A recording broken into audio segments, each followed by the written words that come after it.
Velkommen til vores sidste event for i år.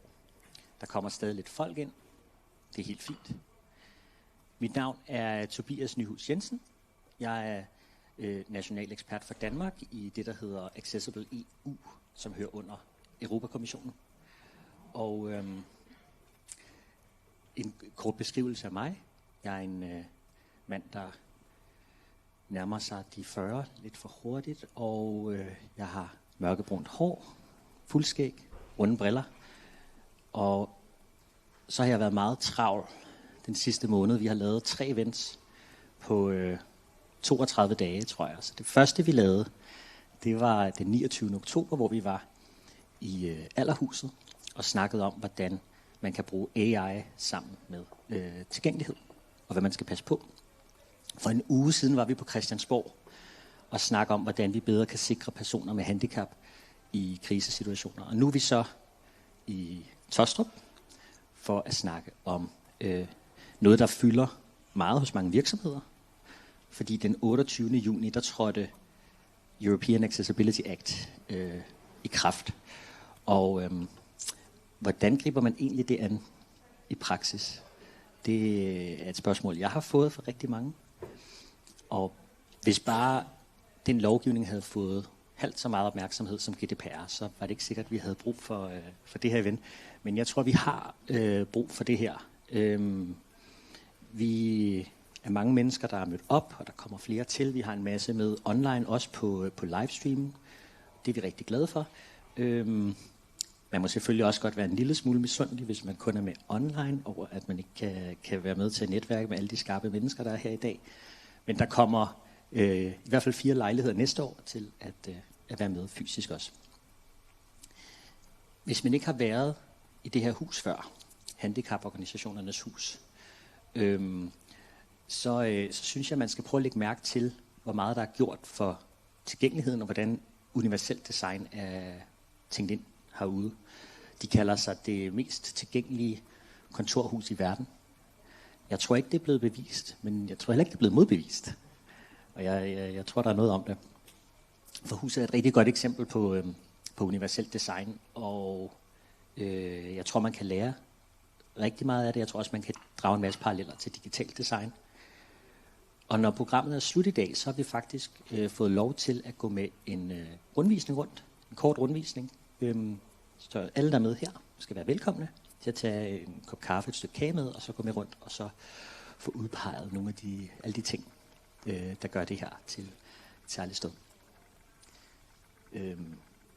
Indtil da kan I jo se, hvor meget I selv kan få øje på. Noget af det er mindre synligt end andre ting, fordi hvornår er noget tilgængelighed, og hvornår det egentlig bare brugervenlighed. Inden vi går i gang, så vil jeg lige takke vores sponsorer og samarbejdspartnere. Vi har danske handicaporganisationer med. De har været med til at arrangere dagen. De har lagt hus til. De har sponsoreret mad og drikke og rundvisning. Ikke mindst kage. Så har vi IAAP Nordic med som sponsor. Vi har Signimproof med som sponsor. Og IAAP Nordic og Signimproof har sponsoreret alle 3 events i år. Og gjort det muligt at have den her form for teknik, den her form for tilgængelighed, som vi burde have. Så det er vi virkelig, virkelig glade for. Og så sent som sidste uge, da jeg kunne se, at vi fik brug for et lidt større teknisk setup, for at alle kunne se ordentligt med og høre ordentligt med, så sprang Deranged til, som også er repræsenteret som oplægsholder her senere. Så dem har vi også lige fået med som sponsor. Jeg er rigtig glad for at have IAAP Nordic med, som sagt. Det er en medlemsdrevet non-profit organisation, der også arbejder for at fremme tilgængelighed. Jeg er selv medlem. Jeg har min certificering derigennem. De laver mange webinarer, og vi har Susanna Laurin med i dag, leder af IAAP Nordic. Og jeg kan forstå, at I leder faktisk også efter muligvis oplægsholdere til næste år. Så hvis man kunne tænke sig at tale til det IAAP Nordic webinar, så ræk ud til Susanna. De har et community, hvor man også kan finde andre som sig selv og få svar på sine spørgsmål. Og så kører I en serie på LinkedIn, der handler om IAA. Og en masse Den hedder IAA Questions and Answers, så den er nem at finde derinde, og der er virkelig bare, det er en guldgruppe. Og jeg vil også kort nævne Siteimprove. Jeg har selv arbejdet der i 8 år, og gør det stadigvæk ved siden af Accessible EU. Det her er ikke et Siteimprove event, men igen uden den her støtte, som vi har fået fra dem og fra IAP Nordic, så havde vi ikke haft mulighed for at køre det her setup. De har gjort os mere tilgængelige, og det passer ret godt til dem, fordi de er en digital virksomhed, der arbejder med at gøre internettet mere tilgængeligt og bedre kvalitet. Så her der viser jeg en grafik, så der er lidt i vejen. Måske. Jeg viser en grafik her, der lister nogle af de ting, som Siteimprove har, fordi de arbejder med accessibility, men de arbejder også med SEO, og jeg er ikke engang sikker på, hvordan man udtaler det. AIO, som er det nye, det er der folk finder deres svar på deres søgninger i dag. Og senest har de så bundet det hele sammen med AI-agenter, som så hjælper med at gøre arbejdet for dig. Så der ligger en Siteimprove-folder op på bordet med en QR-kode, hvis man er lidt nysgerrig på, hvordan ens egen hjemmeside bonger ud. Så man kan få en gratis scan der og se, om man har nogle tilgængelighedsfejl, som Siteimprove kan finde. Og så lige inden vi går i gang, så tror jeg, at mange af jer er nok blevet bedt om at tjekke ind. I er registreret hjemmefra, og så bliver I også bedt om at tjekke ind, når I ankommer. Og det håber jeg, at I vil gøre, hvis I ikke allerede har gjort det. I kan også gøre det i pausen. I kan scanne koden her på skærmen. Vi bruger det sådan set bare til, at jeg skal rapportere tilbage til Europakommissionen, hvor mange der er med, hvor mange der lytter med. Og det sender også et signal om, at der er brug for den her slags events i Danmark, og der er interesse for den her slags events i Danmark, nu flere der er med. Så også jer der er med online. Jeg postede et link på chatten, lige inden vi gik i gang. I kan også scanne koden her. Så hvis I gider, det tager 20 sekunder. Det vil være en kæmpe stor hjælp. Så tror jeg, vi er dækket ind med det praktiske, og er helt klar til at høre fra, man kan vel godt kalde ham en slags vært her i dag på vegne af huset. Han er formand for Danske Handicaporganisationer, Torkild Olesen. Ordet er dit. Tak.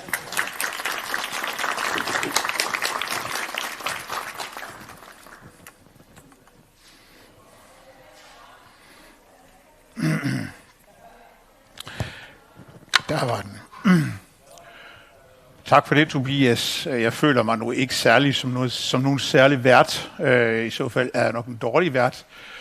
Det er mere dig, der er vært på vegne af EU, Accessibility EU. Og tak for det. Tak for din indsats for, at det her kan lade sig gøre. Som sagt hedder jeg Torkild Olesen, og jeg er formand for Danske Handicaporganisationer. Og til jer, der ikke ved, hvad Danske Handicaporganisationer er, så er det en paraplyorganisation af lige nu 38 handicaporganisationer i Danmark, som har lidt over 400.000 medlemmer alt i alt. Vi repræsenterer bredt mennesker med handicap, lige fra mennesker med psykiske lidelser til mennesker med fysiske handicap, mennesker med kognitive handicap, mennesker med sensoriske handicap. Så vi repræsenterer hele bredden af handicaporganisationerne i Danmark. Er det så alle handicaporganisationer i Danmark? Nej, det er det ikke, men det er dem, der gerne vil være medlem. Og velkommen til det her arrangement, som jeg synes er enormt vigtigt. Det er et enormt vigtigt tidspunkt, vi har sådan et arrangement på. Det er det af flere grunde. For det første, så har vi i dag, faktisk lidt i går, vi snød lidt, startet en mangfoldighedskampagne op. En kampagne, hvor vi fra Danske Handicaporganisationer vil prøve på at gøre opmærksom på, at mennesker med handicap er mennesker ligesom alle andre, at man skal møde mennesket og ikke handicappet. Det gør vi, fordi vi har lavet undersøgelser, der viser, at 8 ud af 10 danskere er nervøse eller føler sig utrygge ved at møde mennesker med handicap. Det gælder jo også lidt omvendt. Mennesker med handicap er også, føler sig også utrygge ved, og har det heller ikke altid lige net ved at møde mennesker, som ikke har et handicap. Så derfor har vi selvfølgelig et problem, når det sker. Vi har en udfordring, som vi skal have løst. Så i stedet for, som man gør nu, at se handicappet, se mig som blind, se Sander og Diana bag ved mig som mennesker, der har et handicap, så vil vi egentlig prøve på at få mennesker til at møde mennesker. Fordi vi er mennesker ligesom alle andre. Vi har nogle Vi har menneskelige behov ligesom andre, vi har menneskelige udfordringer ligesom alle andre, men vi har også menneskelige muligheder ligesom alle andre. Og det er det, som vi gerne vil have fokus på, at vi er en del af fællesskabet, og at man skal møde mennesket og ikke handicappet. Det er det her en del af, og jeg håber, at det kan være med til også at give fokus på det, når I nu går herfra. Og jeg håber, I vil lægge mærke til det, der kommer til at ske i medierne og i gadebilledet, hvor der vil være fokus på den her kampagne og det her hashtag Mød Mennesket. Når det her så også er vigtigt og en god anledning, så er det jo fordi det her tilgængelighedsområde jo er noget, der aldrig rigtig dør. Det er aldrig noget, vi bliver aldrig færdige med det. Vi har i handicaporganisationerne været med til at prøve på at sætte lidt fokus på det, som Tobias sagde, ved at bygge det her hus, som er, vi kalder det rigtig nok verdens mest tilgængelige hus. Det er ikke blevet modbevist, vil jeg sige. Det kan selvfølgelig også være svært at modbevise, hvis ikke de andre ved, at vi kalder det verdens mest tilgængelige hus. Så kan de jo selvfølgelig ikke komme og sige det. Det er verdens mest tilgængelige hus, fordi det er et hus, der er bygget efter de kriterier, som man byggede hus efter. Det skulle bygges som et kontorhus, dengang det blev bygget. Men det skulle også bygges sådan, så alle kunne være i huset. Derfor havde vi en vision om, at det skulle være tilgængeligt for alle, og at det skulle koste det samme at bygge som at bygge et lignende hus. Begge visioner er sådan set opfyldt, fordi vi synes selv, at vi har lavet et hus, som er tilgængeligt for alle. Og som Tobias sagde, så er tilgængeligheden ikke nødvendigvis noget, som man kan se. Det er bare omtanke.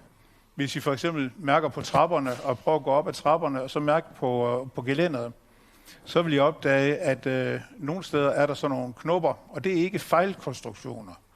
Det er faktisk knopper, der viser mig, at nu er jeg på første sal. Længere op er der så 2 knopper. Hvorfor en etage er jeg så på? Så er jeg på anden etage. Og helt op på 3. sal er der 3 knopper. Er det ikke bare fantastisk? Og det koster ikke ret meget at så sådan nogle knopper op på et gelænder, for at vise, at nu er det er sådan set bare en del af arrangeret. Nogen synes, at det måske er noget, man skal pille af, men det er det ikke. Det er faktisk noget, som der er en mening med. Og sådan nogle ting er der i hele det her hus. Sådan er det hele det her hus tænkt. Og det er egentlig, fordi vi tænker, dybest set er tilgængelighed jo et spørgsmål om, at der er noget, der er nødvendigt for nogen, men det er jo godt for alle.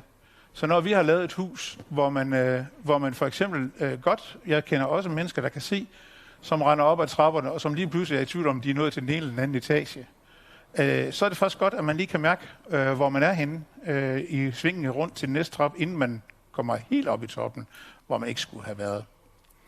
Så tilgængelighed er nødvendigt for os, der har et handicap, men det er godt for alle. Og tilgængelighed er en af kerneelementerne i at kunne være et menneske med handicap og kunne møde andre mennesker med handicap og uden handicap, altså møde menneskene.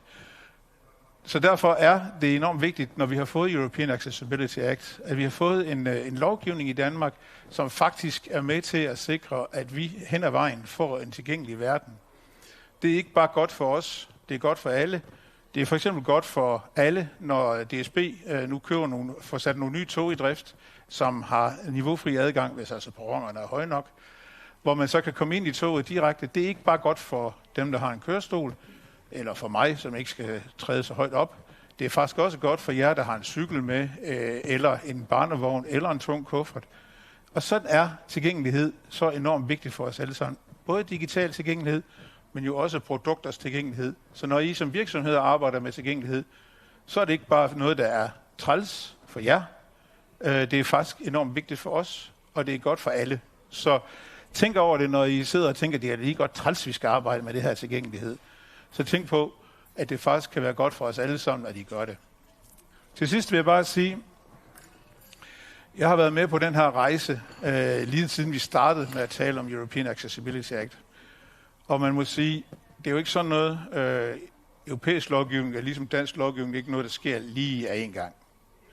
I 2017 holdt vi sammen med Morten Lykkegaard, som var en af rapportørerne på og forhandlerne på European Accessibility Act, holdt vi et debatmøde på Folkemødet på Bornholm, hvor vi diskuterede om tilgængelighed af det nye vindmølle-eventyr. Man kan vel sige, at eventyret har ladet vente en lille smule på sig. Det er ikke helt lykkes endnu med det her eventyr, Men nu har vi en lovgivning. Vi har nogle virksomheder, som skal tilpasse deres produkter. Vi har nogle digitale løsninger, som skal tilpasses. Og hen ad vejen, så kan vi faktisk, set ud fra mit synspunkt og fra et dansk synspunkt, blive førende i at gøre tingene tilgængelige for alle, hvis vi vil. Nu skal vi jo gøre det, så nu kan vi lige så godt udnytte den her situation til også at blive bedre til at sælge vores tilgængelige løsninger til resten af Europa og til resten af verden. Så derfor så ser jeg egentlig måske ikke et helt vindmølle-eventyr, så i hvert fald et eventyr, som kan blive bedre end bare, at det er en træls ting, man skal gøre. Tak fordi I er kommet, både fysisk og ude på internettet. Håber, det var tilgængeligt for jer at deltage derudefra, og at det var tilgængeligt for jer at komme hertil. Og håber, I får en tilgængelig dag, og at I vil være med til at kæmpe videre for det. For som sagt, det slutter aldrig. Tak for ordet.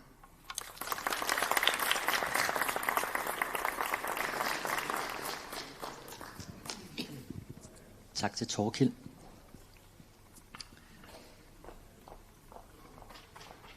Jeg rykker lige bordet lidt. Nu kan jeg selv se med dernede, at man står lidt foran skærmen. Jeg har løftet sløret lidt for, hvad IAAP Nordic kunne her tidligere i dag. Og med os har vi jo Susanna Laurin fra IAAP.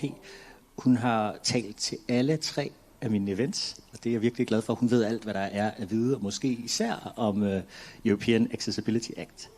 Så jeg er meget heldig, hun er rejst hertil i dag, så vi kan blive klogere på, hvad lovgivningen egentlig betyder for os. Og hvis der er tid til sidst, så tror jeg, så har hun også lovet at tage nogle spørgsmål fra salen. Og fra online, jeg sidder med chatten, så hvis der er noget der, så skriver man bare undervejs, og så skal jeg nok formidle det videre. Værsgo, Susanna. Tak. Har jeg stadig 20 minutter? Fordi jeg tror ikke rigtigt, vi er til tide. Okay, det bestemmer du. Ja, men hej og tak, fordi jeg måtte komme igen til det her fantastiske hus. Og jeg kan godt lide, at Thorkild siger, at det er verdens mest tilgængelige hus. Så synes jeg også, at Danmark kan blive verdens mest tilgængelige land. Hvorfor ikke? Når vi nu har startet på den der rejse, så kunne vi jo lige så godt blive ved. Jeg er svensker, men jeg lader som om jeg taler dansk. Så hvis jeg er helt ubegribelig, så ved I hvorfor. Jeg kan ikke gøre for, at jeg er svensker. Man må være sød imod dem, altså. Så, tak Tobias, fordi du gjorde jo ligesom mit job med at snakke om IAAP. Så det skal jeg ikke gøre så meget mere. Men vi er altså et globalt organisation, som har lokalafdelinger. Og vi har nu certificeret mere end 10.000 fagfolk over hele verden, og vi dækker faktisk alle kontinenter, undtaget Antarktisk, så vi er næsten alle steder. Og vi i den nordiske afdeling, så har man også lov til at komme til sådan nogle møder og snakke om det, der er specifikt for det nordiske land, eller for sit eget land, på sit eget sprog.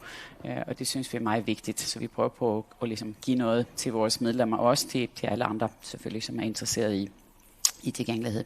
Så I er meget velkomne til at kontakte mig, eller det er også jeg har taget nogle brochurer med, sådan, som ligger dernede, for dem, der er her fysisk på et lille bord, hvis jeg er interesseret i at deltage. Og meget af det, vi gør, er faktisk også gratis for ikke-medlemmer, så det kan godt følge med i, hvad der sker, og så vil I måske til sidst også blive medlemmer.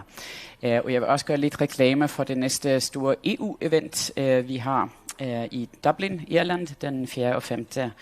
februar. Så man skal jo ikke have en særlig anledning at tage til Dublin, vel, for det er godt alligevel, men hvis man vil gøre det i februar, så skal man måske have en særlig grund til det, og det er så, at vi har det der 2-dages event, som er, der vi kun beskæftiger os med European Accessibility Act, og vi har også sådan en workshop dagen før, og de plejer at være det mest populære, vi gør. Det er så meget nørdet, når vi er sådan gravet dybt ned i standard og sådan noget.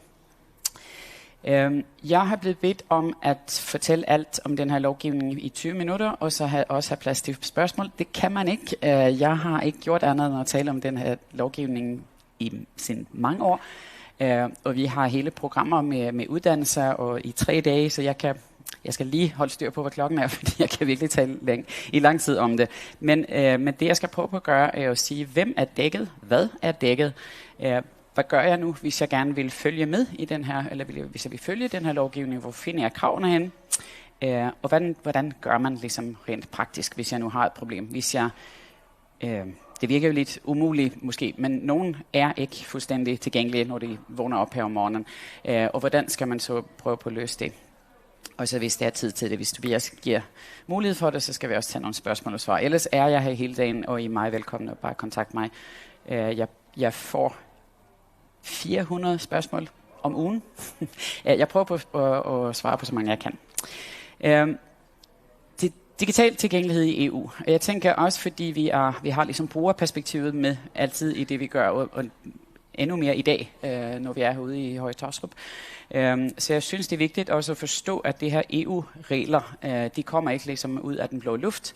De bygger selvfølgelig på FN-konventionen om rettigheder for personer med handicap. Og ud efter det, og det er jo helt fantastisk, fordi både EU som institution og alle medlemslande har ratificeret. Og det er første gang, tror jeg, at det er sket. Så det skal vi være meget glade for, og jeg ved godt, at i Danmark så synes man, at det kommer fra Bruxelles, det kan vi ikke rigtig lide. Men det er faktisk nogle gode ting, som kommer fra Bruxelles. Ud fra UNCRPD, så udarbejder man en handicapstrategi, som kører sådan i 5 eller 10 år. Og inden for den strategi, så gør man så masse ting. Man har forskningsprojekter, man har lovgivning, man har policy, man har sådan, nu en sådan flagship activity, som Accessible EU har været. Det er sådan et kort projekt på 4 år.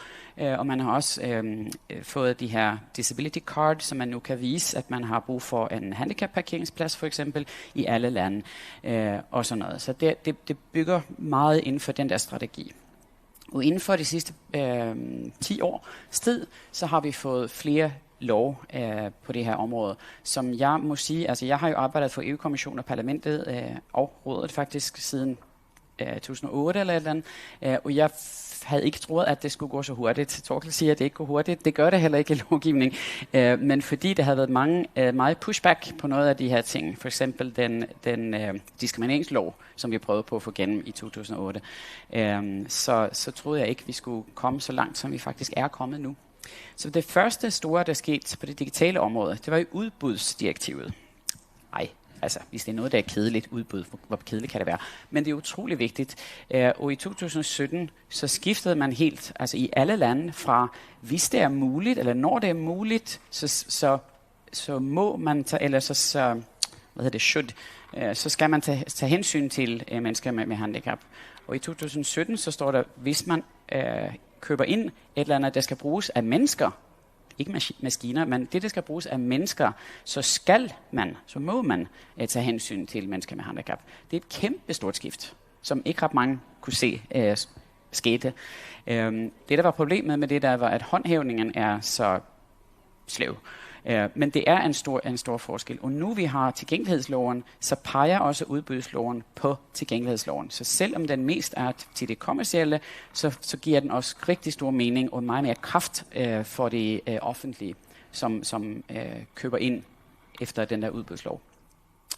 Så fik vi direktivet om webtilgængelighed, som er så for de offentlige websites og apps, og den synes jeg også, vi skal være meget stolt over, selvom den ikke dækker det hele. Men vi har jo fået rigtig meget styr på, hvordan det går i de forskellige lande. Vi har fået Østeuropa med på banen på en måde, som de slet ikke var før. Og vi laver jo hvert år verdens største tilgængelighedsaudit, altså en analyse af, hvordan det går i alle lande, som det sker ikke andre steder. Det er nu, EU er virkelig, vi er ledende på det her område. Vi har det skrappeste krav, vi laver det meste tilsyn, og vi har mere styr på, hvad der sker i vores medlemslande. USA har været ledende i lang tid, og vi kigger stadig på, hvad der sker i USA. Men lige nu er det faktisk os, der har 40 trøjen på, eller hvad man siger. Så det synes jeg er ret hæftigt at være i Europa lige nu. Og så kommer så i 2019, vel at mærke, i 2019 fik vi det her tilgængelighedsdirektiv. European Accessibility Act. Var det ikke noget med 28. juni i år? Jo, det er sådan, det kommer i effekt i medlemslandene, men beslutningen, den er trådt i kraft i april i 2019. Så alle dem, der synes, at nu har vi ikke lige tid til det, nej, det er så meget, hvordan skal vi nu, og nej, det kan vi ikke det her. De har haft 6 år til at planlægge det her. Det er ikke så kort tid. Så man skal ikke, hvis en eller anden der siger, at vi må have mere tid til at gøre det her, fordi det er så besværligt, så siger jeg bare, hvis I vågnede op nu i juni, det er ligesom jeres problem. Lovgivningen har vi siden april 2019. Så det er ikke noget, der ligesom, man vågner op, og så kommer det bag på en. Så der er vi. Det er ligesom selve, framework omkring det her. Så er det også vigtigt, Tobias nævnte GDPR, og den sammenligning hører jeg tit, men GDPR, det er en EU-forordning, regulation, det er noget andet. Det er one size fits all, den gælder over alle medlemsstater fra dag 1, og det er lige præcis det samme. Men alle de her direktiver, som vi har fået på tilgængelighedsområdet, ikke kun dem, jeg har nævnt, men også en serie andre, de er direktiver. Det er en anden type lovgivning. Meget teoretisk, men det betyder noget. Fordi et direktiv, det beslutter man på EU-niveau, og så skal det transponeres, implementeres, gøres om ligesom, i den nationale lovgivning. Så det bliver nogle forskelle mellem, hvordan de forskellige lande faktisk implementerer lovgivningen. Og det er også okay, fordi man har nogle traditioner, man har nogle måder, man gør ting på, man har forskellige tilsynsmyndigheder osv., og på den her måde kan man få det til at passe med, hvordan det fungerer i Danmark, og så fungerer det anderledes i Sverige. Og det er ligesom okay. Det gør det ikke så stærkt som GDPR-lignende, den der forordninger. Der er en forskel, og det kan også blive lidt forvirrende for dem, der skal have styr på, hvad der sker i alle de forskellige lande. Men kravene er det samme. Loven er det samme. Det er det samme krav. Tilgængelighed. Hvad for nogle produkter og tjenester, der skal være tilgængelige, og alt det der, det er det samme. Det, der kan skelne, det er, hvordan gør vi, hvis nogen ikke følger loven? Hvor hurtigt er vi med at sende breve ud? Og hvad gør vi, hvis de stadig ikke vil? Hvor store bøde kan vi få dem til? Eller skal de i fængsel, som det er i nogle lande? Ikke i Danmark, men i nogle lande kan man godt komme i fængsel. Den forskel er der mellem lande. Hvem er så dækket af det her? Og det her er jo det helt utroligt fine med den her lovgivning, som gør den også noget af det mest ambitiøse nogensinde, som jeg også synes, vi skal være stolte over. Og det er, at det ikke er en EU-lovgivning, men den er vigtig for hele verden, fordi den dækker hele kæden af producentansvar helt til det sidste konsument. Så producenter, autoriserede repræsentanter, importører og distributører og også leverandører. Alle er dækket på en eller anden måde. Så man kan ikke sige, nej, det var ham, der gjorde det, det var hende, der gjorde det, jeg sidder bare i midten, jeg kan ingenting. Det kan man ikke. Alle har et ansvar. Det er også unikt. Så er det ikke alle produkter og tjenester, men det er nogle produkter og tjenester, som man har udvalgt efter, hvad man synes er mest vigtigt for almindelige konsumenter. Ikke? Men at man har hele den der kæde af dækket, det er meget god fidus i det der.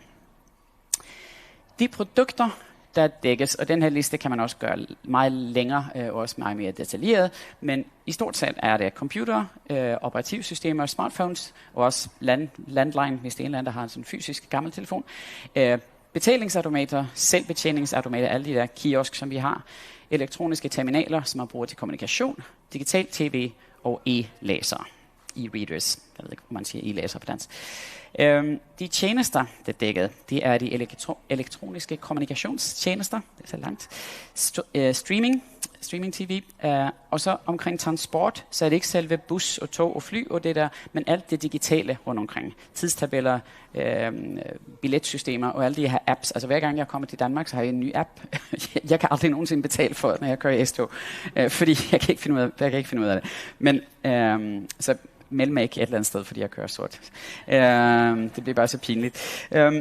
Det er også e-bøger og software, som man skal bruge for at læse sine e-bøger.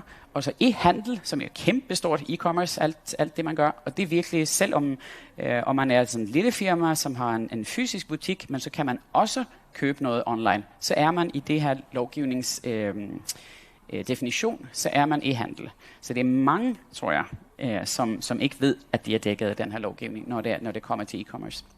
Og så er det alle banktjenester, som er rettet til forbrugere. Så ikke til forretninger, ikke det der med, altså det er mange ting i bankverdenen, som ikke er til konsument, men alt som er konsumentrelateret, det er også dækket af den her lovgivning. Så det er nogle store områder. Hvis man så er interesseret i, hvordan man skal finde det her krav, så er det til loven, man skal gå. I loven er det defineret præcis, hvem der er dækket af det her. Jeg får tusindvis af spørgsmål om det her, men det er faktisk ret nemt at læse. Det er en lov, som er rimelig godt skrevet, og den er ikke 1000 sider lang. Så den artikel, der siger scope, hvem er dækket, den er faktisk ret god, og også definitionen er god. Nogle gange er man nødt til at komme til en anden lov for at læse videre osv., men det meste af det er faktisk ret godt skrevet i loven. Og hvad skal være tilgængeligt, altså hvilke produkter og tjenester. Og så er der også det, der hedder bilag 1, Annex A, Annex 1. Det er hvor alle kravene er. Så der kan man se lige præcis, det er nogle generelle krav til alle, og så er der nogle krav kun til produkter, nogle krav til tjenester, og så er det nogle af produkter og tjenester, som har specifikke krav. Så man skal læse på 3 steder, men det er det samme bilag. Alt det der findes, og det er tydeligt, og det er gratis, og det er transparent. Okay, det er lovtekst, men altså, det er ikke umuligt at forstå. Hvis man så ikke synes, at det er godt nok, eller man ikke forstår, hvordan skal jeg så gøre det her? Altså, okay, jeg ved nu, hvad kravet er, og hvem og hvad for noget, som skal være tilgængeligt, men jeg forstår ikke, hvordan. Altså, hvordan rent praktisk skal jeg gøre? Så har vi vores standarder. Og det er jo, standarder er frivillige. Man må godt bruge dem, og det er en god idé at bruge dem, fordi de viser på, at hvis man bruger de standarder, så kan man være rimelig sikker på, at man også møder kraven i loven. Og det er jo fint nok. Men EU-kommissionen er meget smart. De siger, at vi vil også åbne for innovation. Så vi siger, at hvis du har en bedre idé, hvis du har en anden måde at opfylde de her krav, så må du godt det. Du er ikke nødt til at bruge standarden. Så det er meget fint. Men standarden er der, og hvis man er lidt usikker på, hvordan man skal gøre, så er standarden en god måde at starte på. Og nu bliver det kompliceret. Vi har The Mothership, EN 301549, som er jo den store europæiske IT-standard. Og det er jo dem, vi kigger på, når det gælder webtilgængelighedsdirektivet, og det er den, vi også har kigget på, når det gælder udbudsdirektivet. Og det er en europæisk standard, men den er jo også er blevet implementeret også i mange andre lande, så nu gælder den også i Canada, i Kenya, i Mexico, i Australien osv.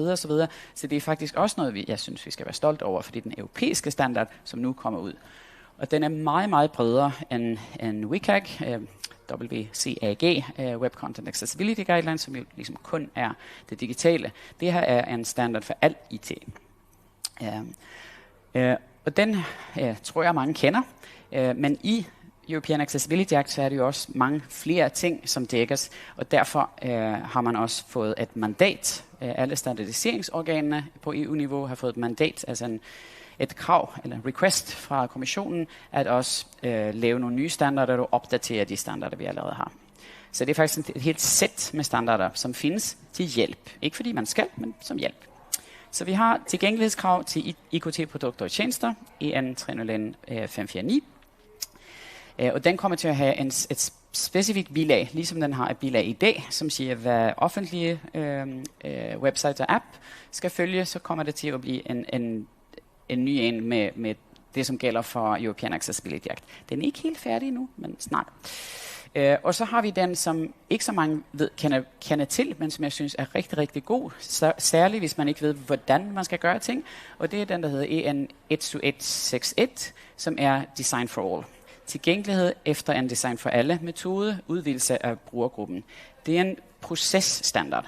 Hvordan skal jeg bygge tilgængelighed og universal design ind i min virksomhed, sådan at slutresultatet bliver tilgængeligt? Super smart. Virkelig god standard, som ikke ret mange kender til. Og så opdaterer vi også 12210, som er tilgængelighed og brugervenlighed i det byggede miljø, med funktionelle krav den her gang. Og det er jo fordi, det er muligt for de medlemslande, der gerne vil, at også bruge de her krav til fysisk miljø omkring selvbetjeningsautomater for eksempel. Hvis man ikke har gode krav, god lovgivning allerede i sit medlemsland, så kan man godt bruge European Accessibility Act også for det. Så de her 3, det er eksisterende standarder, som vi arbejder med at opdatere. Og så udvikler vi 3 helt nye standarder. Og det er en, som har med ikke-digital information at gøre, fordi vi skal jo også, pakken skal være tilgængelig, hvis vi har et produkt. Vi skal have information på pakken, som er tilgængelig osv. Så det er mange ting, som ikke er digitale i den her lovgivning. Vi laver også en ny standard om support-tjenester, call-center, helpdesk, alt det der, som også er en rigtig god og vigtig del af lovgivningen, som heller ikke så mange snakker om, men det er jo utrolig vigtigt, at alle får at vide, hvad for nogle tilgængelighedsfeatures eller funktioner, som findes i den produkt eller tjeneste, og at man også får hjælp på en tilgængelig måde, selvfølgelig. Og så laver vi også en ny standard, som har med nødkommunikation, sådan alarm, altså det der med opkald til 112 osv. Vi snakker om kriseinformation her i sidste uge, og det er jo også noget, som vi er nødt til at have standarder rundt omkring. For e-bøger og e-læsere, så har vi EPUB, og det er uden for mandatet, så den bliver ikke opdateret, det kommer til at blive en forordning i stedet for, og så har vi også en teknisk rapport, som så ikke er, som er informativ, den er ikke normativ, men som bliver, det er faktisk den, vi releaser først, som også hjælper dem i offentlig sektor, som arbejder med udbud, og som nu har nogle specifikke krav, som er højere, end de var lige før. Så det er ligesom en hjælp til offentlig sektor også. Så det er ret meget, der sker på en gang, og meget for alle tilgængelighedseksperter, som måske stadig kigger lidt for meget på WCAG, at det er ret meget nyt, vi skal lære. For netop, altså selv i dag med det offentlige sektor, så er det jo 64 krav ud over Web Content Accessibility Guidelines, som gælder for det offentlige. Og nu er det altså endnu mere. Så har vi det, jeg tror hedder håndhævning eller lignende på dansk. Altså hvordan sikrer man, at det her også sker i virkeligheden. Og der er det jo en national tilsyn. Det får jeg også mange spørgsmål om, hvornår kommer EU-kommissionen og kigger på det her. Det gør det ikke, det er på national niveau. Så i Danmark har man 5 tilsynsmyndigheder. Det er Sikkerhedsstyrelsen, Trafikstyrelsen, tror jeg den hedder, Transporttrafik, Søfartsstyrelsen, Digitaliseringsstyrelsen og Rigspolitiet, som så har fået sektorvis forskellige dele af den her lovgivning, at de skal føre tilsyn med.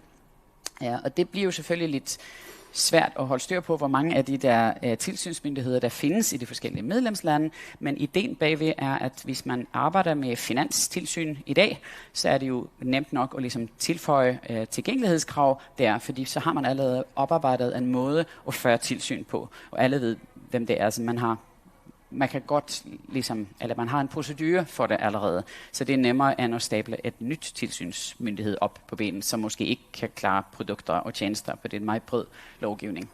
Men for dem, der sælger produkter og tjenester, som går på tværs over mange sektorer, så er det selvfølgelig, okay, jeg skal snakke med den og den og den og den, så det er ret mange.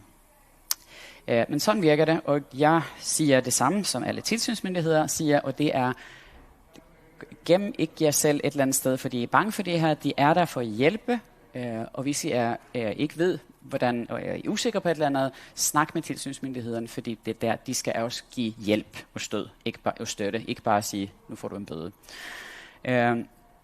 De er også proaktive, så de fører tilsyn efter en metode, som de selv, altså de kan selv vælge, hvad for nogle de først vil føre tilsyn med, og så skal de selvfølgelig også følge op på klager. Så alle brugerorganisationer, alle individer kan også indstille klager. Så på de 2 måder sikrer vi, at den her lovgivning fungerer. Hvordan gør man så? Ja, jeg tror, man må tage et skridt ad gangen, fordi ellers bliver det meget sådan overvældende. Og selvfølgelig, altså min anbefaling er altid at starte med at kigge på, hvor står vi i dag? Hvad er den nuværende situation? Har vi interne ressourcer? Ved vi, hvor vi er? Skal vi lave en analyse? Skal vi spørge en eller anden om at lave test? Altså ved vi, hvor tilgængelige vi er? Og hvis vi ikke har den kompetence internt, har vi nogle eksterne ressourcer, som kan hjælpe os. Så man er nødt til at ligesom starte med en analyse på en eller anden måde. Og så er det tit, ikke altid, men tit er der en mangel på kompetence et eller andet sted. Jeg har arbejdet med det her i mange år, og hidtil har jeg ikke mødt nogen, som siger, vi har gjort den utilgængelig, fordi vi kan ikke lide folk med handicap. Altså, det er ikke ondskabsfuldt, det er fordi, det ikke ved. Så kompetence er det altså uddannelse, kursus, et eller andet. IAAP synes jo, certificering er en god idé, men det findes jo mange andre måder at gøre det på. Men altså i hvert fald høje kompetencen. Og så må man have buy-in, jeg ved ikke, hvad det hedder, men altså ledelsen må også købe, må vide, forstå, at det er vigtigt, fordi ja, det kommer til at koste penge. Det er ikke gratis. Altså, hvis man ikke har gjort det før, og nu lige pludselig skal gøre det, så er det noget, man skal satse på. Og det er meget svært at bare gøre det fra ligesom græsrodsniveau. Selvom I alle sammen er utrolig engageret i det her og gerne vil, så er det min anbefaling altid, get a friend. Altså, du er nødt til at have en kollega, du er nødt til at have en eller anden med. Man kan ikke gøre det her helt selv. Og de der 2 dele, de gør de fleste ret godt. Det, som mangler tit, det er procedurer. Altså arbejdsgangen, workflow, at man har en rutine for, hvordan man gør ting. Før man producerer, eller før man sætter et eller andet ud på markedet, at man har en test, at man ved, hvornår tager vi ind vores eksterne eksperter, hvornår tester vi med mennesker med handicap, hvordan får vi hele denne procedure at fungere, og så følge op og se, virkede det ikke. Man kan bruge standard eller ej, men man er nødt til at have en eller anden dokumenteret vej fremad. Det tror jeg er det vigtigste. Hvis man synes, det her er kedeligt, som Torkel også var lidt inde på, at nej, et eller andet vi er nødt til at gøre, så er det en sætning i loven, som jeg synes er så smuk, og det er maximizing the foreseeable use. Jeg ved ikke, om man kan oversætte det til maksimere den forventede brug, men på en eller anden måde, at man prøver på at bare sørge for, at sine produkter og tjenester bliver anvendelige og brugbare for så mange som muligt. Det er da positivt. Det burde være en selvfølge for alle. Så det er ligesom det, jeg synes, man skal tage med fra den her lovgivning. Det er en hjælp og støtte til at sørge for, at de produkter og tjenester, som vi får ud på markedet, bliver så godt som muligt og brugt af så mange som muligt. Og så ved jeg ikke, om det er tid til spørgsmål, men ellers så siger jeg tak, og så er jeg i lokalet, så må jeg bare spørge bagefter.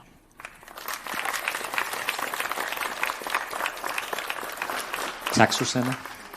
Vi kan godt se, om der er et enkelt spørgsmål fra salen. Der er nogen her, vi har herovre. Du får lige mikrofonen. Jeg er egentlig bare lidt nysgerrig på, hvordan man har tanker omkring interne systemer i virksomheder. Fordi det synes jeg ikke rigtig bliver nævnt så meget. Og jeg tænker, at der også er brug for det i interne systemer, for at man kan være inklusiv på sin arbejdsplads, for eksempel. Ja, det er jo det er ikke dækket af den her lovgivning. Det er dækket af webtilgængelighedsdirektivet, men det er ikke ret meget. Der er mange, der laver tilsyn på det. Nogen synes, det er svært, men det er i offentlig sektor er det dækket, men ikke i det her. Det er en konsument. Det er altid forbrugeren, så det er udadrettet. Det er ikke noget ind, desværre. Så personalet, ikke så meget, men dem vi ligesom sælger til. Det er det, der er fokus på den her lovgivning. Okay, er der nogle diskussioner omkring det allerede, eller? Ja, men på EU-niveau, så tror jeg ikke, før jeg går i pension i hvert fald, så kommer det ikke til at ske. Fordi det er en del af det der diskrimineringslovgivning, som jo allerede i 2008, så var det et af de store lande, som puttede hele den der lovgivning i fryseren, og den er stadig i fryseren. Og jeg kan ikke se, at den kommer tilbage op. Så det er national ansvar. Ja. Okay, mange tak. Ja, vi prøver. Tak, Susanne. Og som Susanne venligt tilbød, så kan man jo finde hende i pauserne her i dag og stille hende mange flere spørgsmål. Og nu har vi lavet en lille smule om i programmet. Så nu, der kører vi et oplæg fra Laura, som også hjalp os ved det sidste event. Jeg er rigtig glad for, at hun kan være med her i dag. Og Laura er både skuespiller, speaker, synstolker. Jeg hørte hende i morges, da jeg gik ud fra Høje Taastrup station i højtalerne. Og du er kommet her i dag for at fortælle os om, hvad synstolkning er og kan. Så. Ja, en lille fli af det, kan man. Jeg tror, jeg har det på samme måde som Susanne. Hvis du har lyst, så kan du bruge klikkeren her, så trykker du bare videre, så skifter den slag. Er det bare den pilen her? Du kan prøve. Jeg prøver lige her. Ja, teknik er en dejlig ting, især hvis man er rigtig færdig til det, men nu står jeg her. Ja, så på skærmen her står der synstolkning, en nøgle til bedre fælles oplevelser ved Laura Kamis-Frank. Og jeg er som sagt synstolker og indtaler og oversætter, og der står audiodescription.dk laura.frank@gmail.com. Og så er det jo lige det her med, hvor hører man så min stemme. Og der vil jeg lige sige, at jeg vil gerne ligesom præsentere mig selv.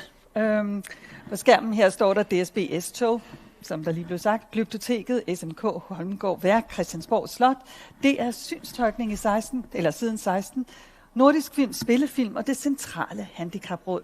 Og SUMH, som også har en masse gode undervisningsfilm, som har fået synstolkning på. Og man kan sige det her med, at jeg står foran jer, og jeg har 167 cm. Jeg står rank. På toppen af hovedet er jeg hvidhåret. Og rundt om mine øjne, hvis man kommer tæt på, man kan nok også godt mærke dem, så er der lidt smilerynker. Og de følger altså med det smil, jeg har på mit ansigt, fordi jeg har et positivt og mulighedsorienteret sind. Så jeg går jo til den med gå på mod. selvom AI kommer ind og tilbyder mange ting også. Så man ved jo aldrig, hvor længe man får lov at være denne her tilgængelighedsekspert på banen. Jeg har nemlig derfor også 2 fuger imellem mine øjenbryn, og de rynker, de bliver sådan lidt dybere en gang imellem, når jeg synes, at jeg bliver bekymret på det her tilgængelighedsområde. Og nu så går jeg lige lidt videre her. Her har jeg så en meget, meget fin person, en stregtegnet, smilende figur, som har venstre arm løftet op, og på toppen af spidsen af pegefingeren balanceres en grøn, rund form. Og det er simpelthen fordi, nu laver jeg lige næste slide her, det er en evig balanceakt, hvad vi som synstolkere skal beskrive, eller ikke skal beskrive, og kan nå at beskrive. Før vi går i gang, så er det, hvad for hvert værk vi modtager og kigger på og skal forholde os til, er jo unikt. Så hvad og hvornår skal det leveres? Er det i morgen, eller har vi lidt længere tid til det? For hvem? Er det børn eller voksne? Hvordan er det lige med sproget der? Og derfor er det et hvordan. Og når vi så arbejder, jamen så er det i selve produktet eller værket, hvem er hvor, sammen med hvem, hvorfor, hvad laver de? Og den, som vi sjældent får lov til at ligesom komme ind på, det er meget det her med, hvordan har de det med det, og hvordan er der ekstra detaljer rundt omkring den person, eller det, de laver. Jeg har en lille stregtegning her også på min slide her, og det er en stregtegnet figur med en flad streg til mund, som står og ser over på et glupsk monster, der vælter ud af en computerskærm. Og monstrets åbne mund med savtakkede tænder er fuld af tal, tegn og grafer. Og det, der er vigtigst, det er, at de, som lytter, får alle de detaljer med, som giver dem en meningsfuld forståelse for helheden i det præsenterede visuelle værk, som de lytter til. Den nye slide har en person med et stort hjerte lige midt på brystet. Og der står, derfor er denne dag så vigtig for mig. Næste slide har et billede af min mor, altså et foto af min kanadiske engelske mor. Det er derfor, jeg har tosproget. Min hjemmeside hedder også 2-in-1 Voices, fordi jeg er vokset op med 2 forskellige sprog og 2 forskellige kulturer. Der er også en datter på den anden side af mig. Vi holder armene omkring hinanden, når vi smiler. Den nye slide, der er der yderste venstre på sliden 2 stregtegnede, smilende figurer med store, tegnede hjerter på brystet. Der går små streger ud fra hjerterne, som om hjerterne banker. Hver af figurerne har en hånd løftet op mod den andens hånd, og deres fælles hænder holder om 2 snore, der fører op til 2 ballonhjerter, hvor snorene er flettet sammen om hinanden. Teksten imellem denne her og en anden tegning er, at i min mors sidste leveår gik hun fra at føle sig som en del af fællesskabet til at føle sig udelukket fra det. Figuren til højre for teksten, ja, det er en stregtegnet figur med nedadvendte mundvige. Hjertet på brystet er tegnet helt fladt og lille, som om at det lige er faldet af, eller ved at falde af. På jorden foran figuren ligger et andet punkteret hjerte. Den gode stemning, som jeg ofte oplevede sammen med min mor, den forsvandt for os begge de sidste 4 år af hendes levetid. Og det var i takt med, at hendes verden gik i sort.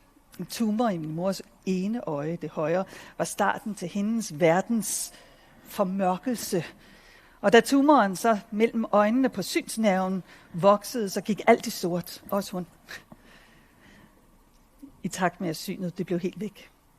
Tilbage i 2009 til 2013 kendte jeg ikke noget til det her med synstolkning overhovedet. Og det er faktisk rigtig ærgerligt, fordi hendes verden kunne have været fyldt med synstolkede film, musicals, operaer, kunstture på alle mulige forskellige sprog. Og på dansk, engelsk, fransk, italiensk, spansk, svensk og ja, selv russisk, som hun var opdraget med. Alle de sprog, hun kendte til, kunne jeg have fyldt hendes verden med. Og problemet var bare, at jeg ikke kendte til synstolkning på det tidspunkt. På det tidspunkt så gjorde jeg det bare, ligesom så mange andre gør, når de står i den situation, og lige pludselig mærker, at tingene er anderledes. Så gør man. Og det gjorde jeg altså også. Jeg satte ord på alt omkring mig og omkring hende, for at hun skulle føle sig godt tilpas. Som professionel speaker og indlæser siden 1990, ja, så havde jeg jo været rigtig mange steder, og jeg inviterede hende med på SNK til udstillinger, for der kunne hun jo få audioguiden på og lytte til min stemme, og så stod hun jo der, og jamen, hvad er det her billede, og hvad er der ved siden af, og hvor skal vi hen, og hvad vil kuratoren, og alle de spørgsmål, de klædte mig jo på til næste gang, vi kom ind til en oplevelse. Med hvisken i øret, så tog jeg hende med i teateret og i biografen. Men det var ikke nogen fornøjelse for hende. Hun sad hele tiden og sagde, du må ikke hviske, du må ikke genere de andre publikummer i biografen og i teateret, fordi det er ikke tv, du sidder og ser. Det er ikke hjemme i sofaen. Jeg ved, at hun ville være super glad for at vide, at jeg har været med til ved en vedvarende indsats at introducere live-synstolkning i teateret de sidste 5 år, fra 21 til i år, er det blevet til 25 forestillinger. Jeg vil sige, at Det Kongelige Teater, de har løftet sløret for, at der til næste år kommer 2 forestillinger til. I biografen har man det, der hedder Movie Reading. Det er en app, og i den app kan man sidde netop også med sin egen høretelefon, uden at genere dem, der sidder rundt om sig, og se danske film. Og jeg vil sige, på grund af den lovgivning, der blev lavet for sidste år, så er der 20-30 danske spillefilm, der kommer til at blive tilføjet Movie Reading-appen fremadrettet, og det synes jeg jo er fantastisk. Så der sker noget på denne her front. Når jeg læste Politikken i byen op for hende, som hun sov med, under hovedpuden i mange år med, ja, så var hun trist. Og det var hun simpelthen, fordi hun vidste, at hun ikke længere kunne tage til alle de her ting alene. Nu var hun blevet afhængig af mig. Og den individualitet og den styrke til at gøre tingene på egne vilkår, det var virkelig noget af det, der gjorde hende ulykkelig i forhold til modsat, hvordan kunsten og kulturlivet skabte glæder og fællesskab for hende. Jeg har skiftet slide, og der står nu Leaving No One Behind. Og under den her sætning er der 4 personer, der står på en række. 2 af dem har en arm om hinanden, og der er en god stemning. Neden for den glade gruppe står teksten, ingen skal efterlades alene. Og Susanne har lige fortalt os alt omkring, hvordan man skal ind på det her WCAG-område, og nu er der nye regler osv. Men det, jeg synes, der er så vigtigt, det er, at den her ensartethed omkring de forbrug og de teknikker og ting og sager, der kommer til at være, jamen, der bliver en ensartethed i hele EU, og der bliver et stort fælles løft fremadrettet til gavn for personer med handicap, og også med synstolkning til blinde og svagtseende. Og på den her måde, så får man øget brugervenlighed, der skaber lige muligheder for alle. Og på den måde bevæger vi os tættere på et bedre fællesskab. Men hvad er det så for det her synstolkning? Jeg var så heldig at være med på Christiansborg, hvor jeg fik lov til at lave live-synstolkning til Hvorfor præber Preben ikke? Og det er simpelthen 4 film, som på en virkelig god måde fortæller lidt omkring nogle af de situationer, man står i dag, hvis man kører i kørestol, og på andre måder har brug for noget hjælp. Jeg kan virkelig anbefale, at man ser dem alle 4, fordi man har noget at snakke om, og der skal snakkes om det her. Men nu vil jeg lige, og nu kigger jeg lige og siger, hvis jeg nu tænder for den her, starter filmen så. Det er så lige det, der er spændende. Nu prøver jeg lige. Redskabsstyrelsen anbefaler, at alle er forberedt til at kunne klare sig selv uden strøm eller rindende vand i 3 døgn i tilfælde af en krisesituation. 3 liter vand per person per døgn, kontanter og en nødradio.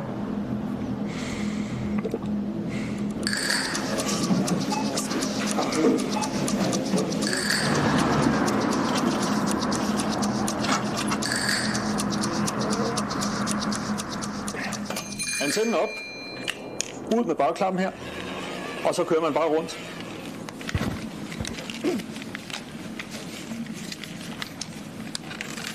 Nå, hvad siger du? Jeg dropper det bare.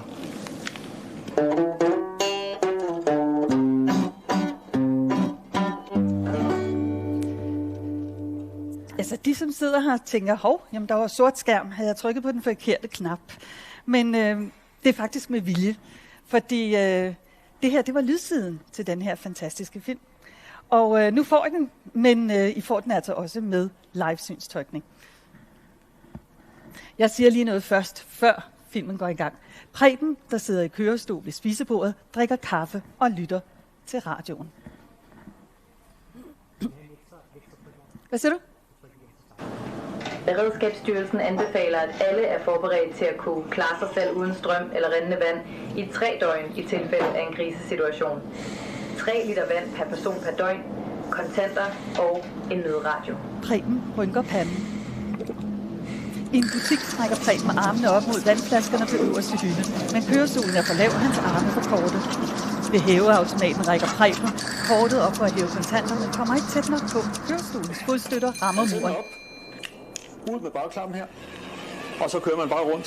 I beredskabsbutikken forsøger Preben at frigøre radioens svinghåndtag, men hans fingre får ikke fat om håndtaget. Nå, hvad siger du? Preben ryster på hovedet og giver radioen tilbage. Jeg dropper det bare.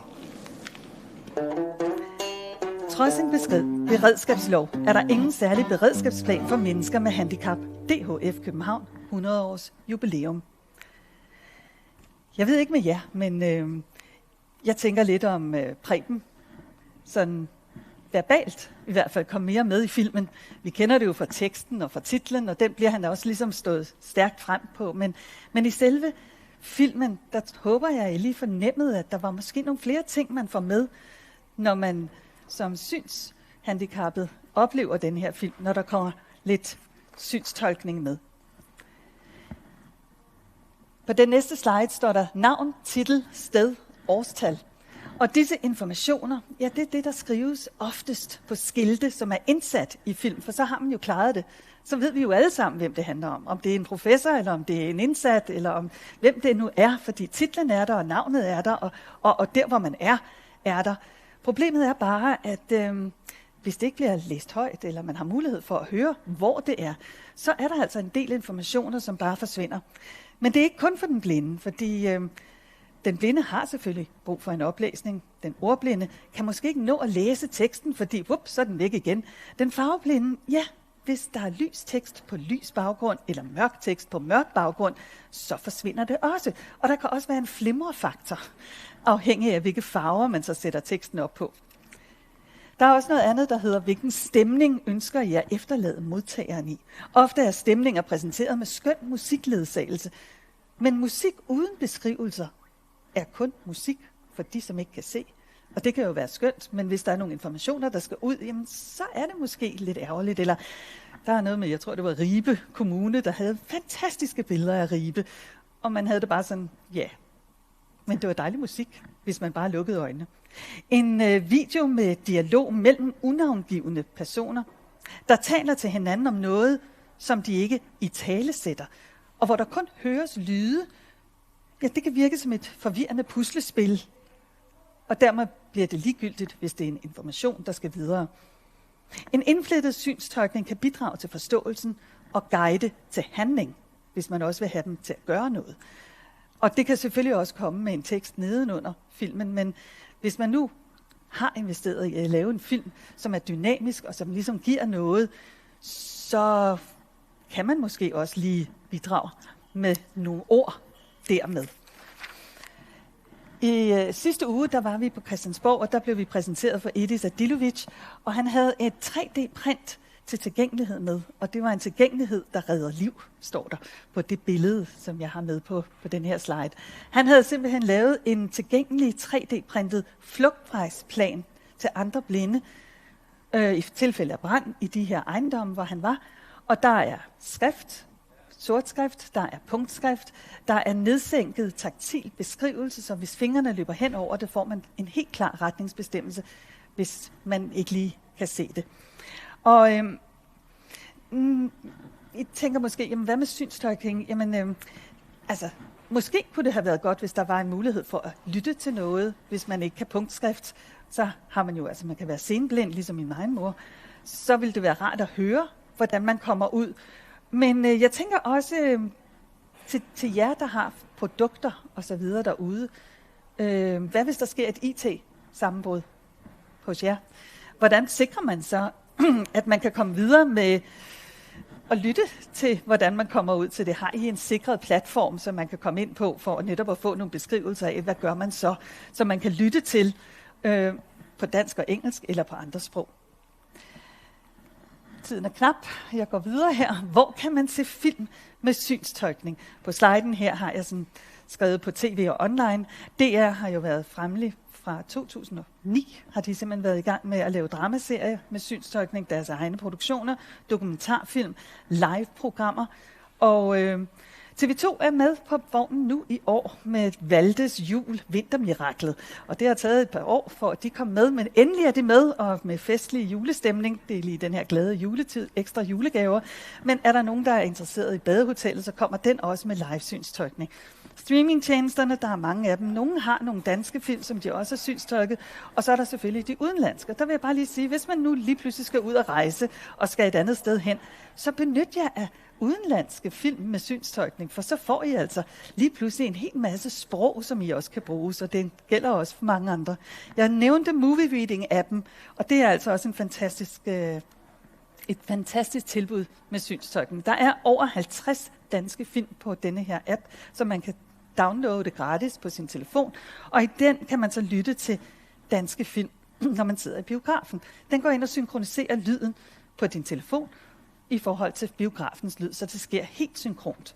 Og Dansk Filminstitut har lige meddelt, at 20-30 flere film fremadrettet hvert år kommer til at være med på banen. Så det er en meget, meget stor og flot udvikling, der er på det her område.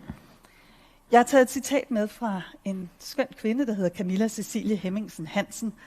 Og det, hun har skrevet til mig om, der er også mange andre, der har skrevet, men den her, synes jeg, passer godt ind i den her sammenhæng, det er min overbevisning, at synstolkning ikke bare er et hjælpemiddel, men en nøgle til den kulturelle verden og en af de mest meningsfulde former for inklusion, en blind kan opleve.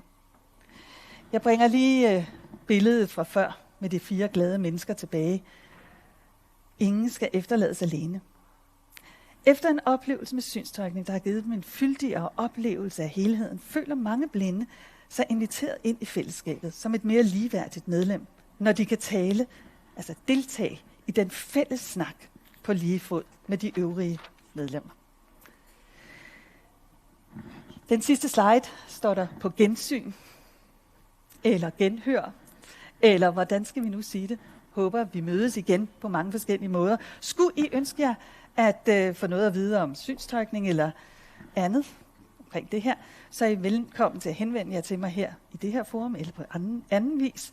Min hjemmeside er audiodescription.dk, og så er der en anden, som jeg vil fremhæve, og det er synstolkning.dk, for vi er altså en håndfuld af veltrænede professionelle synstolkere, som er gået sammen til netop at sige, det kan jo være, at jeres værk har brug for en anden slags stemme, end den, jeg ligesom har præsenteret for jer.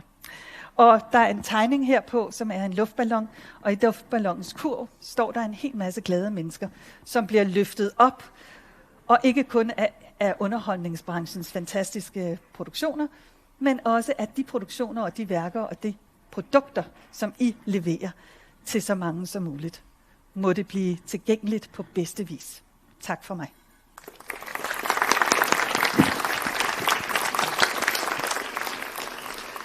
Tusind tak, Laura. Det er et vigtigt emne, og hvis man tænker på i virksomheden derude, hvor mange videoer, der bliver produceret digitalt, så det er et forkert sted, vi kommer til her. Så er der rigtig meget, hvor at man ikke har mulighed for at følge med, så jeg synes, det var et rigtig godt eksempel her. Og især en af grundene til, at jeg har spurgt Laura, om hun ville præsentere det, fordi hun kommer også med det her kulturområde, hvor hun har meget erfaring. Fordi i stedet for bare at have som Laura siger, en AI-stemme ind over, så bør det være noget, der bliver tænkt ind fra starten og passer ind og bliver formidlet, så det passer i samme tråd.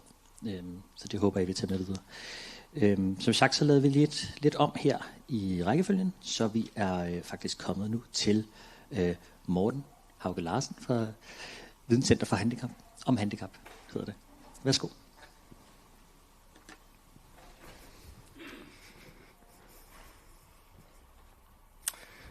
Ja, tak til Tobias, og tak for at give lidt senetid til Inclusive Tech Lab. Her i pausen lige om lidt, der har vi åbent hus i Inclusive Tech Lab Det ligger nemlig her i bygningen. Det er et fysisk rum, lige på gangen efter receptionen på Grøn Gang, hvor lokalet hedder Odense. Jeg fortæller lidt mere om, hvad Inclusive Tech Lab er lige om lidt, men sådan helt grundlæggende så er Inclusive Tech Lab sådan opstået ud fra erkendelsen af, at AI og nye tilgængelige teknologier, de rummer en masse potentiale og muligheder for at styrke mennesker med handicap i hverdagen og gøre hele arbejdslivet, fritidslivet, uddannelseslivet mere inkluderende og tilgængeligt. Så det er det, jeg vil fortælle lidt om i dag. En af forudsætningerne for, at jeg tror, vi kan lykkes med det, det er, som I kan høre, et meget praktisk take på, hvordan man kan imødekomme nogle af de her standarder. Det er, at vi får brugerne endnu tættere ind i maskinrummet og udviklingen af de teknologier, der skal udvikles. Så, hvad er Inclusive Tech Lab? Det er et inkluderende tech-rum, som gerne skulle være et ankerpunkt for læring og fremvisning af tilgængelige teknologier. Og så vil vi også gerne skabe noget innovation i det her rum. Så helt konkret så tilbyder vi forskellige læringsforløb og webinarer inden for AI og andre teknologier. Og vi viser i det fysiske rum heroppe, som I kan komme op og se lige om lidt, forskellige tilgængelige teknologier. Og så har vi forskellige arrangementer og events, hvor vi vil prøve at lave noget co-creation og innovation. I virkeligheden ved at samle nogle brugere sammen med dem, som udvikler teknologien. Nogle gange er det brugerne selv, der udvikler teknologien også. Og vi har 3 målgrupper. Faktisk har vi 4. Men de 3, som står her på slidet, det er mennesker med handicap, medarbejdere her i handicaporganisationerne og velfærdsmedarbejdere. Og så arbejder vi med sådan en 4. gruppe, som er arbejdsgivere også. På skærmen nu, der kan man se et billede af åbningen fra Inclusive Tech Lab den 3. september. Det er en af vores ambassadører, som hedder Katrine Majdal, som i øvrigt er med her i publikum i dag, kan jeg se, som holdt et oplæg om, hvorfor det er så vigtigt, at vi har mennesker med handicap med i maskinrummet, når vi skal udvikle tilgængelige teknologier. Og det satte hun meget fint ord på, fordi en af de ting, som vi oplever og kan se, hvor det går galt hen, når vi for eksempel taler om velfærdsteknologi, det er, at der bliver udviklet noget et sted og solgt ind til kommunen og bliver taget i brug, men der har ikke været nogen fra målgruppen med i udviklingen af de her teknologier undervejs. Og det er der, hvor vi kan se, at det går galt, når vi taler om velfærdsteknologi. Så der, hvor vi gerne vil hen med Inclusive Tech Lab, det er, at vi gerne vil samle nogle af de aktører fra handicaporganisationerne og dem, som udvikler teknologier. På slidet lige nu, der kan man se et billede af en person, der smiler til venstre, og så er der en masse forskellige logoer af handicaporganisationerne og forskellige teknologivirksomheder. Og det er i virkeligheden bare et eksempel på nogle af de aktører, som vi samarbejder med, og som vi gerne vil samle til nogle af de events, som vi holder i den kommende tid. Så et helt konkret eksempel på nogle af de ting, vi laver, vil jeg gerne give lige om lidt, for at I kan se, hvordan vi arbejder, så I er meget velkomne, som sagt, op i rummet om lidt. Så i morgen, jeg kan se, der er noget med formateringen på slidet, men det er den 2. december i morgen, at vi holder et webinar, som hedder AI i din organisation. Der er alle velkomne til det her webinar. Man kan stadigvæk nå at tilmelde sig på verden for webinaret, som man kan se et billede af her ude til venstre, er Martin Lassen Vanal, som arbejder i Københavns Kommune, og som også er ekstern lektor på ITU. Og til det her webinar får man sådan en introduktion til noget, der hedder STARE-metoden, så jeg kan anbefale jer at være med, hvis I har lyst. I midten af januar, den 21. januar, der holder vi en workshop sammen med Rikke Fogh Jørgensen fra Instituttet for Blinde og Svagsynet herude i huset, og hvor vi tager hul på det her omkring prompting-teknikker og AI, hvordan man går i gang med at prompte. Og så har vi en workshop i samarbejde med Microsoft den 27. januar, hvor vi kalder det Byg selv med AI, fordi vi i virkeligheden gerne vil tage lidt et fokus på både det her med prompting og så videre, men også gå steppet videre og se på det her, som man kalder vibe coding, som i virkeligheden er, hvordan man kan bygge sine egne programmer med AI. Og der inviterer vi mennesker med handicap til workshoppen for at udvikle sammen med dem, og det foregår hybridt, både i Lyngby og online. Over 4 dage i marts, der har vi et hackathon. Det er i virkeligheden i den alliance, der hedder Disability Tech Danmark. Den 11. marts har vi et pitch award show, hvor de løsninger, der er blevet udviklet de 3 foregående dage, de bliver præsenteret, og der er en jury, og de bliver bedømt og vurderet og udvalgt en prototype løsning. Så der vil jeg meget anbefale jer at komme, hvis I er interesseret i det her område med tilgængelige teknologier. Så tager vi også et webinar med Rikke Fogh Jørgensen fra IBOS igen i marts. Og så har vi sat i gang i at udvikle nogle tilgængelighedsvideoer til Office-pakken. Det er i Word og PowerPoint og Excel osv. For at tage hul på at vise noget omkring de her forskellige tilgængelighedsfunktioner, som findes, og som vi alle sammen måske kender lidt, men i hvert fald lave en lille intro til, hvordan man kan bruge dem i praksis. Så dem sender vi ud. Vi har fælles for alle de her arrangementer, at man kan følge det på videnomhandicap.dk/arrangementer. Og ellers så annoncerer vi det også på Inclusive Tech Labs LinkedIn-side.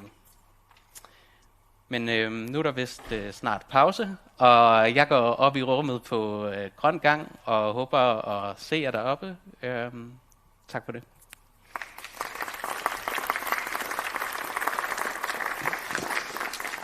Tak til Morten. Ja, det er tid til pause.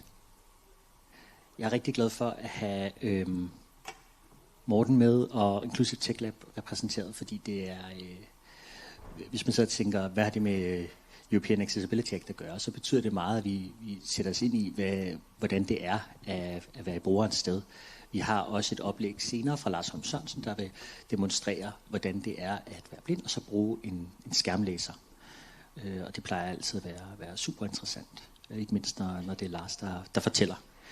Jeg siger lige hurtigt, vi har lidt tidsplan lige indhentet, men vi har lavet et jobmatch-initiativ her.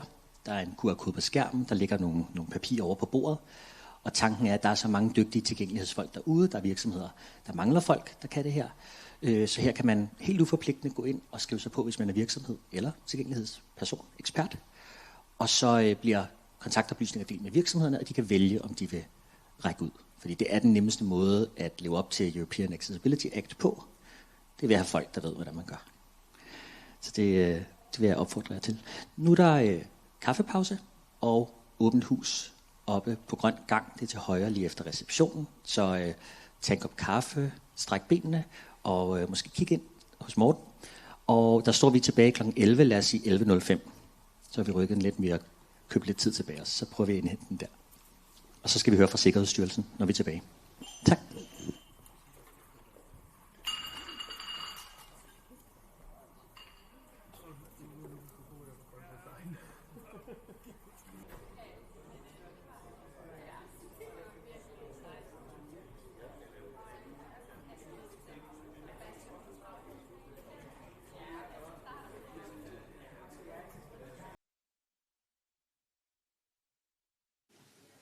Ja, så må man gerne finde sine pladser.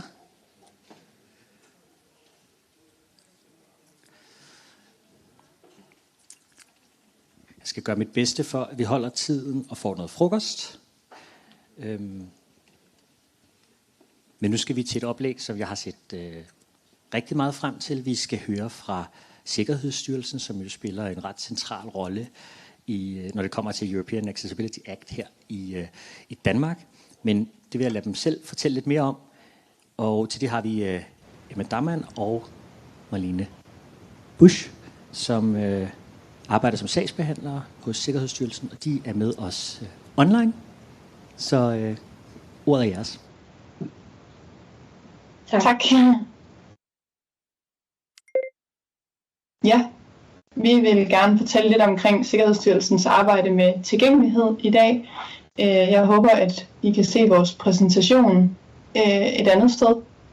Men i hvert fald vores agendaen kom her. Vores agenda er først, så vil vi fortælle lidt om, hvordan vi arbejder med håndhævelsen af tilgængelighedsloven. Vi har 3 former for måder, vi fører kontrol på.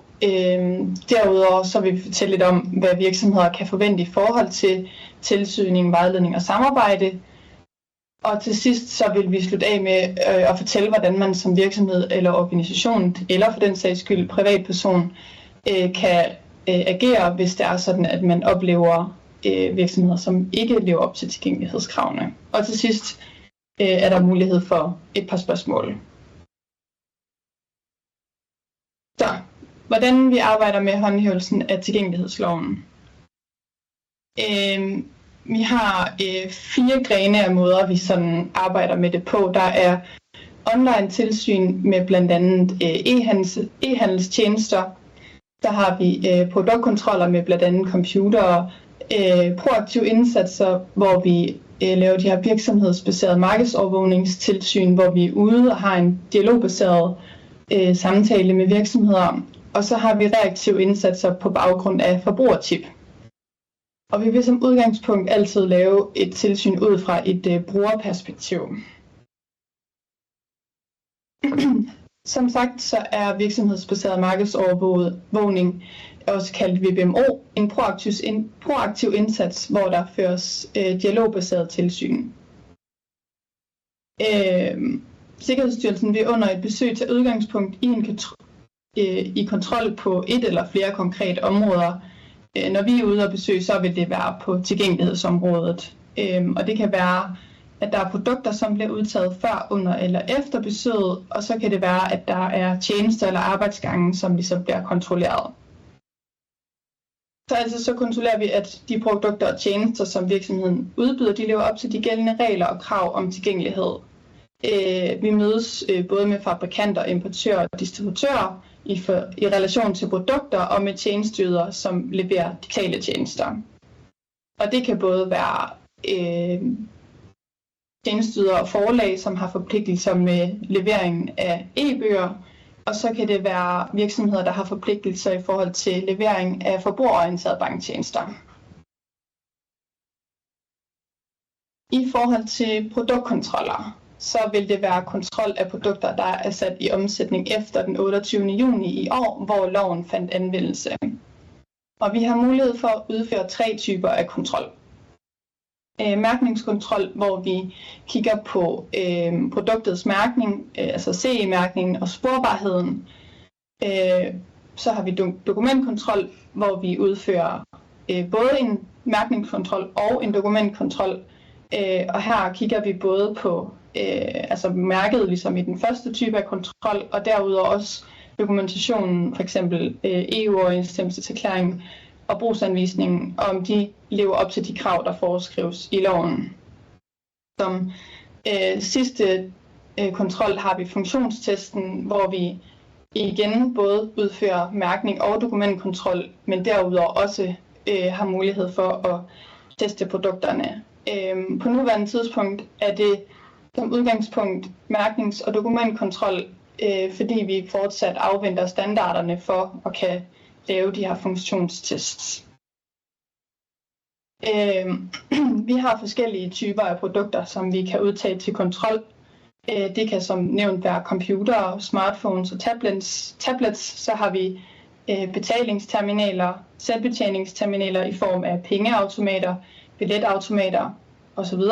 Der har vi produkter, der anvendes til at få adgang til elektroniske kommunikationstjenester i form af router og modemer, og produkter, der anvendes til at få adgang til audiovisuelle medietjenester, såsom digital tv og decoder, altså tv-bokse, og sidst men ikke mindst e-læsere, som kan bruges til at få adgang til at navigere i, læse og bruge e-bogsfiler. Ja, og jeg skal fortælle lidt om online tilsynsdelen. Til at starte med, der vil jeg komme ind på, hvem der er omfattet, hvordan lever man som tjeneste bedst op til kravene i praksis, og hvordan vi som Sikkerhedsstyrelse fører online tilsyn. Vi kan starte med de tjenester, der er omfattet af den nye tilgængelighedslovgivning. Det er tv- og streamingtjenester, det er e-bøger, det er e-handelstjenester og det er forbrugerorienterede banktjenester. Det afgørende for at være en e-handelstjeneste, det er, at der kan indgås en forbrugeraftale. De steder, hvor der ikke kan indgås en aftale i form af et køb eller aftale om levering af en ydelse, de skal således ikke leve op til kravene. Alle de omfattede tjenester, de skal leve op til tilgængelighedskravene senest den 28. juni 2025. Det er også selvom tjenesten den blev lanceret før den her dato. Der kan være visse undtagelser i form af, hvis en virksomhed det betegnes som en mikrovirksomhed, men det kommer vi også ind på senere i præsentationen. Og hvordan lever man så op til de her krav i praksis? Vi ved godt, at der ikke er udgivet nogen harmoniserede standarder til tilgængelighedsloven endnu, og vi ved ikke helt præcis, hvornår de kommer. Men indtil da, så kan man anvende den gældende standard, der er EN 301-549, og WCAG for bedst muligt at opfylde kravene. Der er ikke nogen direkte mapning til tilgængelighedsdirektivet, men den kommende revision af EN 301-549, og der vil tage udgangspunkt i WCAG 2.2. Og så lidt omkring vores online tilsyn. Vi gennemfører både proaktiv tilsyn og reaktiv tilsyn, som er baseret på anmeldelser, vi får fra forbrugere. I vores tilsyn der vurderer vi blandt andet, om en tjeneste den er opfattelig, anvendelig, forståelig og robust. Det betyder, at siden skal kunne genereres i et alternativt format, betjenes udelukkende via et tastatur, og så skal det have en let og forståelig navigation, og så selvfølgelig fungere sammen med kompenserende hjælpemidler, som f.eks. skærmlæsere. Vores tilsyn det består primært af manuelle brugertest, som vi har kombineret med en række testværktøjer. Vi tager udgangspunkt i et brugerperspektiv, hvor vi følger en brugers vej igennem tjenesten, herunder med særlig fokus på blandt andet købsflowet. Vi tester blandt andet, om det er muligt at gennemføre et køb, udelukkende ved brug af kompenserende hjælpemidler. Tilsynene de afsluttes i øjeblikket med et vejledningsbrev, fordi vi er i en vejledningsperiode, og det her brev det bliver så sendt til den pågældende virksomhed. Og så har vi lidt om, hvad virksomheder kan forvente i forhold til tilsyn, vejledning og samarbejde. Når det kommer til kontrol på området, så er vi helt bevidste om, at der er tale om regulering af et område, der ikke tidligere har været reguleret. Derfor så fører vi også tilsyn og kontrol på en pragmatisk og dialogbaseret måde, hvor vi lægger vægt på, at det er vejledning og påbud, så produkter og tjenester de bliver bragt i overensstemmelse med tilgængelighedskravene.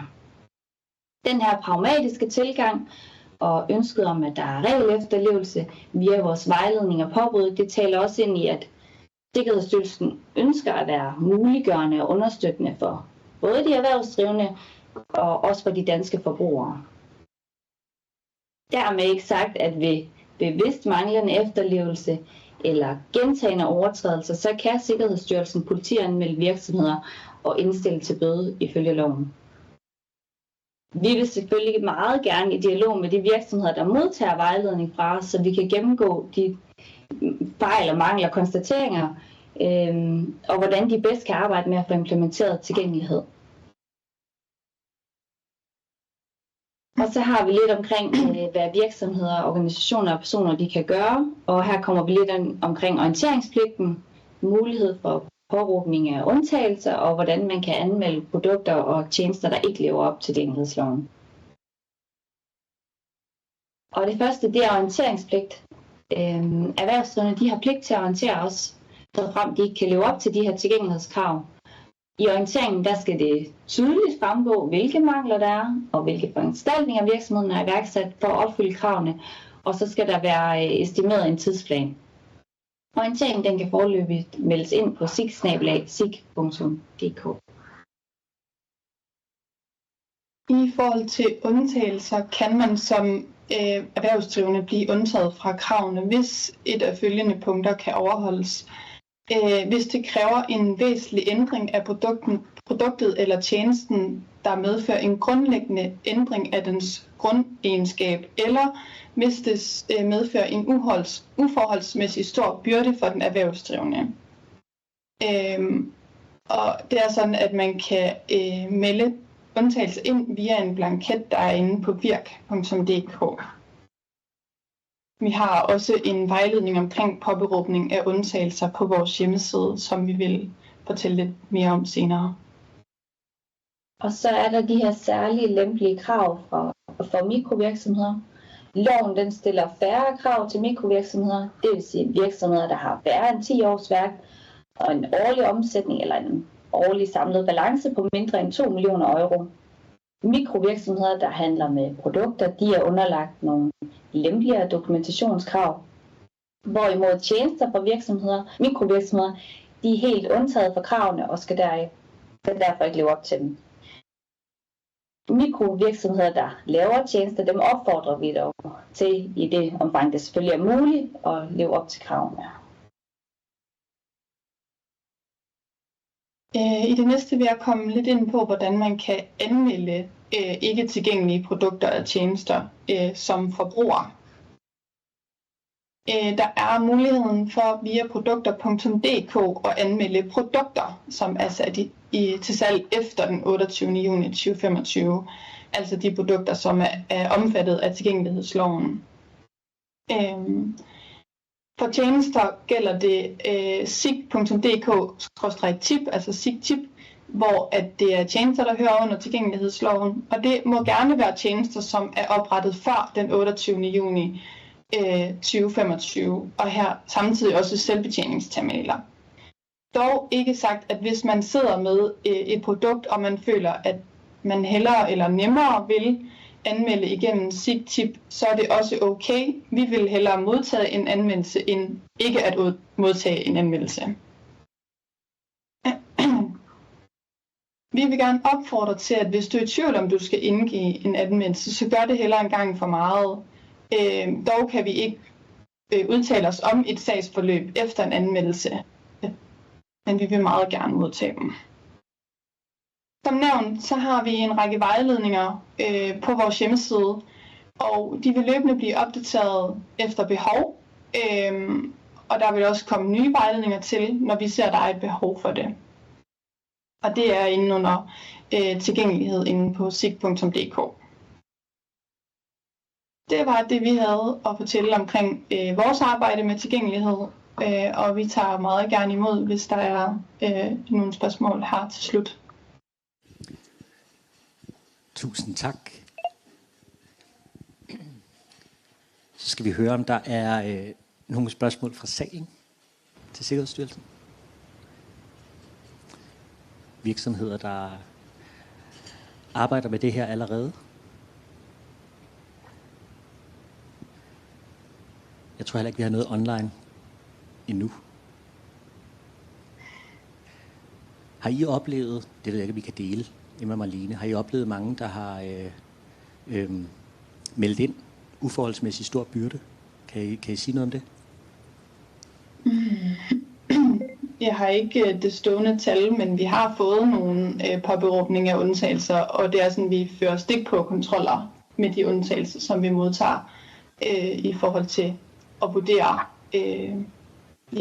hvordan det ligesom er. Som loven er lige nu, er der ikke sat ligesom en grænse for, hvad en uforholdsmæssig stor byrde er, så det vil være fra sag til sag være en konkret vurdering. Ja, af den enkelte påberåbning.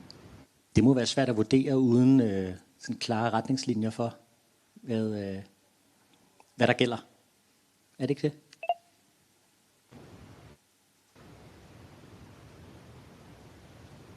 Går jeg fint nok igennem? Vi kunne ikke høre, hvad du sagde noget der, men nu kunne vi høre dig. Jeg spurgte om jeg sagde, det må være svært at vurdere uden klare retningslinjer for, hvad der egentlig tæller som en uforholdsmæssig stor byrde. Så der må være meget arbejde med at prøve at vurdere det. Ja. Hvordan griber I det an? Hvad siger du? Hvordan griber I det an? Vi kan vel ikke gå ind i... Nej, altså vi er lidt i tvivl om, hvor meget vi egentlig må dele omkring det. Men vi har nogle værktøjer, vi holder det op imod, og nogle beregningsmodeller, vi bruger til vurderingen af det her. Klart. Det er også helt i orden. Er der noget, I vil ønske, at virksomhederne gjorde anderledes, eller gjorde mere, nu hvor I har arbejdet med det her i noget tid? Altså, vi har ikke set så mange virksomheder, som gør brug af orienteringspligten, på trods af, at loven jo egentlig foreskriver, at man skal melde til os, når man er opmærksom på, at der er dele af loven, man ikke kan overholde. Vi har set eksempler på, at det blandt andet er skrevet i erklæringer på hjemmesider, men det er faktisk ikke tilstrækkeligt. Det skal også meldes direkte til Sikkerhedsstyrelsen. Så det er noget af det, vi er blevet meget opmærksom på, eller i hvert fald har set eksempler på flere gange. Ja, så en opfordring herfra. Hvis man, hvis man ikke ved, om man overholder det, så er det første step. Og hvis man ved, at man ikke overholder det, så skal det meldes ind og ikke kun skrives på hjemmesiden. Det er også en god idé at skrive på hjemmesiden, så kan alle jo nemt se det. Og vi har et spørgsmål fra Anne. Du får lige mikrofon her.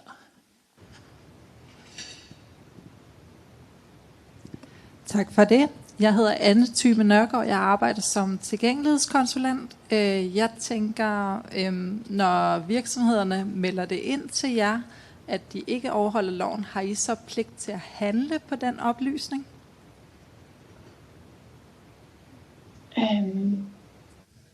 Så vidt jeg er orienteret, så skal vi bare orientere os omkring det. Jeg er i tvivl om, hvorvidt vi skal handle på det, men det er noget, vi meget gerne vil følge op på og komme med et svar på efterfølgende. Men så vidt jeg ved, så skal vi ikke handle på det. Vi skal bare orientere os i forhold til det. Og vide, altså have de her foranstaltninger og en tidsplan for, hvornår man forventer så at kunne være fuldt tilgængelig. Og det bruger vi blandt andet også i vores tilsyn. Hvis vi har modtaget en anmeldelse omkring orientering, så når vi laver et tilsyn, så vil vi jo ikke gå ind og vurdere de punkter, som en virksomhed har meldt ind direkte til os, før efter den tidsplan, man ligesom har meldt, den så er udløbet, eller hvad man sådan skal sige. Ja. Okay, så det kan være en fordel for virksomhederne at kommunikere åbent omkring de fejl og mangler, man har i sine services, hvis I skulle sige det?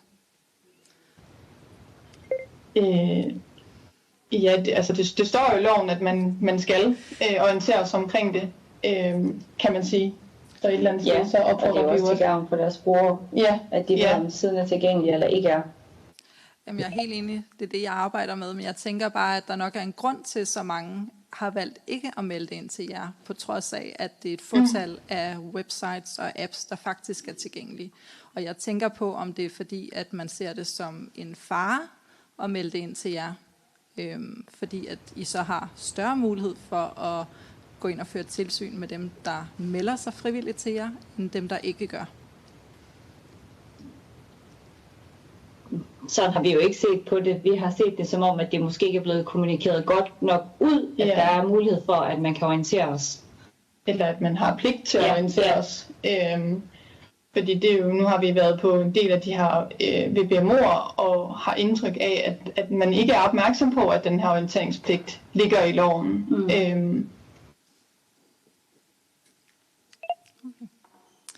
Kan I sige noget om, hvor mange af de her VBMO'er I har været på?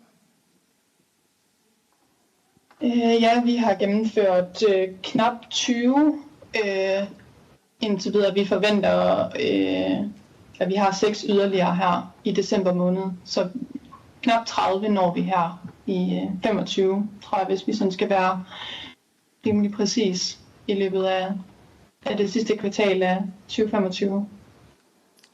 Okay. Tak for svar. Tak for det. Og her til sidst, inden vi går til frokost, kan I sige noget om planerne for 2026?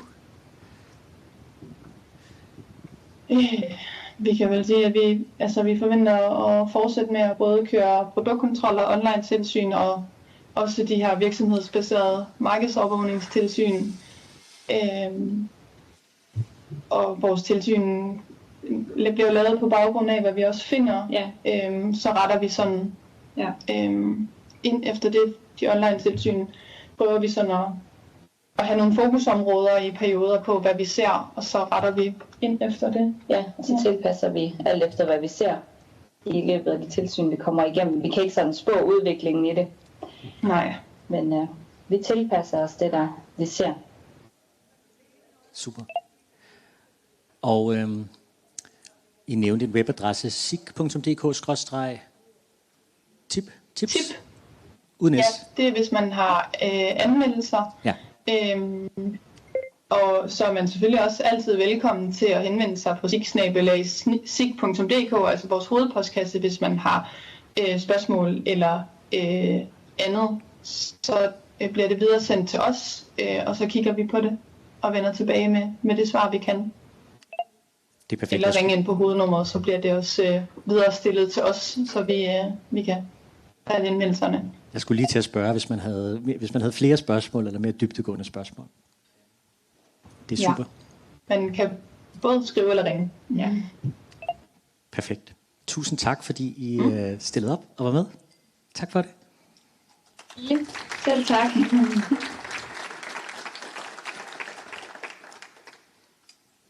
Og nu er det frokosttid. Der skulle være stillet mad frem ovenpå. Lidt som med morgenmaden til dem af jer, der var med deroppe og hente det. Og vi er back on track tidsmæssigt. Så vi har til 12:20. Og der skulle vi oprindeligt have hørt fra Laura, men vi har flyttet lidt rundt. Så der håber vi at have Lars Holm Sørensen med, der vil give en kort demonstration af, hvad det vil sige at bruge skærmlæser til at navigere internettet med. Velbekomme.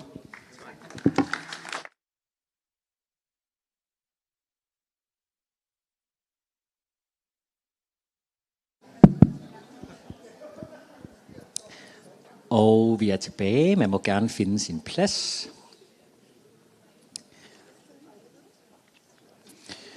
For det er blevet tid til en demonstration af skærmlæser.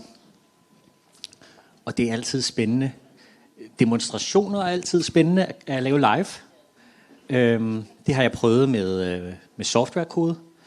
Og så se, om det vil bygge, når man står der. Lars vil lave en skærmlæserdemonstration, og han havde sin egen computer med. Og den spiller ikke sammen med teknikken her.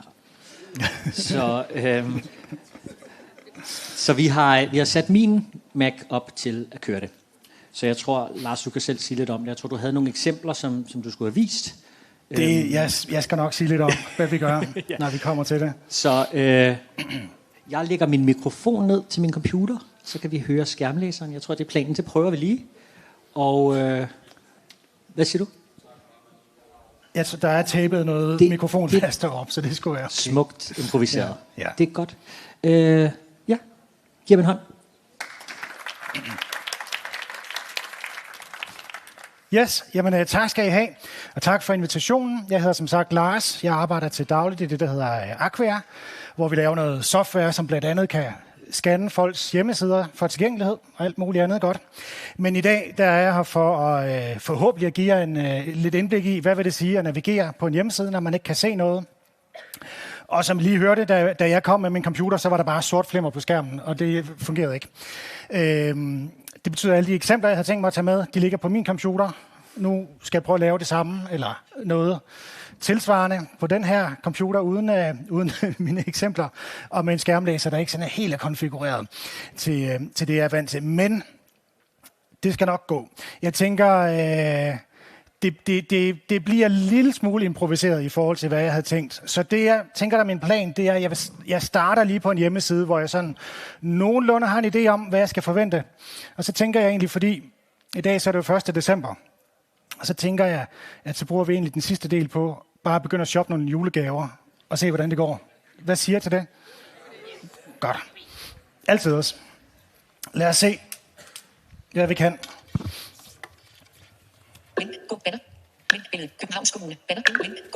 Kan I se en hjemmeside deroppe? Godt. Kan I høre noget nogenlunde fra skærmlæseren? Godt. Jeg ved ikke, om vi kan lave det højere. Det kan være, der er nogle teknikfolk, der kan det. Og ellers, der skulle også gerne være sådan en lille undertekstvindue, så man kan se, hvad skærmlæseren siger. Og i virkeligheden, Mit første problem, når jeg kommer ind på en hjemmeside, det er jo at få overblik over siden. Jeg, som kan se noget, vil sådan formodentlig hurtigt kunne skimme ned over en side og se, hvad har vi, hvor er vi interesseret i at begynde at læse. Men hvis man læser med en skærmlæser, så er det jo sådan en lineær proces, kan man sige. Det er jo, i hvert fald med mindre man har nogle andre håndtag, så er det noget, der bare sker fra start til slut. Nu prøver jeg bare lige at sætte skærmlæseren til at læse.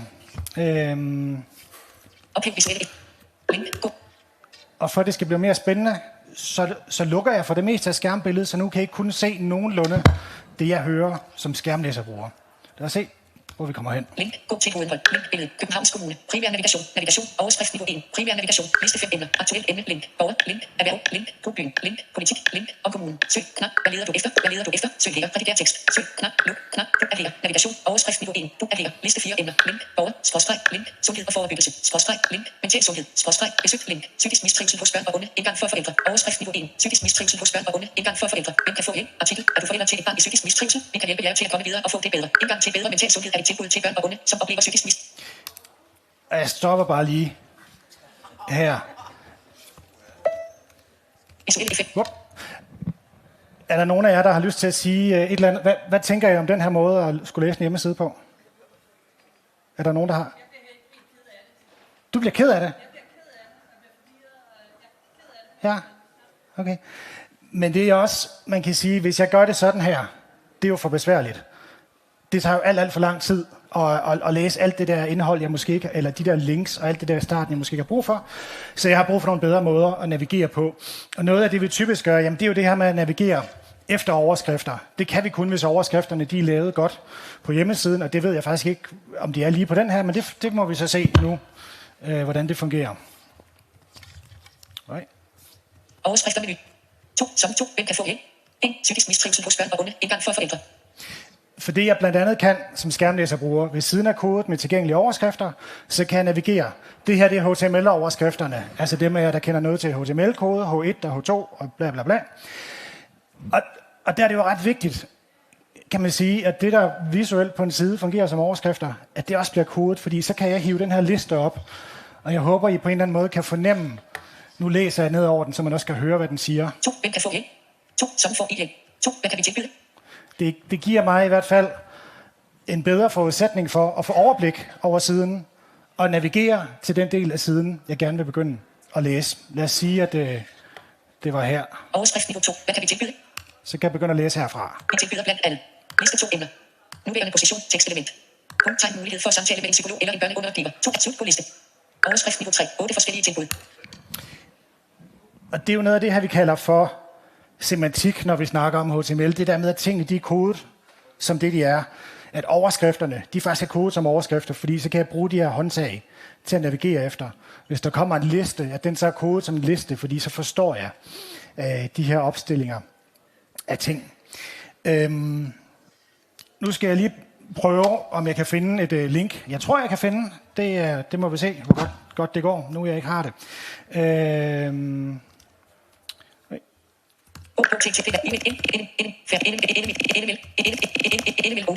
Færdiggørelse det valgte erstattet. Og se er lige med B-staten L6BXC8B. Og link. Gå videre til hovedindhold. Link. Hjælp. Overskrifter menu. 2 giga af resultat. Filtre og emner. 1 links til 18 emner. 1 links menu. Overskrifter 2 giga af resultat. Filtre og emner. Overskrift. Det gik ikke så godt, tror jeg. Færdiggørelse valgt. Du er nu i mit indhold. Overskriftsniveau 2. Ida Gora Cookies. Nuværende position. Overskriftsniveau. Vi går egne og tredje parts cookies samt andre tekst. Slutning af. Menu. Nødvendige. Funktionelt. Stat marketing. Koderby. Link. Marketing. Et valg afkritisk marketing. Koderby. Link. Cookie. Slutning af. Vi går egne og tredje. Vi har lige en cookiebox. Jeg skal lige finde ud af at lukke den. Det skal nok lykkes på et eller andet tidspunkt. Tom venner. Vi går egne og tredje parts. Lodret adskiller. Klik dig ind i Ida med indhold. Lodret værktøjslinje. Lodret adskiller dig ind i Ida med indhold. Nå, den dækker stadig for det deroppe. Gør den ikke der, eller hvad? Okay. Overskrifter menu. Links menu. Windows.in. Formular overskrift. Accepterer alle knap. Accepterer. 77. Bedre? Godt. Nu skal jeg lige se, om jeg er, hvor jeg håber. Overskrifter menu 2. Studerende 2 gratis. 2 studerende. 1 start din indmeldelse i Ida her. Vi er gået ind på Ida, ingeniørernes fagforening, tror jeg det hedder. Og hvad hedder det? Nu prøver jeg igen det her med overskriftlisten, ligesom før. Og det man kan se på den her liste. 2 studerende.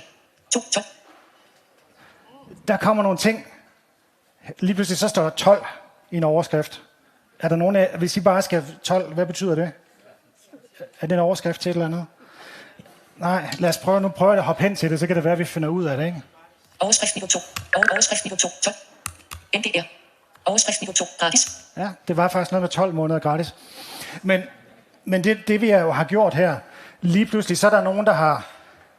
Jeg går ud fra visuelt, at det der 12-tal, det er måske stort og fremhævet eller et eller andet, ikke? Der har vi jo brugt nogle koder til at lave overskrifter, som vi egentlig ikke skal bruge. Man må selvfølgelig gerne lave noget stort og flot, men det duer ikke, at vi inde i koden siger, at det her det fungerer som en overskrift, fordi så går det ind og ødelægger min navigation, så forstår jeg lige pludselig ikke, hvad der har været. Jeg skal lige høre tidsmæssigt, hvor lang tid har jeg egentlig fra nu af? 5-10 minutter. Godt. Lad os starte vores julegaveindkøb. https banner 5 banner link skip to main content 5 banner renew concept banner link skip to main content link checkmark menu klik og hent. Nu er jeg gået ind på Imercos hjemmeside. Det er ikke for hverken, og jeg ved ikke, om der er nogen, der sidder i lokalet, der på en eller anden måde er relateret til. Der kan jo være nogle bureauer eller et eller andet. Det er ikke for at pege fingre hverken den ene eller den anden retning. Det er bare for, ligesom alle mulige andre, så har jeg jo en familie og børn og niecer og alt muligt, der godt vil have julegaver lige om lidt. Så lad os bare lege, at det er det, vi er ude på. Vi kan jo prøve først lige med overskrifterne på den her side. Overskrifter menu. 3. Vi forlænger vores Black Weeks for andre vilde priser. 2. Populære græns. 3. Medlemstilbud. 3. Ny avis. 3. Vilde priser. 2. Prismatch. 2. Se i tilbudsanvisen. 2. Julepris. 2. Populære julepriser. 2. Spar 30%. 1. På at julebyg fra Kasser Christmas. 3. Det andet julekatalog. 1. På Okay, der er jo alle mulige ting. 2. Spar 35 emner. 2. Kun i dag. Overskrift menu. Blandt overskrift menu. Jeg vil godt tænke mig bare lige at prøve at læse lidt ned over siden, for at se den oplevelse. Overskrift niveau 3. Den 6. forlænger vores Black Weeks for andre vilde priser. Link. Chokker. Link. Billede. Chokker. Nuværende position. Link. Chokker. Link. Billede. Chokker. Nuværende link. Chokker. Link. Billede. Chokker. Skærene gælder til og med den 1. december, som en forlængelse af Black Weeks. Link. Card link. Link. Card link. Link. Card link. Her kommer et eller andet card link. Link. Card link. Card link. Link. Card link. Card link. Nuværende link. Card link. Er der nogen af jer, der ved, hvad det her er for noget? For jeg ved det ikke. Hvad er det for noget? Det er forskellige kasser, som repræsenterer forskellige typer artikler. Er det noget, jeg kan købe? Ja, køkkenudstyr og bord. Okay. Ja, det kunne jo være fedt nok at vide som inspiration, også for mig. Altså. Jeg tror, at min navigation på siden her, den er... Jeg har ikke så meget tillid til ligesom at bare at browse rundt på siden og blive inspireret. Jeg kan prøve at bruge søgefeltet. Lad os nu sige, at jeg vil købe en kaffekværn, for eksempel, til min bror. Han kunne godt finde på at ønske sig sådan en. Jeg ser, om jeg kan finde et søgefelt. Overskrifter menu. Links menu. Bare tak formularvær. Overskrift formularvær. Scroll til højre knap. Scroll til venstre. Den ved knap. Search tekst til søgning. Search til navigation. Link. Højre på betydning af navigation. Search tekst til søgning. Ind i tekst til søgning. Der er noget tekstfelt. Det lyder godt nok lidt engelsk. Det ved jeg ikke hvorfor. Der er nok noget sjov kodning i det. Men lad os se, om jeg kan komme videre. K, A, F, F, E, K, V, R, N. Nuværende kaffefjern. Nuværende position. Link. Skip to main content. Jeg ved ikke, om jeg fik søgt. Måske. Link. Jeg prøver lige mine overskrifter. Der er kommet... Link. Checkmark link. Formularvær. Tøjler menu. Overskrifter 4. Kundesøg. Kaffefjern. Nuværende overskrift. Der var en niveau 1 overskrift. Kaffekværn, det er positivt, det er dejligt. Toppefilter på domknap. Og toppefilter på domknap. Toppefilter på domknap. Nuværende position. Toppefilter på domknap. Jeg tror, den siger toggle filter drop down. Toppefilter på domknap. Så der er formodentlig nogle filtre ting her. Toppefilter på domknap. Jeg ved ikke, hvad jeg kan filtrere på. Nu prøver jeg at trykke på den første her. Og toppefilter på domknap. Vis kun varer på lager online. Nuværende på vis kun varer på lager online. Ikke væk forkert stadig. Søg på butiksnavn. Vis kun varer på toppefilter på domknap. Nuværende position. Og toppefilter på vis kun varer på lager online. Toppefilter overskriftniveau 1. Toppefilter. Og toppefilter på domknap. Toppefilter på domknap. Toppefilter på domknap. 0. Trindeler. 0. Toppefilter på domknap. Toppefilter på domknap. Toppefilter på domknap. Okay. Min oplevelse her Det er, jeg kan se en række filtre. Jeg ved ikke, hvad de filtrer til.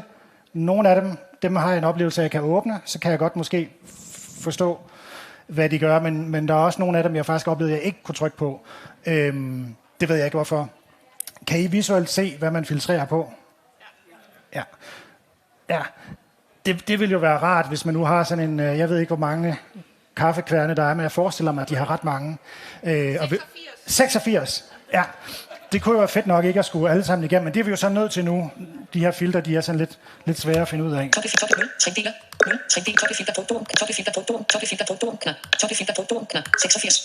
Nuværende position. Ja. Popularitet. Knap link. Gastrolog med kaffekværne. Link. Bosch kaffekværne. Kaffemølle. Link.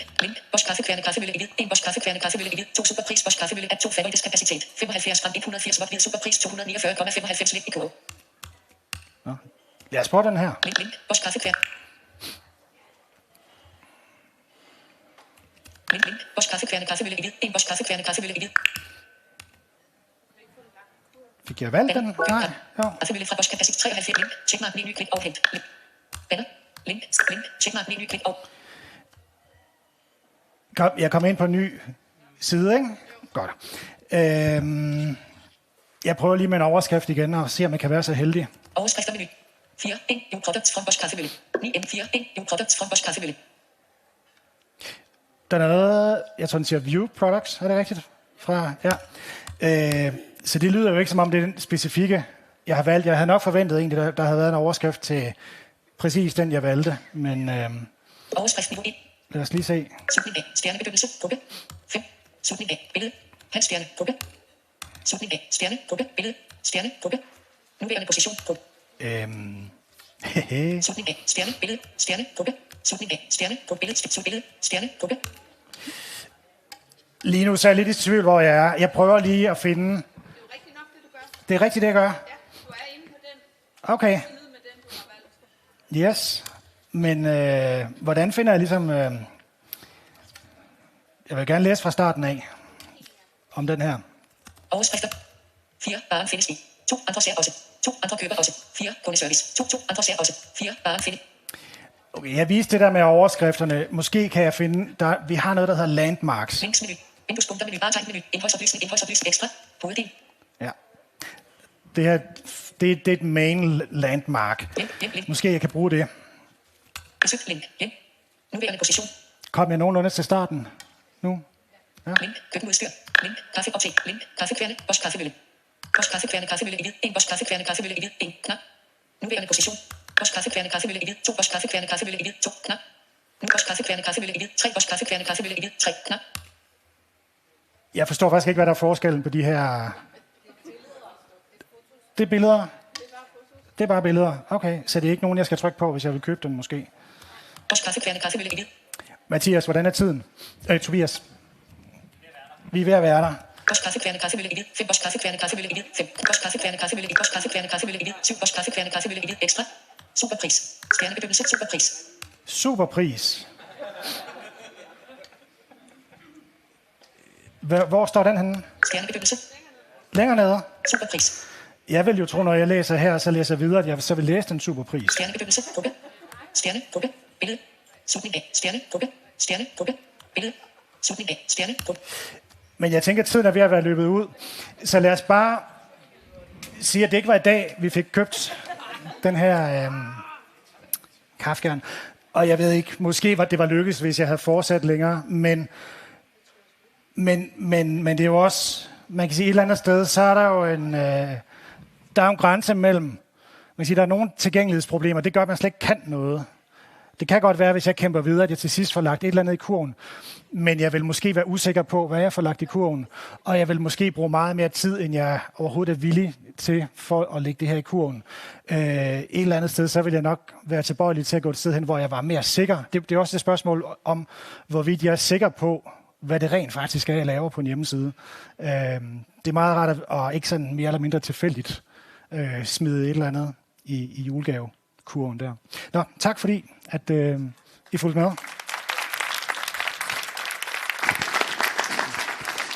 Tusind tak, Lars. Det var godt improviseret, Og jeg synes måske også godt, vi kan give en hånd til vores tegnsprogstolke og skrivetolke, som har skulle tolke oplæsning til blinde og svagtseende. Så det er en imponerende, spændende lille øvelse. Og med mine meget begrænsede Mac skærmlæser skills, så fik jeg slået den fra. Det er vist også det, jeg kan finde ud af, tror jeg. Og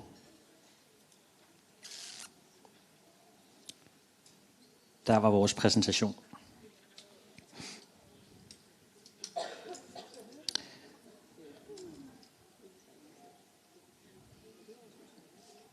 Sådan der. Eller hvad? I ser forbilledet her så godt, så ruller vi lige videre. Fordi vi har næste oplægsholder stående klar. Det handler jo så, nu har Lars vist os lidt om, hvordan det er at navigere på internettet. Og noget af det, man også møder på internettet, det er jo digitale dokumenter. Og hvis man sidder fra en virksomhed her og tænker, at dokumenter, det er jo ikke det, vi har vores hjemmeside. Men så kan man jo lige prøve at overveje måske sine supportdokumenter, sit salgsmateriale, sine kundekontrakter, er der jo sådan set også fakturaer. Det er svært at komme igennem hele den proces, uden at møde en eneste pdf. Jeg har siddet og kæmpet med det, med vores program til den her, og jeg glæder mig rigtig meget til at høre fra Jesper om det her emne. Så værsgo. Vi skal høre om tilgængelige dokumenter. Tak.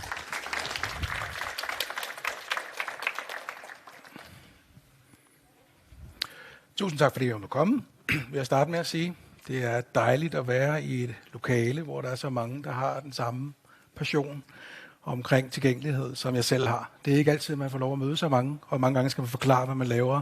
Folk zoner ud, fordi det er bare ikke på radaren for, hvad folk vil lave.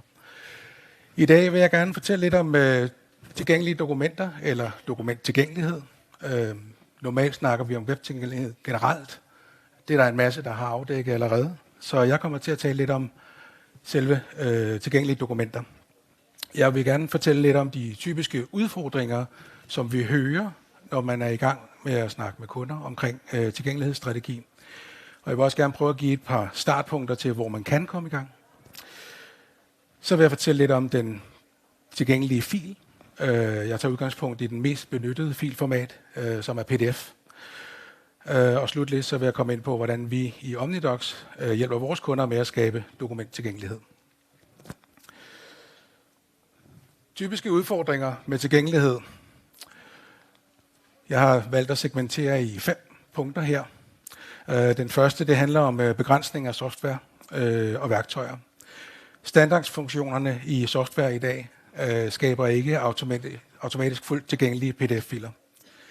Der er mange værktøjer, der kræver ekstra opsætning. Det kræver plugins eller det kræver manuel efterbehandling for at sikre, at man får en tilgængelig PDF-fil. Resultatet, det bliver enten delvist eller slet ikke tilgængeligt. Lars viste glimrende, hvordan det kunne virke på en webside. Det er stort set det samme, vi også har med dokumenter. Det er vigtigt at kende til de rigtige dedikerede værktøjer for at passe ind i et workflow, som kan skabe fuld tilgængelighed. Manglende viden om, hvordan man arbejder korrekt. For vores domæne er det Office. Der er mange brugere, der ikke rigtig ved, hvordan man kan strukturere et dokument. Der er typografier, den semantiske struktur. Der er alternative tekster til ikke-tekstelementer. Der er tabeller, der skal opmærkes korrekt, for at man kan navigere enten med mus eller uden mus på en PDF-side også. Brugerne tror ofte, at det løser sig ved, at man bare laver en PDF, fordi det software må der have styr på, hvordan PDF'en skal laves til sidst. Det er bare ikke korrekt. Tilblivelsen af tilgængelighed, det starter fra begyndelsen af dokumentskabelsen. Lav kendskab til tilgængelighed generelt. Jeg skal lige have mine noter med her. Medarbejdere ved ikke, hvad tilgængelighed indebærer, og hvorfor det er vigtigt. Mange tror, at tilgængelighed det handler om blinde og svagtseende og farveblinde, men vi overser et kæmpe spænd af andre behov. Uden forståelse for sin målgruppe, så bliver tilgængelighed bare ikke prioriteret. Tidspres og manglende ressourcer, det er en undskyldning, vi hører rigtig tit. Det opfattes som ekstra arbejde at skulle lave dokumenter tilgængelige.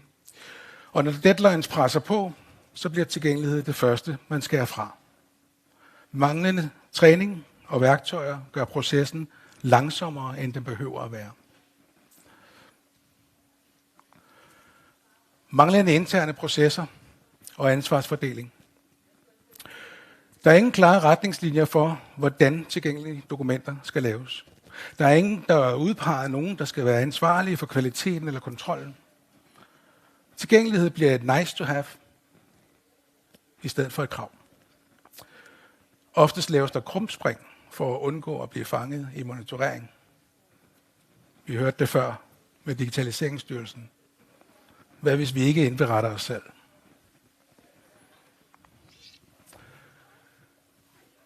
Her ser jeg et billede af en elefant, og spørgsmålet, hvordan spiser man en elefant? Og svaret er selvfølgelig en bid ad gangen. Det er præcis sådan, vi skal tænke, når vi arbejder med webtilgængelighed for dokumenter. For hvis vi starter med at få processer og ansvar på plads, og forankrer vores tilgængelighedsstrategi i organisationen, så baner vi faktisk vejen for at løse de andre udfordringer, jeg lige nævnte før. Når ledelsen tager ejerskab og sætter retningen og følger de nødvendige værktøjer, viden og ressourcer med ind i puljen, så får vi en forståelse for den strategi, der skal laves. Det handler ikke kun om at løse alting på én gang. Vi har været inde på det ved et tidligere oplæg i dag. Det handler om at tage et skridt ad gangen, eller en bid ad gangen. Gradvist bygge en stærk og bæredygtig tilgængelighedsstrategi op.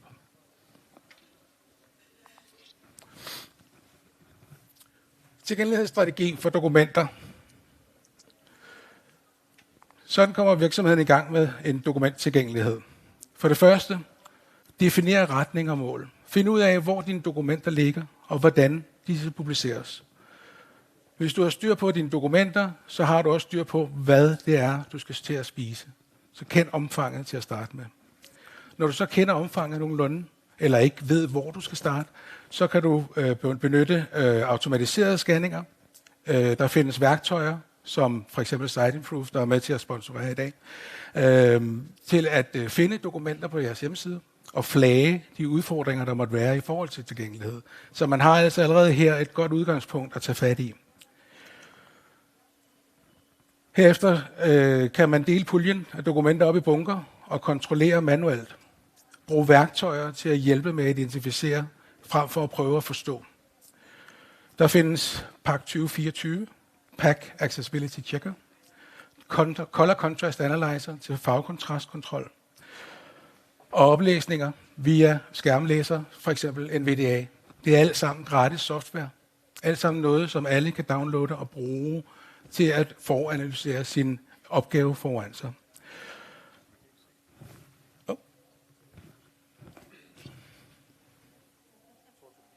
Continue watching står der på skærmen.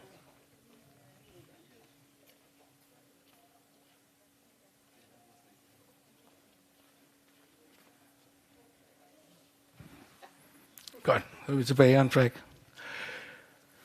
Og test også for tastaturnavigation og logiske læserækkefølger, og ikke bare, at der er en alternativ tekst, men at den alternative tekst rent faktisk giver mening. Dokumentere, prioritere og eksekvere. Lav en rapport med fundne problemer, hvor det peger ind i VCRG-kriterierne. Foreslå gerne, hvordan man kan rette det. Prioriter kritiske dokumenter, kundevendte dokumenter, kontrakter, rapporter og regninger. Og involver brugerne med funktionsnedsættelse for en realistisk feedback. Der er rigtig mange, der gerne vil hjælpe med at komme med feedback, hvis bare I spørger. Undersøg den værktøjskasse, der skal til for at hjælpe dine kollegaer. Og bagefter fix filerne. Det er også vigtigt at etablere noget governance og en løbende monitorering internt. Så find en måde at indføre fast audit og lave nogle kopier. Udpege ansvarlige for dokumenttilgængelighed og integrere tilgængelighed i alle processer for dokumentproduktion. Når vi snakker om tilgængelige filer i PDF-format, så er det lidt ligesom vi hørte før med en HTML-struktur eller en kodestruktur. WCAG eller WCAG, det blev skrevet med webindhold i tankerne. Det kræver en vis fortolkning for anvendelsen af WCAG for andet digitalt indhold, som f.eks. PDF-filer. Principperne i succeskriterierne skal anvendes, men ikke på samme måde, som hvis man laver en hjemmeside. Hertil kom den internationale standard ISO 14289, specifikke krav for tilgængelige PDF'er. Det er det, vi kender som PDF UA, eller Universal Accessible. Når en tagget PDF oprettes, så tagges hvert element i dokumentet for at identificere typen af indhold. Tags arrangerer dokumentindholdet i en struktur. Det skaber en arkitektur, og det er det, vi kalder for et tag tree. Jeg har prøvet at lave nogle eksempler her, hvor man kan se vores overskriftshierarki med H1 og H2'er, paragraftegn, et billedtag og en liste og en figur. Det er sådan en assisterende teknologi, som for eksempel en skærmlæser, vil forsøge at analysere dokumentet og få en bruger, der har behov for assisterende teknologi, til at forstå, hvad der er i selve dokumentet. Alle elementer, der ikke er tekst, vil blive defineret med en egenskab og læst højt. På den måde så vil man kunne opfatte indholdet på både tekst og grafiske elementer. Kravene til PDF-UA-standarden er komplementære med WCAG, og er derfor i overensstemmelse med den gældende lovgivning inden for EU. Selve dokumentet er en form for en rejse, som vi beskriver det i hvert fald. Uanset om du opretter dokumenter i Microsoft Office, Google Workspace eller Adobe CS Suite, så skal du sikre dig, at der er en semantisk struktur. Ikke tekstelementer skal være korrekt opmærket, og overskriftshierarkier, captions og hvad man ellers bruger i den type dokument, skal være på plads. Det vil hjælpe brugeren for at lave et webtilgængeligt output, uden at være ekspert inden for den uden at være ekspert inden for webtilgængelighed, og i øvrigt også at kunne arbejde inden for virksomhedens visuelle designramme. Selve dokumentet, det er der, hvor vi skaber indhold. Det kan være en manuel proces, eller det kan være en maskinel proces. Indholdet skabes og skal naturligvis også opmærkes korrekt. Hvis man har startet med at lave en solid skabelon, så vil brugeren typisk få den semantiske struktur foræret, og så mangler man kun at opmærke de grafiske elementer. Når dokumentet er klar til PDF-eksport, så er det vigtigt, at du ved, hvad du har med i din software. For det er endnu ikke muligt, hverken i Google eller Office eller Adobe, at lave en webtilgængelig fil, bare ved at trykke på Save as PDF.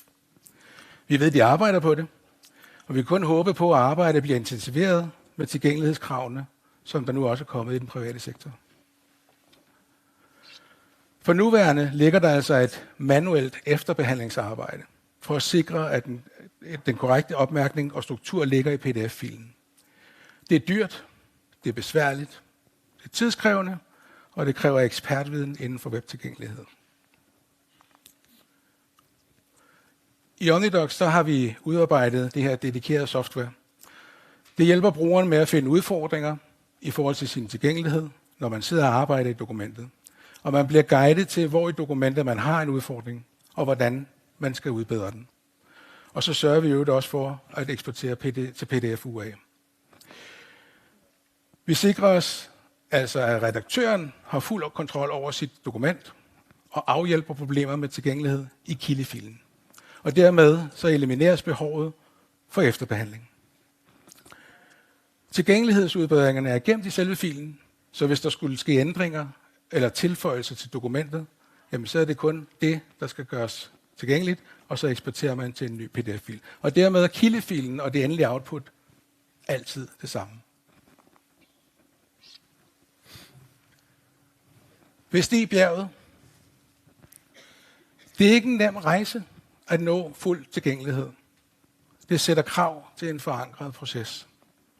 Webtilgængelighed er mere end bare at overholde regler og retningslinjer. Det er en forpligtelse. Det er en forpligtelse til et universelt design og inklusion på den digitale platform.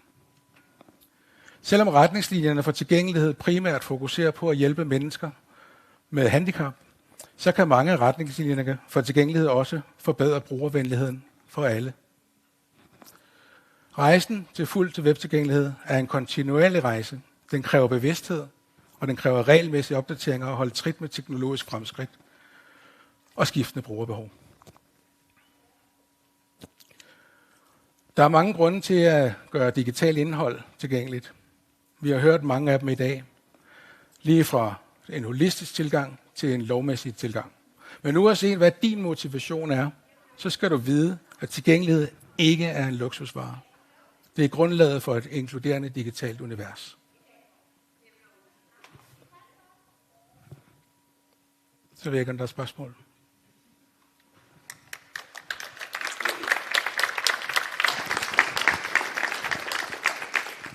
Vi har et par minutter til det, hvis der er nogen.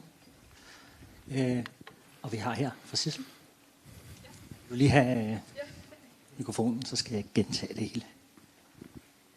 Hej, jeg fik ikke præsenteret mig selv før. Jeg hedder Sissel, og jeg er mobilapp-udvikler. Og jeg tænker på, det er tit, at vi eksporterer eller deler noget data over PDF. Er der nogle standarder eller noget, hvor du ved, at der er det, hvis man deler den inden for den her specifikke system, at så er den tilgængelig? Eller skal man altid selv gå ind og tjekke det? Du skal altid selv gå ind og tjekke det. I bund og grund skal du altid manuelt validere, om alt er korrekt. Du har nogle værktøjer til at sikre, at en PDF-fil er teknisk valid, hvis man kan sige det sådan. Der er i PDF-UA-standarden, den er baseret på en Matterhorn-protokol. Der er 136 målpunkter. Og langt de fleste af dem er teknisk validerbare. Så er der noget, der er sandt eller falsk. Er der en alternativ tekst, eller er der ikke en alternativ tekst? Men det er ikke sikkert, at den alternative tekst giver mening, så man skal altså manuelt ind og validere enkelte elementer. Der skal noget visuelt til, kan man sige. Og man kan ikke gå ud fra på noget tidspunkt, at en fil er korrekt tilgængelig, fuldt tilgængelig, og understøtter en brugervenlighed på samme tid, medmindre man har testet den selv. Det er simpelthen bare ikke muligt. Selv med vores værktøj, som laver en PDF-UA, den validerer og benchmarker imod PDF-UA og sørger for, at alt, hvad der er teknisk validerbart, er på plads. Men man skal stadig tjekke, at læserækkefølgen var den, der var intentionen. Man skal sikre, at farvekontrast er i orden, og man skal også sikre sig, at alternative tekster giver mening. Så kort svar, nej. Ja, okay. Man skal simpelthen selv kontrollere, hvad det er, man prøver at publicere. Ja, så hvis man har en app, hvor man tænker, at den er helt tilgængelig, men hvis man så deler noget via en eller anden fil, så kan man altså godt risikere, det kan du sagtens. Den ikke er tilgængelig. Okay, mange tak. Andre spørgsmål fra salen?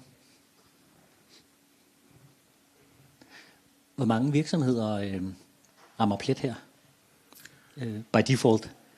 Altså på at lave fuld tilgængelighed på alle PDF-filer? Cirka 0. Ja, okay. Ja. Altså jeg vil sige det sådan, at det her det løfter en arbejdsbyrde for rigtig mange brugere. Og der er et formål i at få noget værktøj ud til den bruger, som skaber dokumentet. Fordi det giver jo den bedste forudsætning for, at opmærkning og alternative tekster er det, der var intentionen. Der var nogen, der satte nogle grafiske elementer ind i dokumentet. Og det at kunne få en teknisk valid fil i den anden ende, er jo, lad os sige, 90% til mål. Og det betyder altså 90% bedre end bare gemt som PDF med sit værktøj. Og jeg vil sige, bare du når 1%, så har du gjort det bedre end 0. Så hvis vi kan løfte skalaen deroppe af, så er det jo rigtig fint. Og i samarbejde med, vi ved i hvert fald Microsoft arbejder intens på at brede webtilgængelighed ud i dokumenter og kildefiler. Accessibility Assistant har en pendant, der hedder Accessibility Checker i Office-pakken. Vi ved bare, at den ikke er fuldt funktionel endnu. Der er mange ting, der skal arbejdes på. Men der er en intention om det, og der er en vilje til at ville lave en digital inklusion fra Microsofts side også. Og det velkommer vi selvfølgelig. Men nej, ingen kommer 100% i mål. Nej. Jeg ved ikke, om skærmlæserbrugerne her genkender det her, men jeg har hørt, at nogle gange så deler man hellere et Word-dokument, altså kildedokumentet, fordi det kan være mere tilgængeligt. Jeg ved ikke, om det er en skrøne eller... Jeg vil ikke sige, det er en skrøne, men det kommer også an på, hvilken form for dokument det handler om. Vi arbejder med virksomheder, der gerne vil sikre sig at være on-brand, og det betyder, at mange gange så skal man lave nogle flydende tekstbokse, eller sætte et billede ind, eller få noget tekst til at gå rundt om et logo eller noget andet. Og det betyder altså, at så har vi ikke længere alt liggende inline. Og når man snakker om kildefilen som Word for eksempel, så skal alt ligge inline, fordi du har ikke det her tredje dimension, hvor du kan lægge den her HTML-kode, opmærkning, tagtreet, kært barn har mange navne, men som kan hjælpe med at decifrere, i hvilken rækkefølge skal tingene læses op.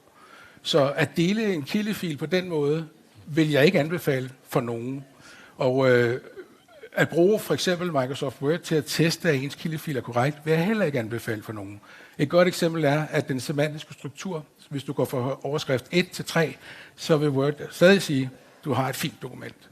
Og så der er jo nogle grundlæggende ting, der først skal på plads, før vi kan begynde at sige, så arbejde med kildefilen. Tusind tak.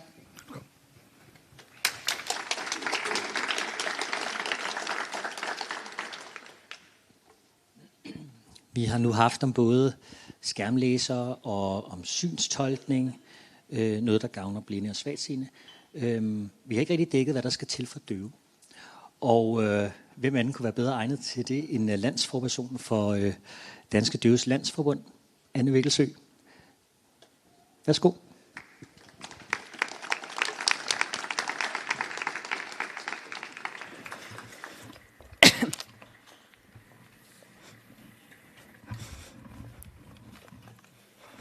Ja, tak for det, og tak for invitationen, så vi i Danske Døves Landsforbund også får mulighed for at prøve at få foldet det her ud. Netop hvordan vi sikrer god tilgængelighed, også for døve. Og jeg tror, at mange kan sidde og tænke digital tilgængelighed og tegnsprog, hvordan hænger det lige sammen? Og hvordan har EAA noget med tegnsprog at gøre? Vi hører jo om skærmlæser, og vi hører om dokumenter, der skal håndteres, og hvordan de digitale løsninger kan hjælpe med det. Men EAA handler jo netop om digital tilgængelighed. Men EAA har jo også et princip, der hedder POUR. Og det betyder, at EAA skal forstås i et bredere perspektiv. Det skal være med til at sikre, at alle mennesker med handicap har adgang til den information, som bliver givet digitalt. Og det er det, som jeg gerne vil prøve at komme ind på i dag, netop mere, hvordan i praksis, og hvad er det, der skal til, for at vi kan sikre, at døve reelt set er ligestillet og har lige tilgængelighed med alle andre.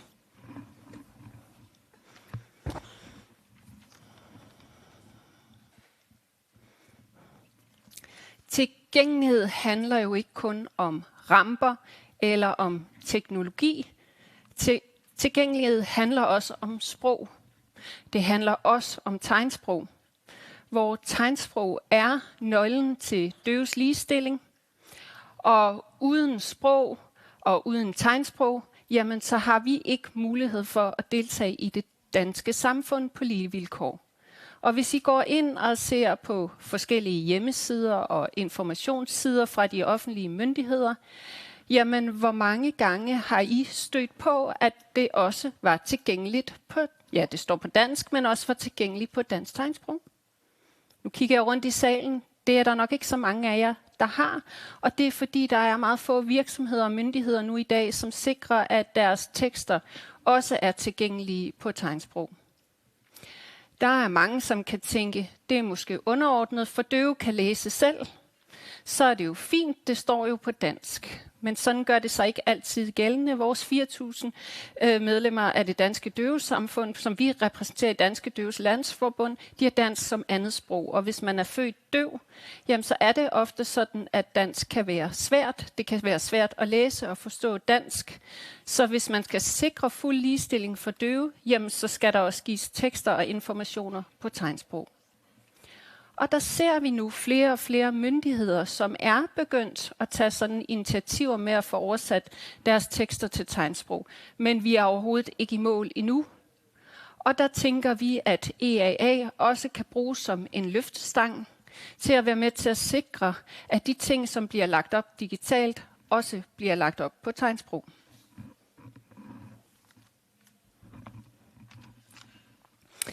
Men nu i dag er tegnsprog ikke beskrevet i EAA. Desværre står der ingenting om tegnsprog i EAA.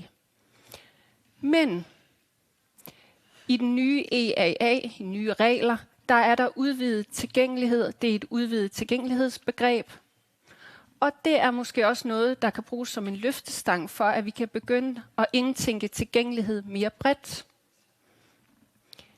Og det kan også være med til at stille krav til de offentlige myndigheder og til virksomheder om, at man skal sikre, at de ting, som man sender ud, som er tilgængelige for nogen, også er tilgængelige for døve på tegnsprog.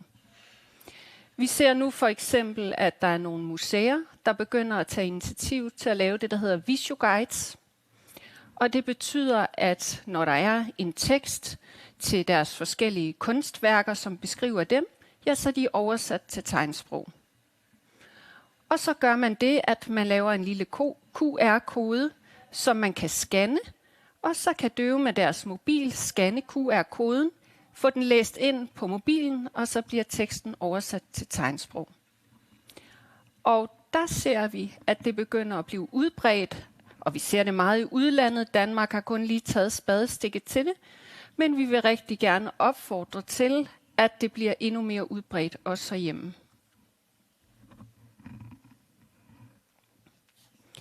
Så hvis I nu sidder og tænker, ja, men nu skal vi derhjem og sikre vores tekster på vores hjemmesider bliver tilgængelige, også på tegnsprog for døve, jamen det vil vi rigtig gerne sikre, at de bliver oversat til tegnsprog. Vi skal have en tegnsprogstolk eller en døv tegnsprogstolk. Det ser vi jo i dag hernede også med døve tegnsprogstolke, som kan gå ind og bearbejde teksterne og få dem oversat til tegnsprog. Hvis I så tænker, jamen hvor får man så fat i en tolk henne, og hvor får man fat i det her tegnsprogstolkning?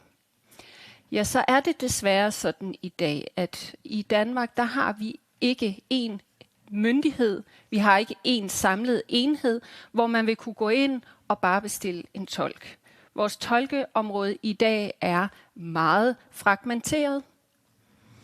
Det er forskellige sektorer, som har ansvar for at betale for tolkebistanden, og det gør, at der er forskellige sektorer, som også har ansvar for at sikre tolkning. Jeg plejer at sige, at når man er døv, så har man ret til at få betalt tolkning, ja, men man har ikke ret til at få forsyningspligt. Der er ingen forsyningssikkerhed, der er ingen forsyningssikkerhed. Så en ting er at finde og skaffe en tegnsprogstolk for at få sine ting oversat. Og hvis man så går ind og googler AI, det er jo en fantastisk ven lige for tiden, jamen så kom og søger så på tegnsprogstolkning, jamen så vil der dukke mange forskellige ting op, og det vil høre mange forskellige områder til. Vi kunne tænke os et samlet system i Danmark, hvor vi har én indgang, altså én dør ind til det at bestille tegnsprogstolkning. Det vil gøre det lettere for jer også, når I skal bestille tegnsprogstolke. Så har vi en anden udfordring i Danmark. Det er, at dansk tegnsprog er ikke anerkendt som et lovligt anerkendt sprog.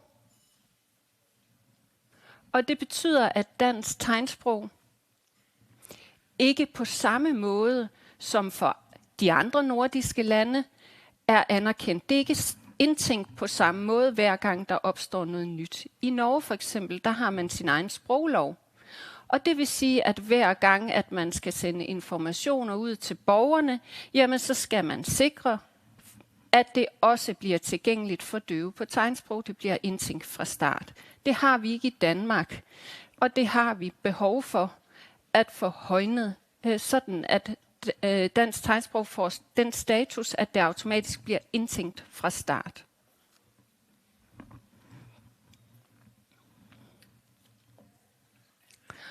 Og hver gang vi for eksempel har breaking news her i Danmark, der er pressemøder, der er doorstep-møder, jamen hvornår har I så sidst set en tegnsprogstolk på skærmen? Nu spørger jeg jer. Det har helt sikkert været under corona, I har oplevet det. Og under corona, der så vi igen og igen og igen, at der var tegnsprogstolkning på skærmen, og det var fordi Danske Døves Landsforbund virkelig var inde og kæmpe en brav kamp for, at det skulle være sådan.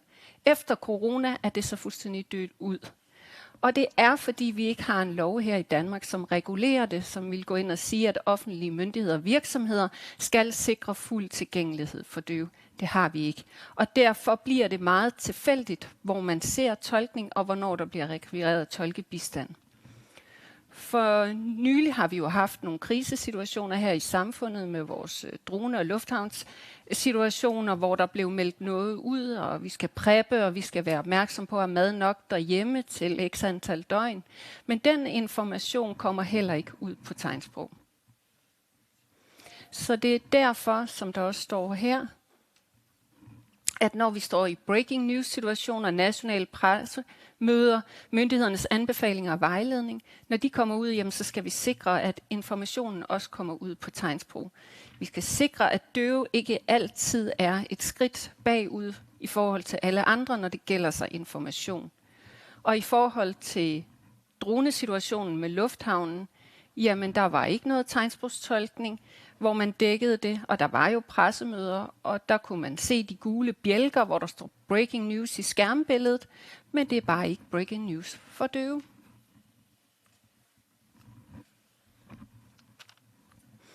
Ja.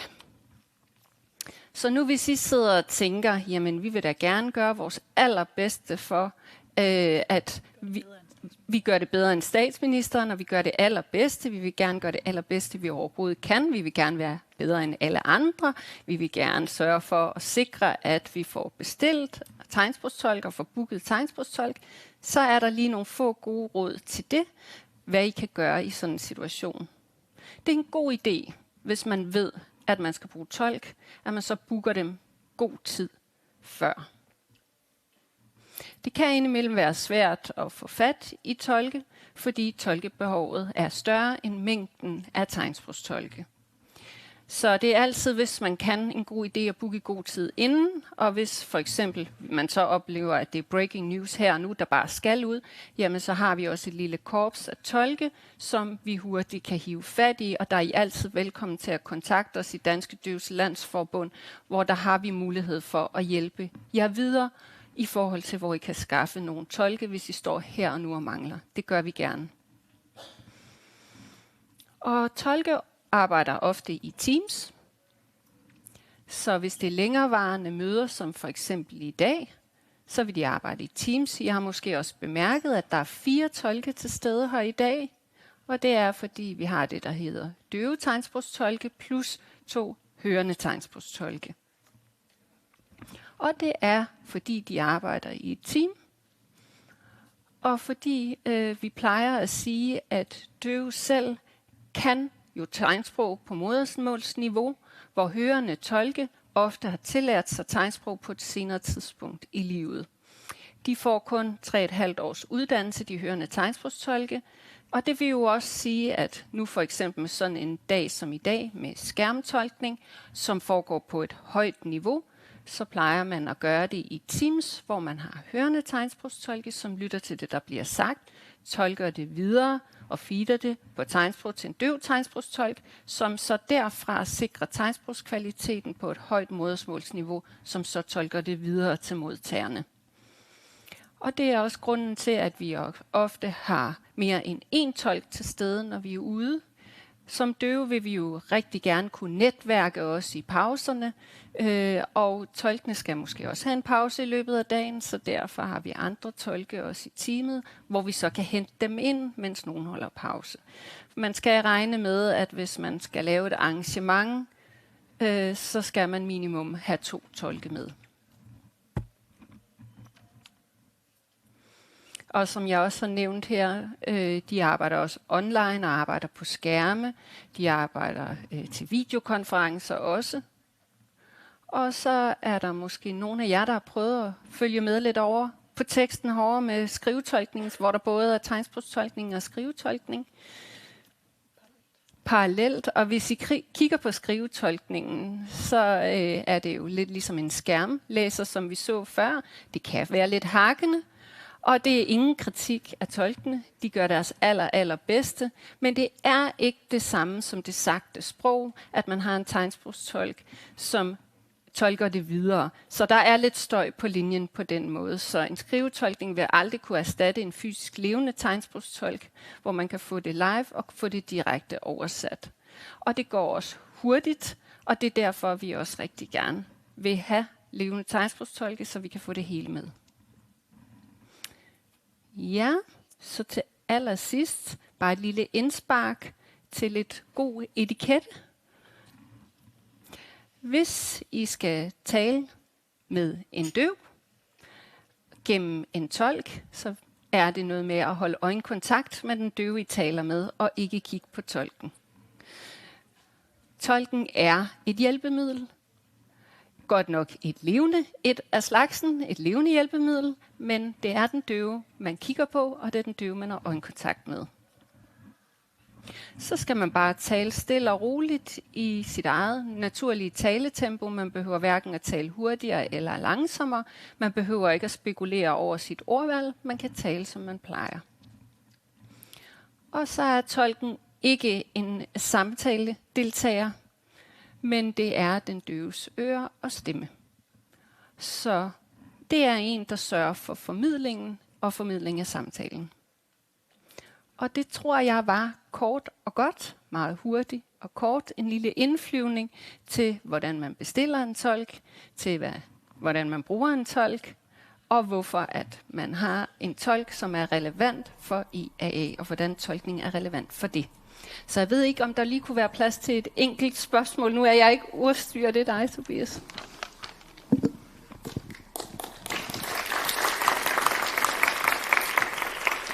Jeg tænker godt, vi kan tage et spørgsmål. Ja. Hvis vi har et. Ja. Ja, hej.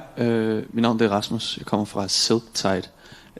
I forhold til det her med at lave tegnsprogstolkning på tekst, og hvis udfordringen er mange, der har dansk som andet sprog, skal den her tegnsprogstolkning så være på dansk tegnsprog, eller skal den være på engelsk tegnsprog?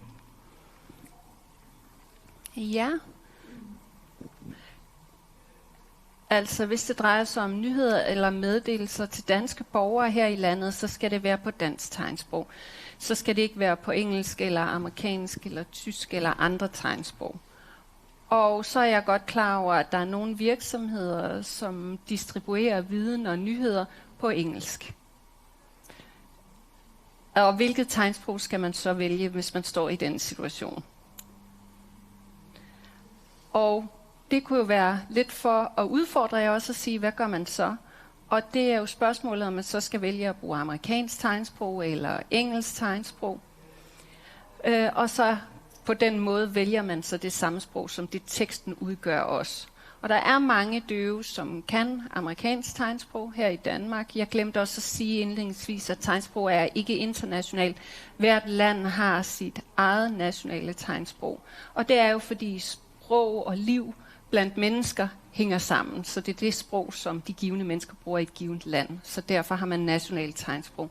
Amerikansk tegnsprog på mange måder er vores tilsvar til, at I taler og skriver engelsk som hørende.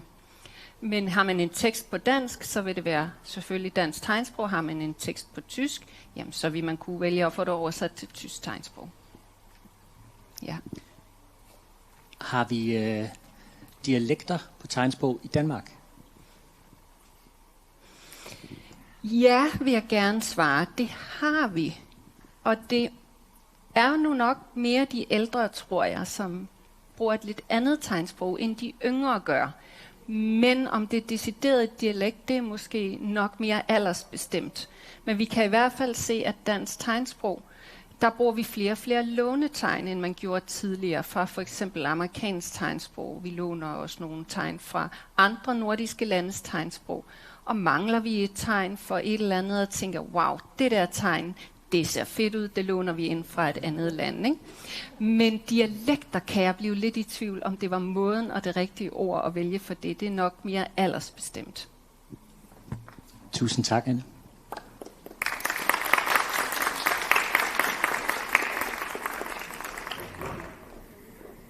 Og vi får næste oplægsholder på scenen.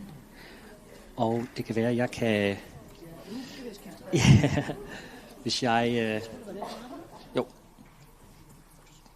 Den sidder godt fast. Ja. Jeg har ned. Nej, jeg var glad for, at vi lige kunne høre om tegnsprog også. Katrine Mejdal, som vi har med i dag, har her til morgen skrevet et ret fint opslag om det at føle sig velkommen et sted som det her, og føle, at man er blevet tænkt ind. Det kan man finde på hendes LinkedIn, men jeg synes, det var ret fint skrevet. Og det er jo også en mulighed for brands at gå ud og gribe den, og sørge for, at man byder folk velkommen. Og nu skal vi høre fra dig, Carsten, Rose Lundberg, og du er, skal vi se, om jeg har det rigtigt, du er branchedirektør i digital handel hos Dansk Erhverv. Det er fuldstændig korrekt. Fedt. Det er fuldstændig korrekt.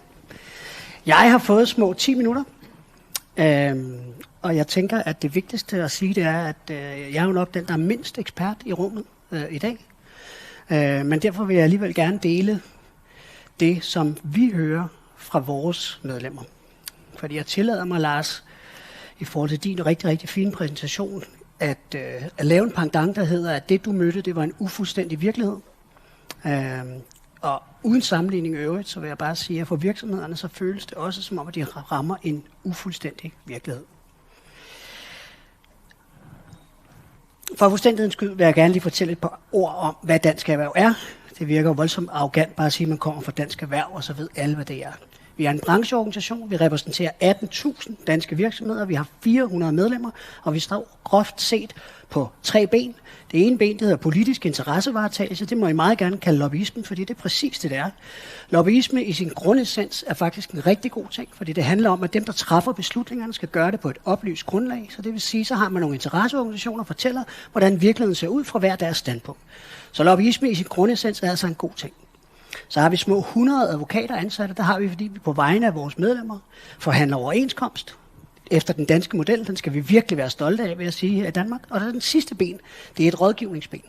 Og jeg sidder i rådgivningsbenet. Og når jeg får sagt rådgivning, så er det rigtig, rigtig vigtigt at lige få slået fast, at på nær det ansættelsesretlige område, som er sådan noget hyre, fyre, barsel, sygdom, så rådgiver vi vores medlemmer i sådan en armslængdeprincip. Og det gør vi 1, fordi vi jo selvfølgelig ikke kan vide alt. 2, fordi vi på rigtig mange områder, så har vi medlemmer i vores medlemskreds, som er eksperter på det pågældende område. Så derfor holder vi det lidt ud i strakt arm. Jeg kommer fra den afdeling, der hedder digital handel, og det er ekstremt vigtigt her, fordi tilgængelighedsloven er jo faktisk ret bred. Jeg på vegne af vores afdeling kigger sådan smalt ned i den del af tilgængelighedsloven, som handler e-handelstjenester. Så det er bare så I ved, at det er det fundament, jeg står på i dag. Vi har sådan en lille grundsætning i digital handel, som jeg vil læse højt, som jeg håber på en eller anden måde rammesætter, hvad det er for en opgave, vi forsøger at løse på vegne af vores medlemmer. Gennem dialog, der inspirerer og informerer vi om digital handel med værditilbud som rådgivning, analyser, events og faglige fællesskaber. Godt. Nu kommer vi til det, der er summen af kardemommen, nemlig hvad er det for nogle spørgsmål, jeg bliver mødt af vores medlemmer på vegne af, eller på baggrund af tilgængelighedsloven. Groft set, så kan man sige, at det falder i to sådan kategorier. Det første, det er, hvad er det for nogle krav, vi skal leve op til? Og det andet, det er, hvordan lever vi op til dem? Det er meget vigtigt her at sige, at jeg bliver faktisk aldrig mødt af et hvorfor vi skal. Jeg kan ikke huske, om Jesper fik sagt et eller andet med hvorfor. Jeg vil bare sige, det er faktisk ikke det spørgsmål, vi bliver mødt af. Så vil jeg sige, i det her tilfælde her, så giver det jo selvfølgelig rigtig god mening, at alle borgere i Danmark skal være borgere på lige vilkår. Det kan ikke diskuteres. Det er fra borgerens side. På virksomheden, så vil jeg sige, det her med regler og byrder, jo, jeg medgiver dig, at vi synes måske, der er lidt for mange sådan generelt set, men det er faktisk rigtig godt for dansk erhvervsliv, at der er regler, fordi det sikrer nemlig, at vi kan have fair konkurrence. Så i udgangspunktet er altså, at vi er ikke imod regler og byrder og lovgivning. Det er vigtigt lige at få slået fast. Så det her, det passer sådan nogenlunde med, hvad det er for nogle 2 kasser. Nu dykker jeg lidt ned i, hvad det er for nogle. Og jeg tror, jeg starter med det, som man vil våge kalde, måske kan kalde elefanten i rummet. Fordi når jeg bliver spurgt, hvilken standard skal vi leve op til, så vil jeg sige, jeg kan godt sige EN 301549. Så når jeg har sagt det, så har jeg også ændret det, jeg har sagt lige bagefter, og det har efterhånden ændret ret mange gange. Fordi det startede med, at jeg, nu skal jeg nok lade være med at bruge meget tid på det, sagde, prøv at høre, der kommer en harmoniseret standard, altså en opdatering af den eksisterende standard, som vil falde sammen med der, hvor loven fælder anvendelse. Det blev så skubbet en gang til at være, nu kommer der en opdateret standard, den kommer i december måned i 2025.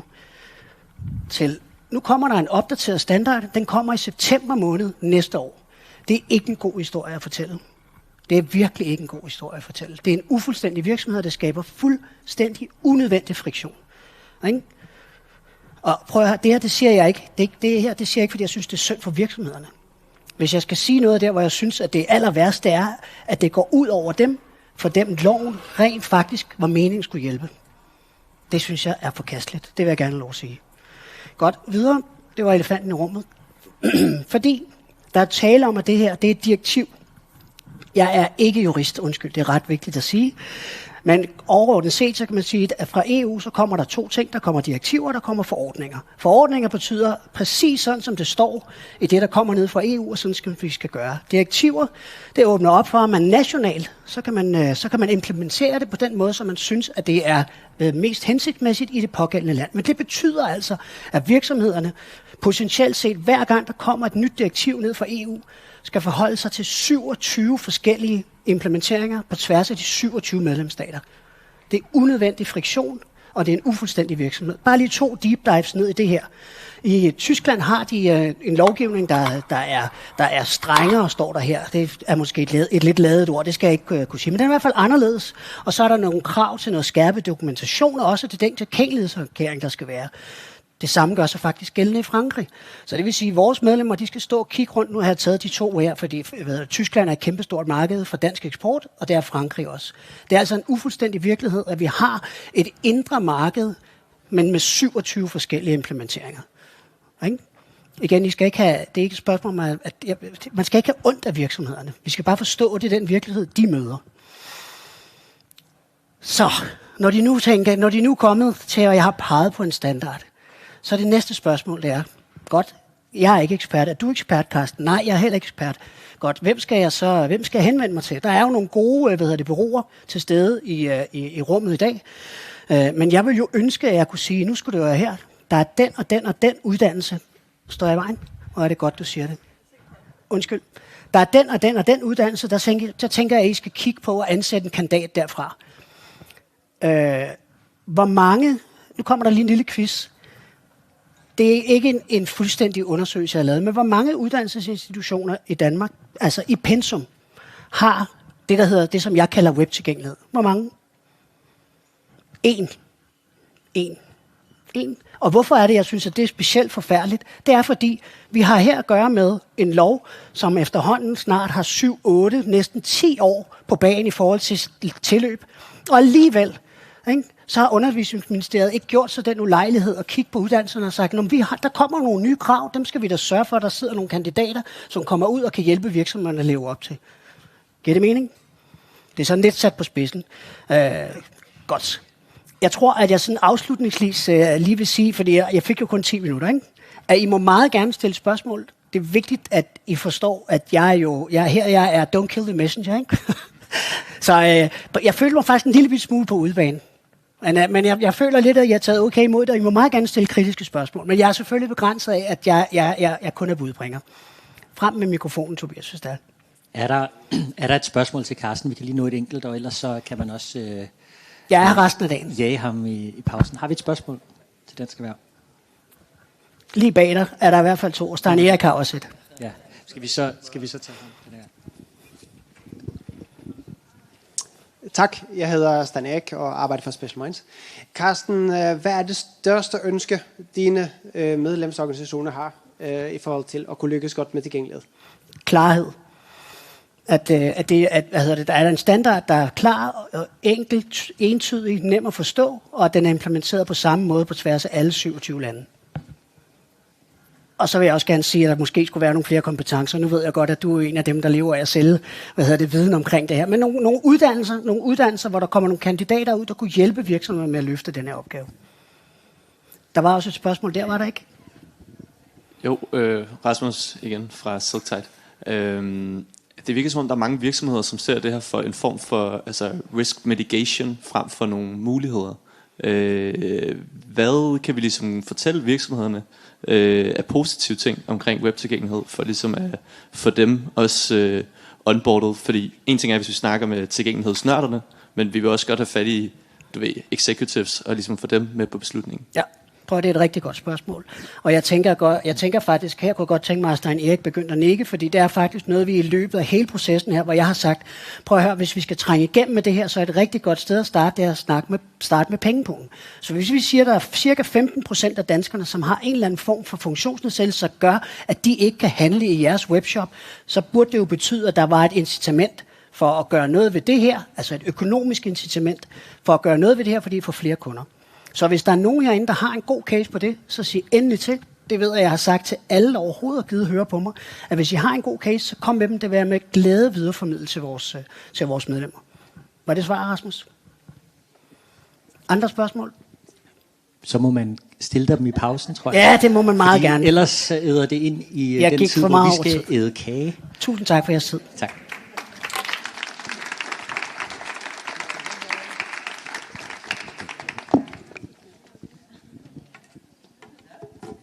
Og jeg er super glad for, at Carsten nævnte det med uddannelserne, fordi det er også et emne, jeg har brugt meget energi på, at det at have gæsteforelæsning i løbet af et år, en dag, hvor der kommer nogen og snakker om tilgængelighed, det sender ikke et signal om, at det er noget, der burde have en plads hele vejen igennem processen. Jeg har for nylig meldt mig ind i noget, der hedder Teach Access, som har været i USA og nu kommer til Europa. Og håber også at kunne være med til at skubbe lidt på agendaen gennem den gruppe, så hvis man også synes, det er spændende, så mødes man online nogle gange om året, og prøver at se, hvordan man kan lægge en plan for det. Så jeg er lidt spændt på, hvad det kan føre med sig. Så det kan man slå op. Og vi har ikke skærm på, men det er også lige meget, det fikser vi. Vi har en kagepause, og vi har et kvarter. Der skulle være kage deroppe. Det håber jeg, der er. Så vi ses Cardi.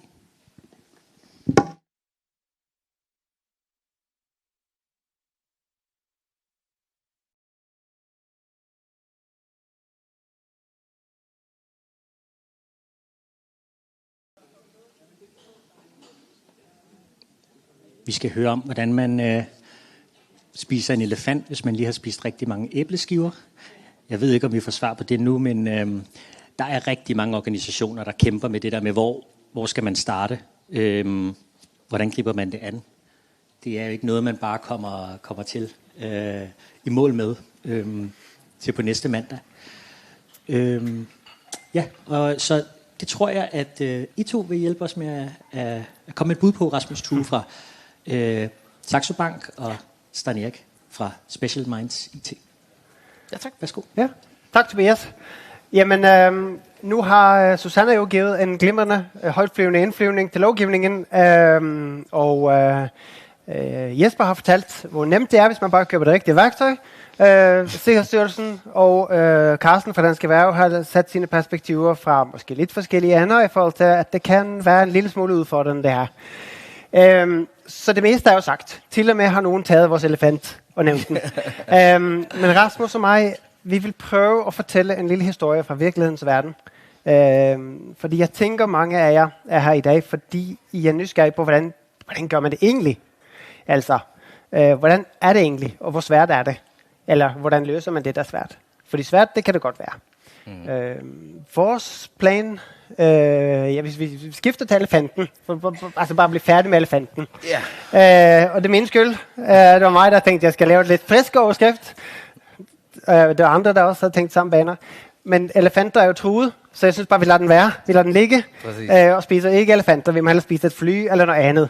Men pointen er i hvert fald, at det her det er et stort projekt, og det er noget, man skal starte på fra en anden af. Forskellen på en elefant- og tilgængelighedsprojekt er, at med elefanten bliver du på et tidspunkt færdig. Det gør du ikke med tilgængelighed. Heldigvis. For det er også ret fedt. Ja, og så skal vi også huske at sige tak for, at vi må komme og dele vores erfaringer. Det skal vi da. Og tak til arrangementet generelt. Det har været et fantastisk arrangement, og det er så fedt at komme til noget, som faktisk er så tilgængeligt, og hvor man føler sig hjemme. Så det er dejligt.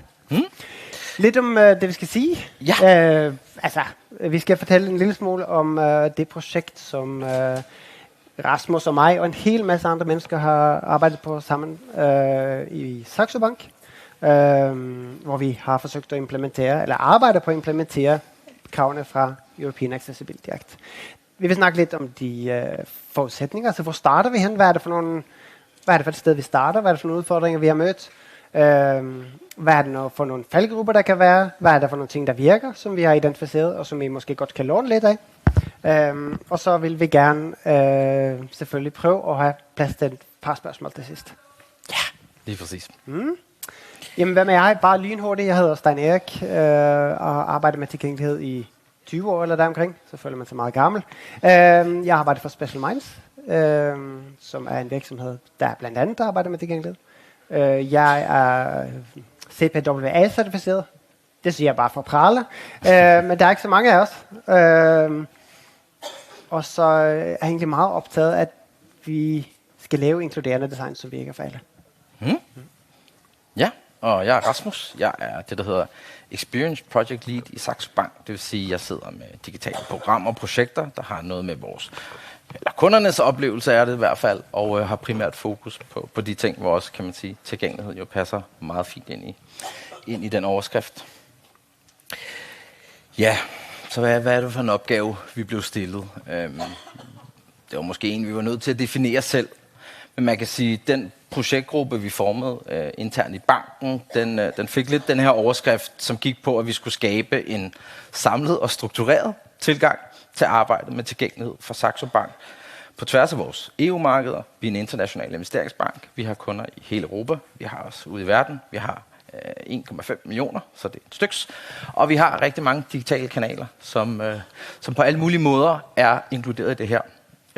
Og uden at sige for meget, kan jeg godt afsløre, at vi nok var lidt spredte i Saxo Bank i forhold til, hvordan vi gjorde det. Mange mennesker løb meget hurtigt i mange forskellige retninger, fordi de selvfølgelig godt vidste, at det her var et krav. Men det her med at have en samlet og forankret tilgang til tilgængelighed, det var måske lidt en mangelvare.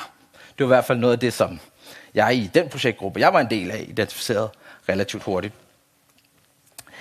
Ja, og hvad var det så, vi skulle kigge på? Ja. Jamen, første del, og så må jeg også grunden til, at vi er her i dag, det er klarhed over skåbet. Hvad søren er det egentlig, man skal? Der var jo forskellige fagligheder i banken, der havde dele af det.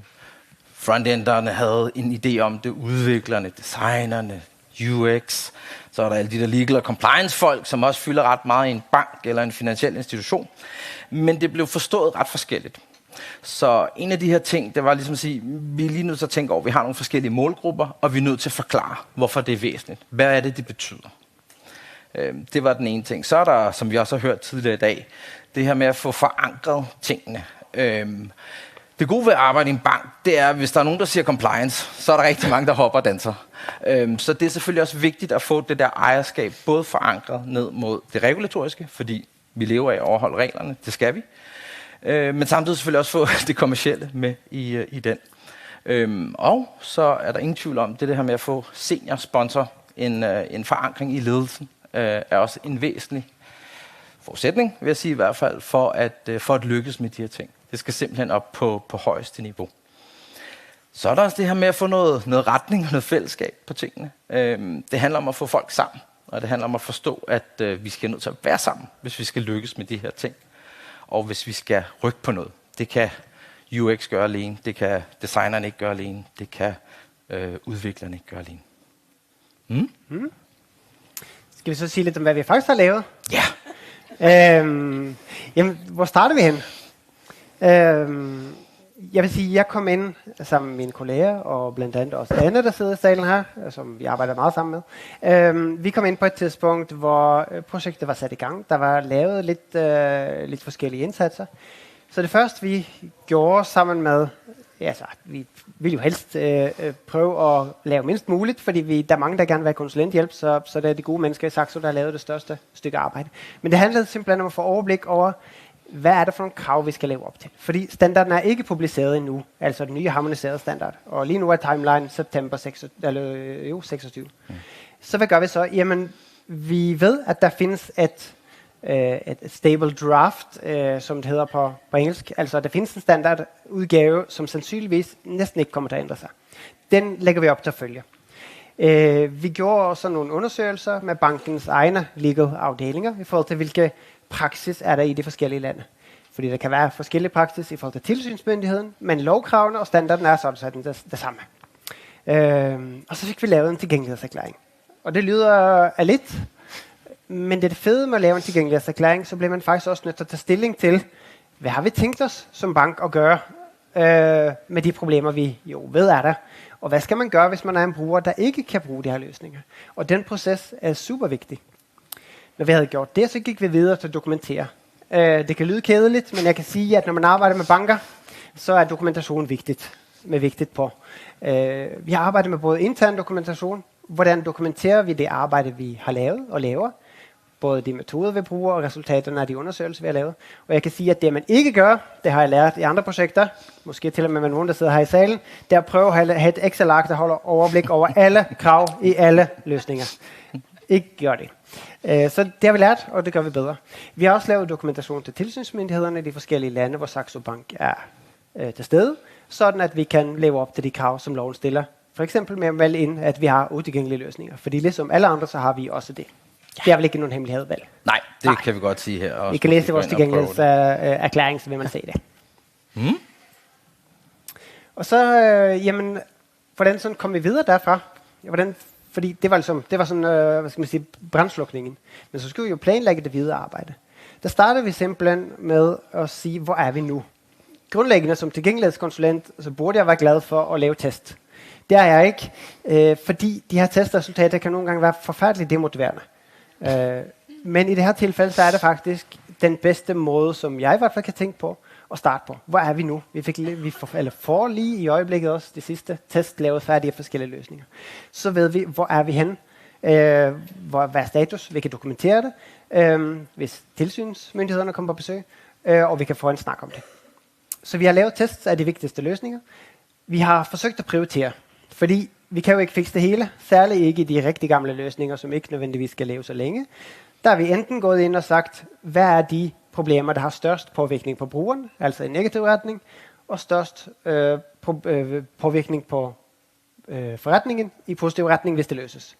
Eller vi har kigget på krav, vi har forsøgt at gruppere krav, sådan at vi kan for eksempel sige, alt der har med det visuelle at gøre, tekststørrelse, kontraster osv., det kommer i en klump.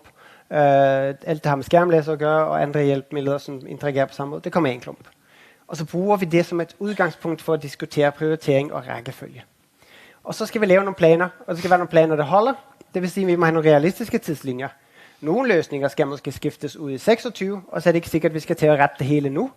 Andre løsninger skal leve længe, og så prioriterer vi kernefunktionaliteten først, for eksempel. Og hvad kan gå galt? Det hele. Det hele, ja.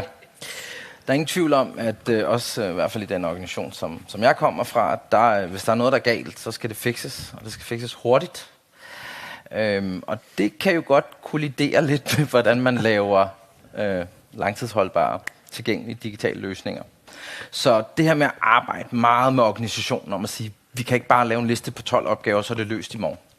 Og det kræver noget indsats, det kræver noget change management initiativ, for ligesom at få det etableret. Og det er klart, det vigtigste er egentlig at få det etableret hos ledelsen og hos din legal og compliance. Fordi det er ligesom dem, der sætter rammen for alt det arbejde, man skal lave i organisationen.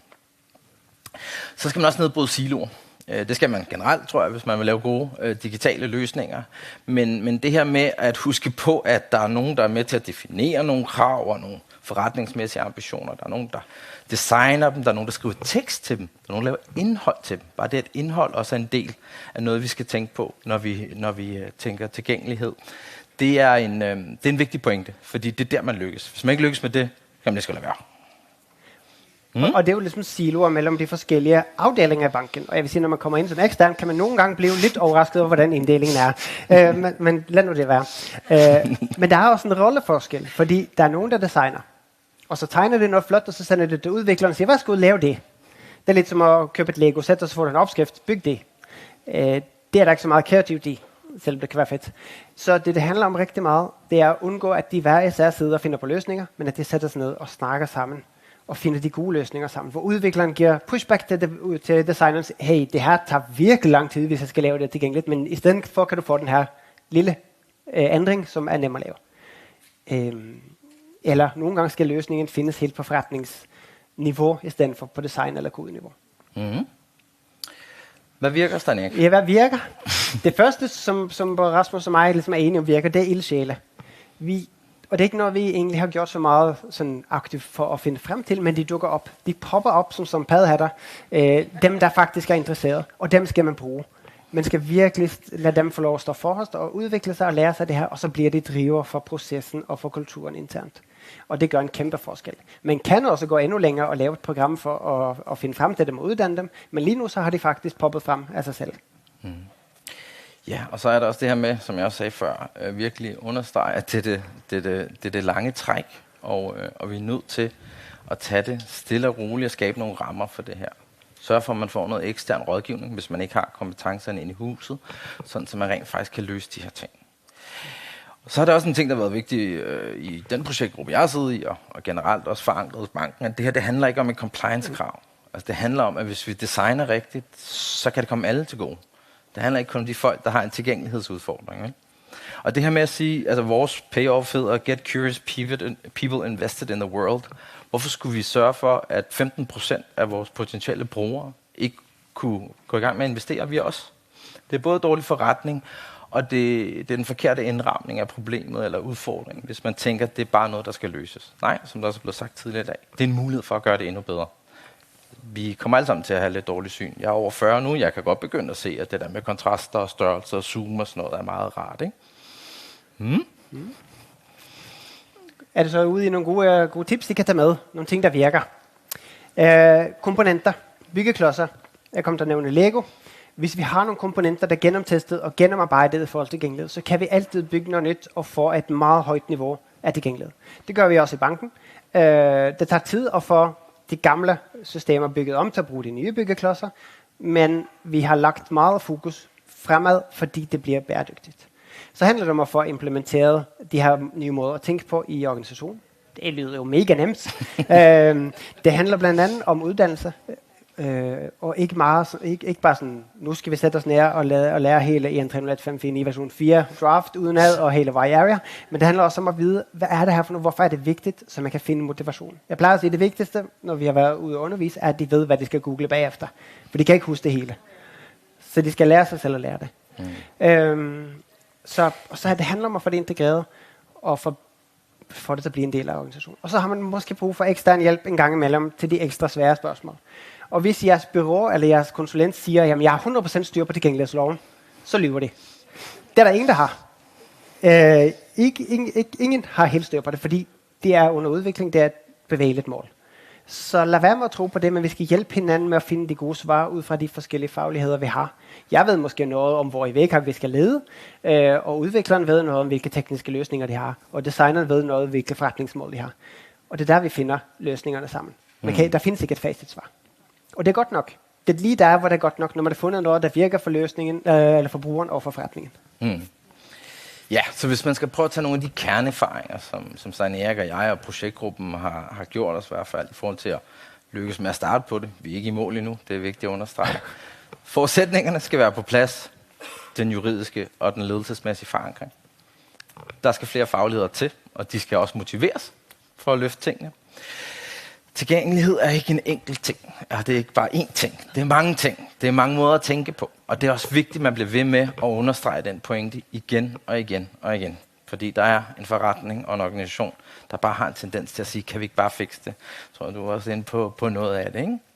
Og så kræver det også en forandring i både strukturerne, systemerne, arbejdsgangene, forståelserne, samarbejdet i teamsene, for at lykkes med det her. Og det er måske den største opgave. Det er ikke at sørge for, at Zoom lige virker. Det er, hvordan får vi gjort en organisation på 2.200 mennesker i stand til at indarbejde det her i deres dagligdag. Så det er ikke bare et krav, men man kan sige, det er et udgangspunkt for at skabe noget.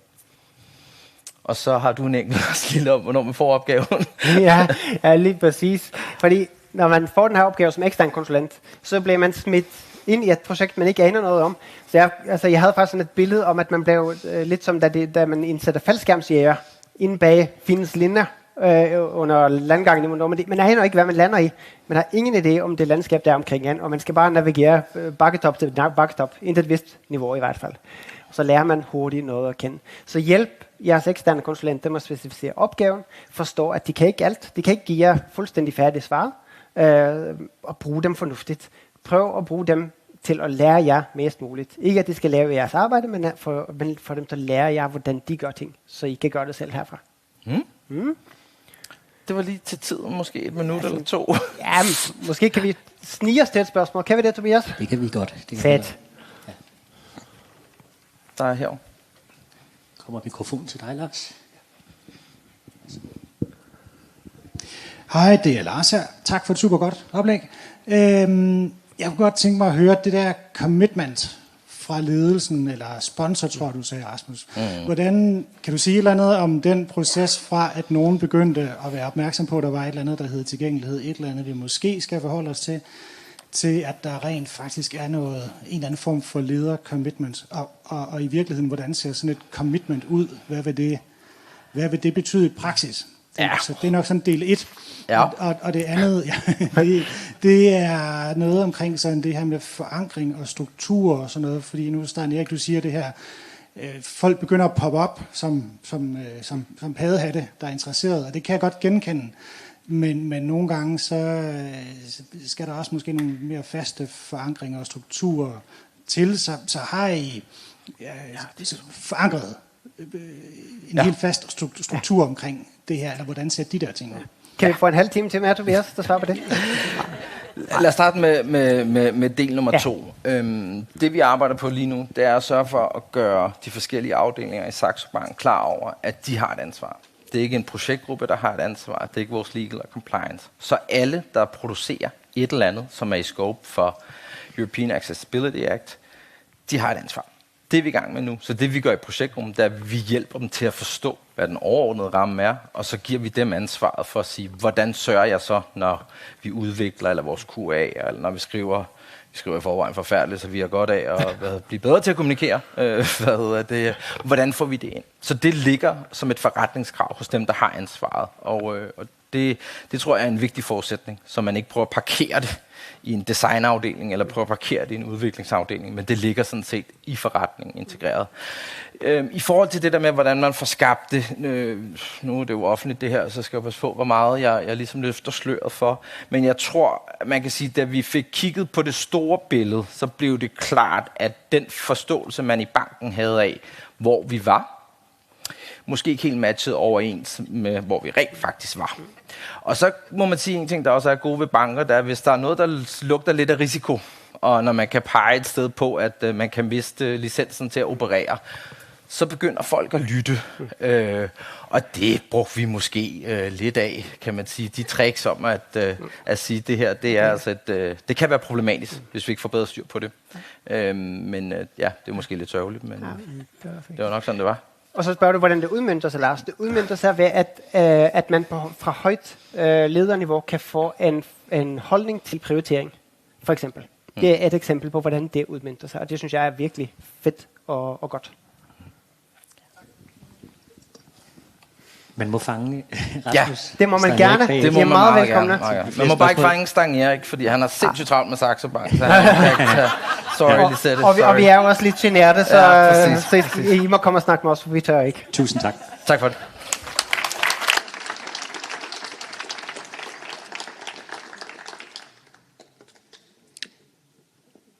Er der nogen, der mangler en telefon her? Ja, du kommer bare hen. Nu bliver det akademisk. Nej, vi er så heldige at have Nadia Aamand med. Jeg har forkortet dit navn lidt her på tale. Fra Erhvervsakademi Kolding. Da jeg hørte, at hun havde lavet en undersøgelse af, hvordan små og mellemstore virksomheder har forberedt sig, eller ikke har forberedt sig på European Accessibility Act, så skyndte jeg mig at ringe til dig, og var så heldig, at du sagde ja til at stille op og fortælle lidt om, hvad dine resultater kunne fortælle os. Ja. Værsgo, der tak. er en klikker til dig der. Yes. Det lyder, som om I godt kan høre mig. Det er lidt spændende. Yes, jamen, hej. Jeg hedder Nadja, og nu skal jeg se, hvad jeg kan få det her. Yes. Jeg har her i foråret forsket om SMV'ers forberedelse til tilgængelighedsloven og kigget på, hvilken betydning det potentielt har for dem på alverdens forskellige måder. Og det skal jeg på meget, meget, meget kort tid fortælle jer lidt om. Jeg er stadigvæk faktisk i gang med analysen. Når man arbejder på et erhvervsakademi, har man ikke helt de samme fantastiske,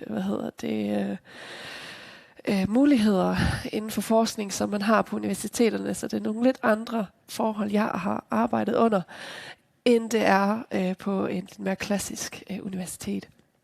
Først og fremmest vil jeg gerne have lov til lige at præsentere mig selv. Jeg har jo en lidt anden baggrund, end I måske lige har i dag. Jeg er adjunkt på Erhvervsakademi Kolding, hvor jeg arbejder og underviser som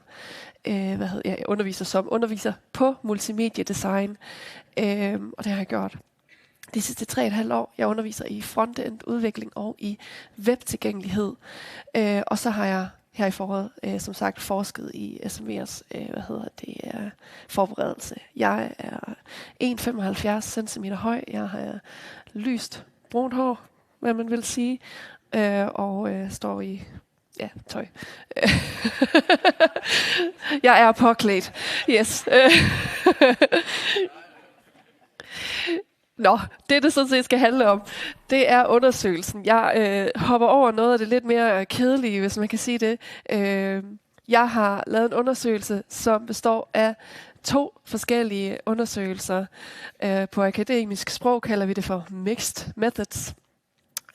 Først har jeg lavet et spørgeskema, og det skal også lige siges, det har kun været mig, og det har dataen også tydelige spor af. Jeg har kontaktet personligt 85 virksomheder, hvor jeg har ringet 70 virksomheder op i løbet af marts, april og maj. Og der har jeg fået hele 24 gennemførte besvarelser. Det er jo desværre et tal, der ikke er værd at prale af. Men det er nu sådan, landet ligger. Jeg har haft fokus på e-handel, banker og forlag, så jeg har koncentreret mig om tjenestedelen. For ellers så blev det endnu mere svært og ikke særlig klart i forhold til mine data. Så har jeg også lavet nogle interviews. Her har jeg talt med en bank, et forlag og 2 e-handel virksomheder for at få den her lidt mere dybdegående forståelse af, hvad sidder de egentlig med? Hvad er det for nogle tanker, de har? Både om det arbejde, de skal igennem, men også om lovgivningen. Synes de, det er noget bag, eller synes de faktisk, at det giver mening, det her? Og det har jeg brugt foråret på.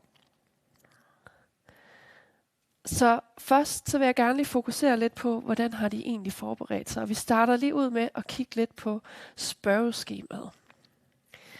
Og så er det selvfølgelig vigtigt, at vi lige tager forbehold for, at det er 24 gennemførte besvarelser. Det er ikke meget, der skal til for, at de her tal, de vil potentielt ændre sig.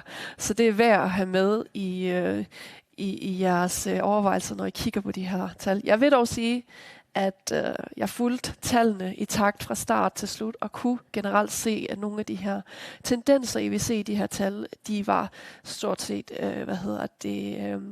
igennem hele processen. Kigger vi lige her, så har vi 46% af besvarelserne, de giver udtryk for, at de har foretaget forberedelser. Spørgeskemaet var relativt kort, så vi kommer ikke ind i dybden i forhold til, hvad det er for nogle forberedelser. Vi er på et enormt holistisk blik her. Ud af dem, der siger, om de har gjort et eller andet, der siger 64%, at de vurderer, at de har forberedt sig i høj eller i højere grad, eller meget høj grad.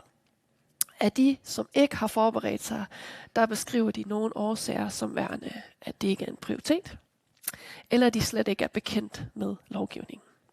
Og den sidste, den er jo rigtig spændende, og også noget, jeg mødte rigtig meget i mine opkald med mange af de her virksomheder, at de simpelthen ikke anede, hvad det var, jeg snakkede om. Så det var jo også spændende. 42% af besvarelserne er lidt eller slet ikke opmærksom på lovgivningen. Et tal, som jo er ret højt, og til trods for, det jo så det svarer til 11 eller sådan noget, 10-11 stykker, ikke? Men potentielt rigtig mange. Og 76% mener, at de i nogen eller i høj grad vil overholde deadline. Og det synes jeg er meget spændende. Fordi jeg synes ikke, tallene helt hører sammen. Og det ved jeg ikke, om de selv kunne se. Men om ikke andet, så selv, så synes de i hvert fald, at det skal nok gå alle sammen. Til sidst, før jeg sluttede spørgeskemaet, så spurgte jeg, jamen, hvad er det for nogle udfordringer, I potentielt står overfor, hvis nogen? Og rigtig, rigtig mange, de satte kryds ved den her, at det er svært at forstå lovgivningen. Og det snakkede jeg også med få af dem, som godt vidste, hvad det var. Det handlede om, de vidste ikke, hvor de skulle starte og slutte, og lovgivningen, den sagde altså ikke rigtig noget for dem. Økonomi eller ressourcer generelt. Det er svært, når man er en lille virksomhed, at sætte ressourcer af til at bruge tid og energi på det her. Og så er det altså bare ikke en prioritet. Og især økonomi, ressourcer og prioritetsniveau, de hører rigtig meget sammen. Fordi at man kan ikke prioritere noget, hvis man ikke har pengene til det. Så det er jo super, super spændende, og det kunne have været rigtig interessant at have fået lidt flere svar, så man kunne have set, om det var elementer, der havde ført mere med sig. Kigger vi på interview, så har jeg her prøvet at skabe et lille overblik over nogle af de ting, som jeg har taget med mig indtil videre. Vi har 4 virksomheder med 4 forskellige respondenter, som har meget forskellige udgangspunkter. E-handel A er en virksomhed, som har omkring 15 fysiske virksomheder rundt omkring i landet, og så har de også en webshop. Og den her respondent, han sad alene på ansvaret med e-commerce. Han sad altså både med kundeservice, lagerstyring og hvad der nu ellers hører med inden for e-commerce management. Samtidig med, at han også lige skulle klare den her lovgivning her ved siden af. Og det kommer igennem i forhold til, at det er en stor udfordring. Og at det jo selvfølgelig bare er ham, der sidder med det. Nogle af de ting, han kom ind på, jamen det var blandt andet, at de har en udfordring i forhold til deres brandunivers, som består af nogle farver, som ikke overholder kontrastrationerne. Og det var lidt ude af hans hænder som e-commerce manager, fordi det sidder langt højere oppe. Så det var en udfordring, som krævede, at han skulle lidt højere op. Så har vi e-handel B, som er en, rejseselskab, som sælger rejser på deres virksomhed hjemmeside. Og han var ikke bekendt med det, før jeg ringede til ham. Så da vi lavede interviewet, havde han dog været inde og læse en lille smule om det. Det var samme problematik. Han siger blandt andet, hvis man har en lille IT-afdeling, så kan det have ret store konsekvenser, fordi et projekt, der tager en uge, jamen det er altså et projekt, der tager en uge fra et andet projekt, som måske gav mere omsætning. Ja, det siger lidt sig selv. Og han var også meget sådan, jamen hvad er kravene? Det virker lidt som om, at det er op til fortolkning, og det kan jeg kun give ham ret i. Så har vi forlaget hernede, og han var rigtig godt bekendt med lovgivning. Han sagde selv, at han kun var ret godt, men han var meget bekendt. Det her det var en digital redaktør for et større dansk forlag, som sad både med e-handelsdelen, og som sad med selvfølgelig den her e-bogsdel. Og han havde rigtig, rigtig stor usikkerhed omkring, hvilke krav det var. Og det brugte vi rigtig meget tid på at snakke om. Og vi snakkede også rigtig meget om, at han især havde store udfordringer i forhold til med, at der var et EU-direktiv, som sagde én ting, og så var der en dansk lovgivning, som sagde noget andet. Og de havde rigtig svært ved at finde ud af, hvad de skulle gøre. Og det var der jo også, nu kan jeg ikke lige huske hvem, men der var også jeg tror faktisk var det dig, Carsten, der snakkede ind i det her med, at landene har forskellige udgaver. Og det var lige præcis det, han talte ind i, fordi de sad som en større international virksomhed, som havde publiceringer både i indland og udland. Og hvad skal man så holde sig til? Det var til stor frustration for respondenten. Slutligt så havde vi også en bank, og der lærte jeg i hvert fald noget nyt, at der er nogle datacentraler, som står for rigtig meget af den her compliance. Så han gjorde lidt sådan her, og så sagde han, det er slet ikke vores ansvar. I store træk, andet end selvfølgelig for hjemmesiden, som jo er deres. Men det havde han ikke noget ind. Han var jurist, så det var ikke lige helt hans sted. En af de ting, efter jeg sådan lidt kiggede lidt ind i, så kunne jeg se, at der var noget i forhold til, hvis man var inde i e-handel. Fordi de var sådan lidt gode til at sige, det har jeg ikke lige hørt så meget om, det ved jeg ikke lige, og det kan jeg ikke forstå i forhold til den her lovgivning. Og så tænkte jeg, hvis ansvar er det så? Hvem er det lige, der skal sørge for, at I kender til de her lovgivninger? Det er vores ansvar. Det er virksomhedens ansvar. Og det havde jeg virkelig ikke regnet med.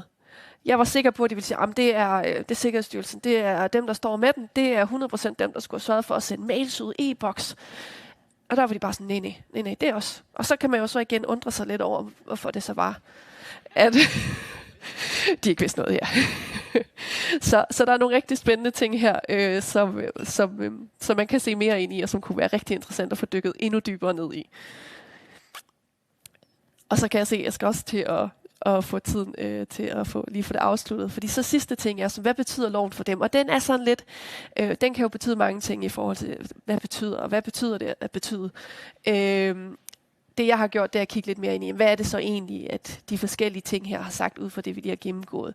Og en af de ting, jeg i hvert fald fandt frem til, det var, at i interviews, der ses der en forbindelse imellem den mening og opfattelse, de har af loven, og hvordan loven implementeres. Det er noget, jeg ikke lige har fortalt så meget om. Men det går ret tydeligt igennem i den data, jeg har noget at analysere, at hvis de har en sådan lidt afslappet mening om den her lovgivning, så er lidt blød, og det betyder måske ikke det helt vilde, jamen så har det en tydelig effekt på, hvordan de så har valgt at begynde i hvert fald implementeringen. Det tager vi sådan lidt, som det kommer. Men altså, jeg har kigget lidt og vurderet, og ud af 100 ting, så er vi nok 80% cirka der, uden egentlig at have sat så meget mere ind i det. Så er der helt tydeligt nogle faktorer, som peger mod, at der er frustration for de her mennesker, som sidder med implementering af lovgivningen. Der er forvirring. Hvad er det lige, jeg skal kigge efter? Hvor er det, jeg skal gå hen?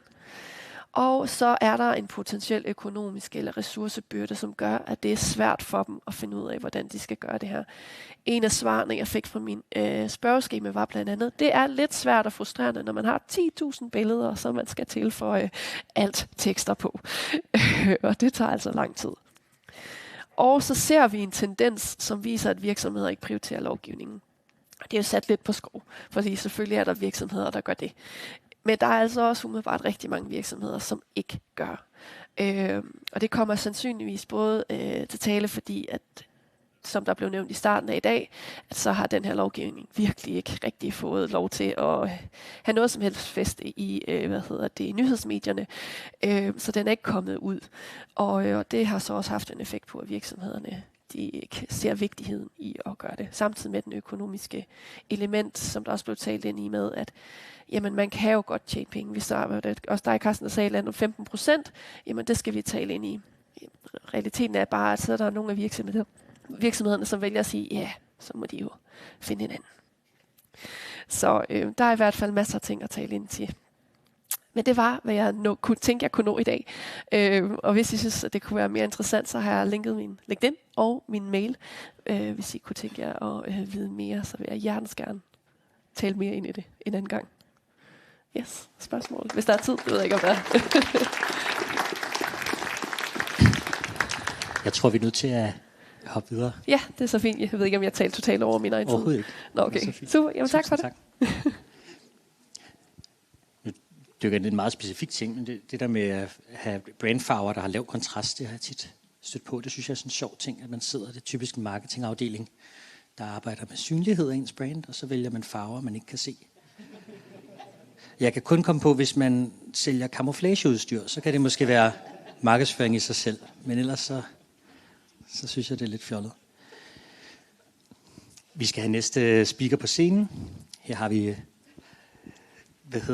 Du har flere associationer her, både Great Minority og iværksættere med handicap, Signe Daugaard, som har valgt at kalde dit oplæg for fra barriere til brændstof. Ja. Og det synes jeg, det har jeg glædet mig meget til at høre. Jeg skal lige have det over i et separat vindue. Jeg tror, det er der. Yes. Se om det lykkes. Ja, jeg tror også, vi trænger til lidt brændstof oven på det her bureaukratiske, tunge indhold, som der har været i dag. Der Den klikker der, hvis du får brug for den. Altså man kan sige, at handicap og virksomheder har det til fælles, at de hader bureaukrati. Det tager bare så lang tid. Og tid for alt muligt andet, man gerne vil.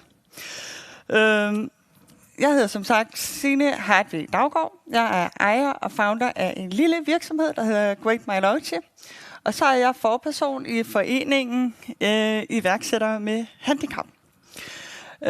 Og dem har jeg lige lyst til lige at sige et lille hej fra, fordi at alle de virksomheder, som I laver, som I har og som I arbejder i, det er altså også, det er ikke bare jeres brugere, det er også jeres samarbejdspartnere, jeres leverandører, det er alle mulige eksperter derude, som gerne vil være med og tage del i arbejdsmarkedet også. Så, men tusind tak for jeres tid her i dag, og tak fordi, at I vil lytte med, og jeg er simpelthen så glad for, at der er så mange, der er kommet og er begyndt at interessere sig for det her. For det har haft en kæmpe stor betydning for mig. Jeg er faktisk født normalhørende, og så mistede jeg min hørelse, da jeg var 4 år, hen over 10 år. Det vil sige, at jeg var døv i alderen af 12 til 16 år. Nogle fede år, hvis I kan huske dem. Det er rimelig tough at miste hørelsen i en tid, hvor man prøver at finde sig selv. I dag har jeg en digital hørelse. Det vil sige, at jeg har teknologien meget tæt ind på livet og kroppen. Jeg har, som I så her, sådan nogle sjove cochlear implants på begge sider af hovedet, som gør, at jeg kan høre. Så, men som jeg nævnte før, så kan det være ret svært at miste hørelsen. Især hvis verden ikke er særlig tilgængelig. Jeg kiggede selvfølgelig rundt i verden, som de fleste af os gør, når vi prøver at finde ud af, hvem er vi, hvem skal vi være, hvem vil vi være. Så jeg kiggede rundt på min skole. Der var ikke rigtig nogen, der hørte dårligt. Ikke på den skole, jeg gik på i hvert fald. Der var faktisk rigtig heller ikke nogen i reklamerne. Det var lige meget, hvad der var reklamer. Jo, selvfølgelig var der reklamer for høreapparater, men der var så ikke undertekster på. Det var også lidt interessant. Så var der modeverden. Der så vi heller ikke så mange høreapparater eller tegnsprog. Sociale medier. Ja, der var ikke så mange sociale medier på det tidspunkt, men da de begyndte at komme, så var det heller ikke noget, der sådan var så tilgængeligt for mig. Film var også noget, jeg gik udenfor, i hvert fald hvis det var danske film. Dengang havde man ikke undertekster på danske film. Og det var der heller ikke på comedy. Altså i min generation, der mødtes vi for ligesom at se comedy sammen.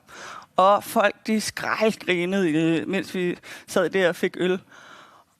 Og altså, når man sidder der og ikke griner med, så er man bare en stemningsdræber, uden sådan rigtig at ville være det. Man er der bare. Prøver sådan at grine lidt med. Altså, man kan jo grine af dem, der griner. Sjovt. Selvfølgelig. Så var der tv-programmerne. Der var heller ikke rigtig noget. Og så i min generation var det Paradise Hotel, som man skulle se på TV3. Der var heller ingen undertekster, så det kunne jeg heller ikke snakke med på. Men så kunne jeg så se TED Talks på YouTube. Og det svingede bare ikke lige på samme måde, når man smed en eller anden TED Talks ind, efter de talte om, hvordan de havde lavet ting og sager i løbet af det seneste program. Så på en eller anden måde, så var jeg sådan lukket lidt uden for kulturen. Altså nu har jeg slet ikke nævnt om, hvordan det er i teaterverdenen og alle de andre steder. Men jeg kunne ikke se mig selv i de her medier. Og så går man jo og tænker, at men det er nok, fordi verden måske ikke er så meget for mig. Men det er egentlig lidt vildt, når man tænker på, at cirka 1 million danskere lever med et handicap. Altså måske rundet lidt op. Men for eksempel vil jeg 800.000 høre dårligt. Og det er jo bare høretab.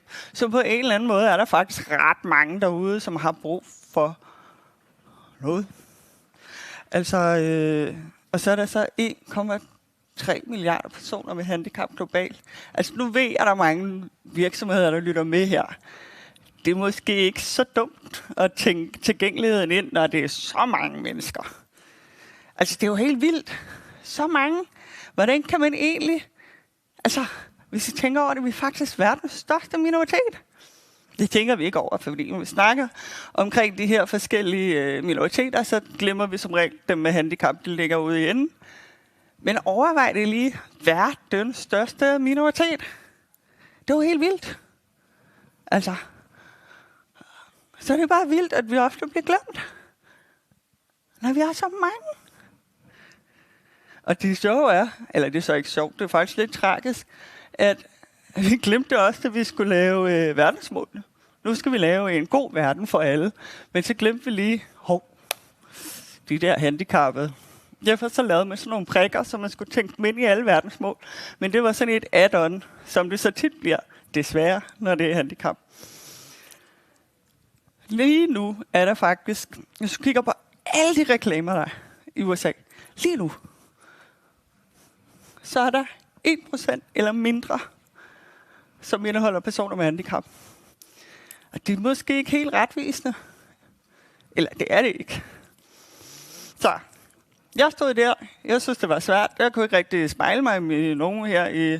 Der var ikke rigtig nogen medier for mig, så jeg tænkte, jeg starter det bare med at blive tv- og medietilrettelægger. Det skulle så vise sig, at jeg var den første tv- og medietilrettelægger med et handicap. Hvor jeg sådan tænkte, måske er det derfor, man ikke har tænkt så meget over, at det også skal være fjernsyn for nogen med handicap. Ja. Så det tænkte jeg, at det ville jeg gå i gang med. Og det var faktisk ikke så nemt, fordi tv-medie er også meget baseret på lyd. Så det har selvfølgelig haft nogle udfordringer, også i en meget hurtigtkørende mediebranche. Så derfor så besluttede jeg mig for at starte min egen virksomhed, som hedder Great Minority. Og nu får I lige lidt musik, jeg der ikke kan se. Det her, det er en samling af nogle produktioner, jeg har lavet gennem tiden. Og der er lidt forskelligt. Der bliver grinet lidt, fordi der er et par bare numser til gin og croquis på folkemøde, som var arrangeret af Muskelsvindfonden. Og ellers er der en bred vifte af personer med forskellige typer af handicap. Hvis man har lyst, så kan man også få den på synstolket.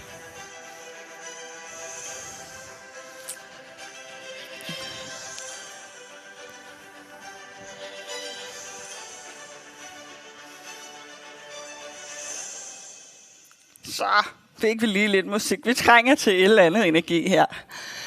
Ja, nå. Jeg vil lige sige, fordi der er nok nogle af jer, der tænker, hvor var synstolkningen henne på den der produktion. Og nu har jeg lavet produktioner i mange år. Og jeg har lavet produktioner, hvor der er nogle virksomheder, der har tænkt, vi skal bare have det hele. Så der har været gule undertekster og en tegnsprogstolk, og så har der også været synstolkning, og ingen får noget ud af det. Så derfor så arbejder jeg meget på den måde, at man får en video hver. Så kan man lave det super lækkert, og alle er glade. Fordi det der med, og det, altså, nu har vi også en forening her, hvor vi mødes med handicap på tværs. Og det er lidt sjovt, fordi de synes jo som regel, at andre er lidt mere irriterende end en selv. Så det er noget med at navigere i det. Og skræddersy. Ja. Nå, men nu har vi jo lyttet til rigtig meget, men det her med, at tilgængeligheden skal være god, fordi så bliver man godt informeret. Men jeg har jo et kernebudskab, som også handler om, at det er vigtigt at føle sig repræsenteret. Og nu hørte jeg nogen tale om det her med, at vi skal ikke tænke så meget i siloer. Så måske er det okay, men også lige taler lidt med grafikerne eller dem, der laver content. Fordi det er altså vigtigt, at man føler, at man er velkommen. Og det gælder også digitalt. Og så kan jeg se, at der er nogen, der er sådan, skal vi også tænke på det? Men det behøver egentlig ikke at være det helt store. Jeg kan fortælle lidt om, hvordan jeg arbejder. Vi arbejder for en bedre og bredere repræsentation af personer med handicap. Og det kan man gøre på rigtig mange måder. Det behøver ikke at være kæmpe mega svært.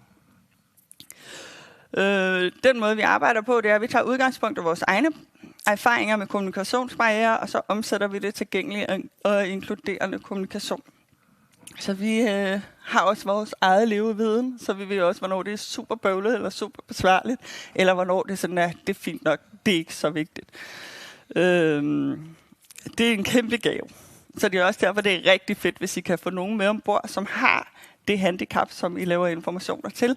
Fordi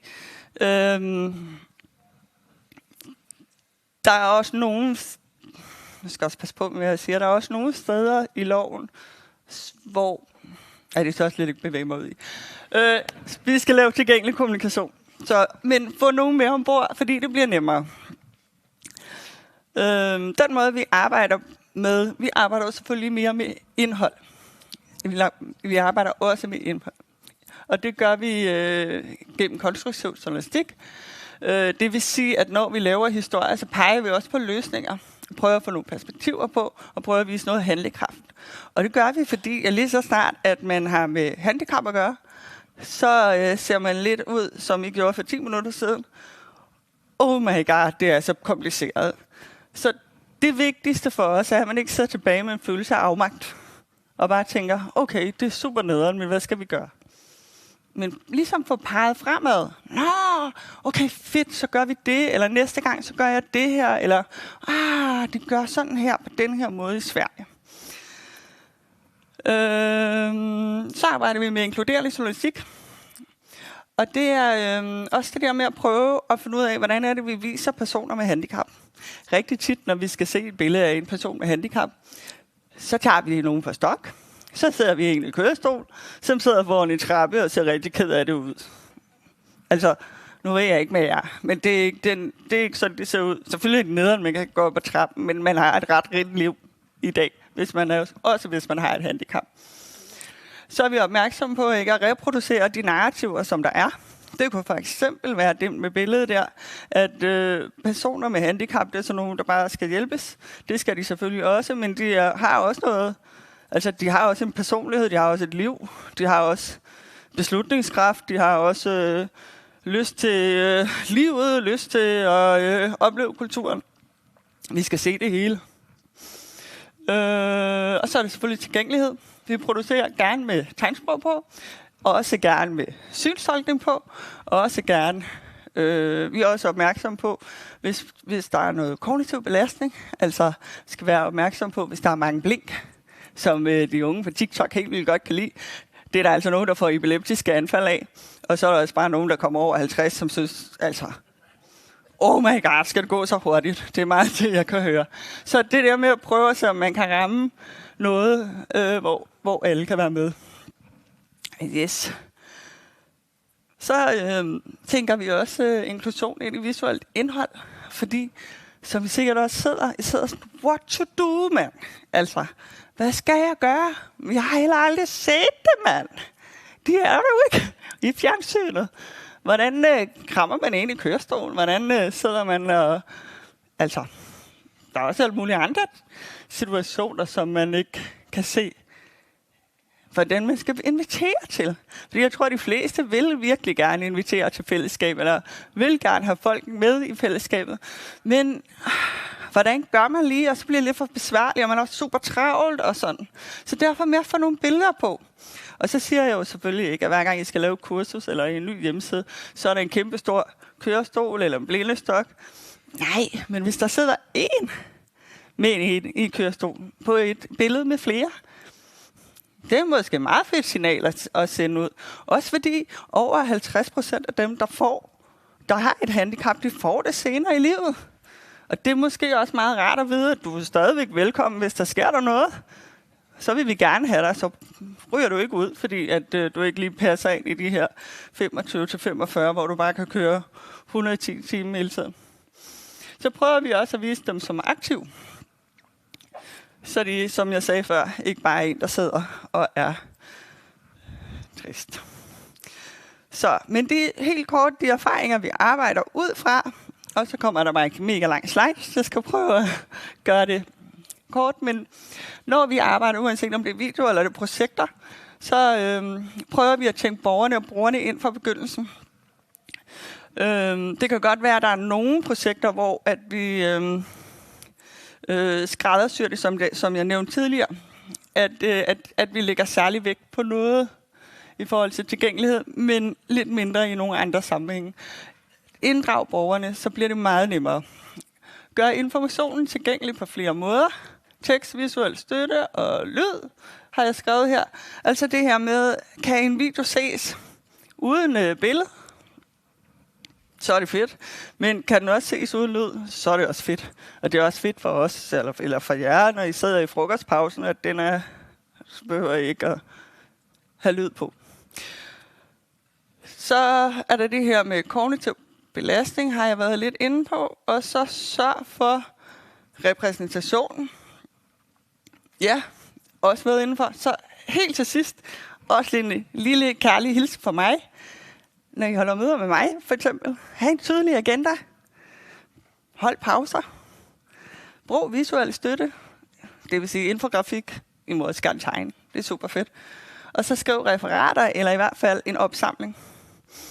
Det kan man jo også med i. Så har I allerede rigtig, rigtig mange med. Så jeg vil sige tusind tak for jeres tid endnu en gang.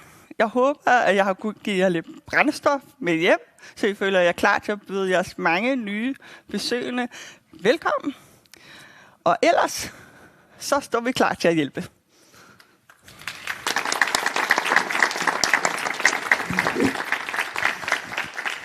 Tusind tak, Signe.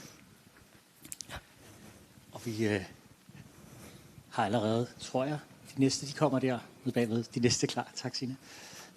Hvis man er i tvivl om, hvordan man skal lave en præsentation til folk, der er farveblinde, så kan man jo starte med at lave en præsentation i sort-hvid. Så er man sikker på, at det er ikke et problem.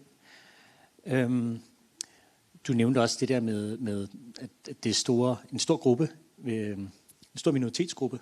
Jeg har hørt nogen, der sagde, at det er nok den eneste minoritetsgruppe, som hvem som helst kan blive en del af, nogen som helst.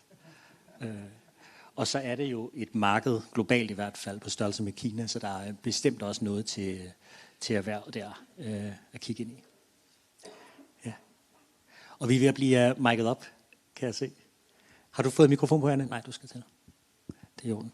Men jeg kan også lige skifte slideshow her. Tak, Signe.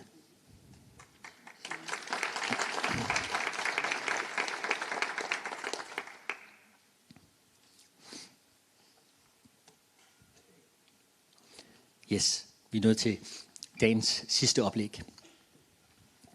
Nicoline Gisselbæk fra Digitaliseringsstyrelsen, og du er her alene lige nu. Ja. Det er sådan er det, når man sidder og bare og lytter.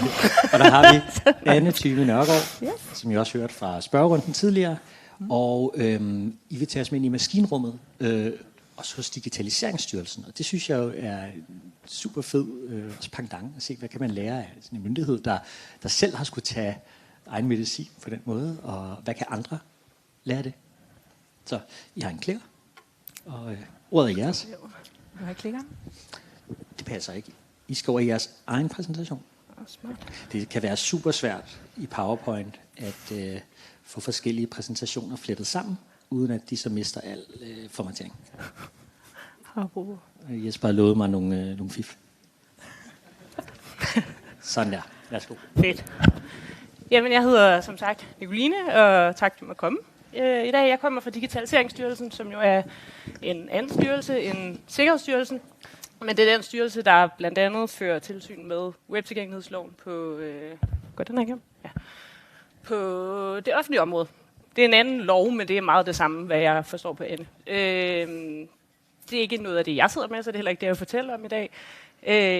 Digitaliseringsstyrelsen, de laver også MitID og det digitale kørekort, det digitale sundhedskort og alle mulige digitale løsninger, og det er mere det, jeg sidder med. Og de her løsninger skal jo så selv sagt også leve op til webtilgængelighedsloven, og har skulle gøre det i mange år efterhånden. Ja, jeg vil lægge den over til dig, Anne. Ja.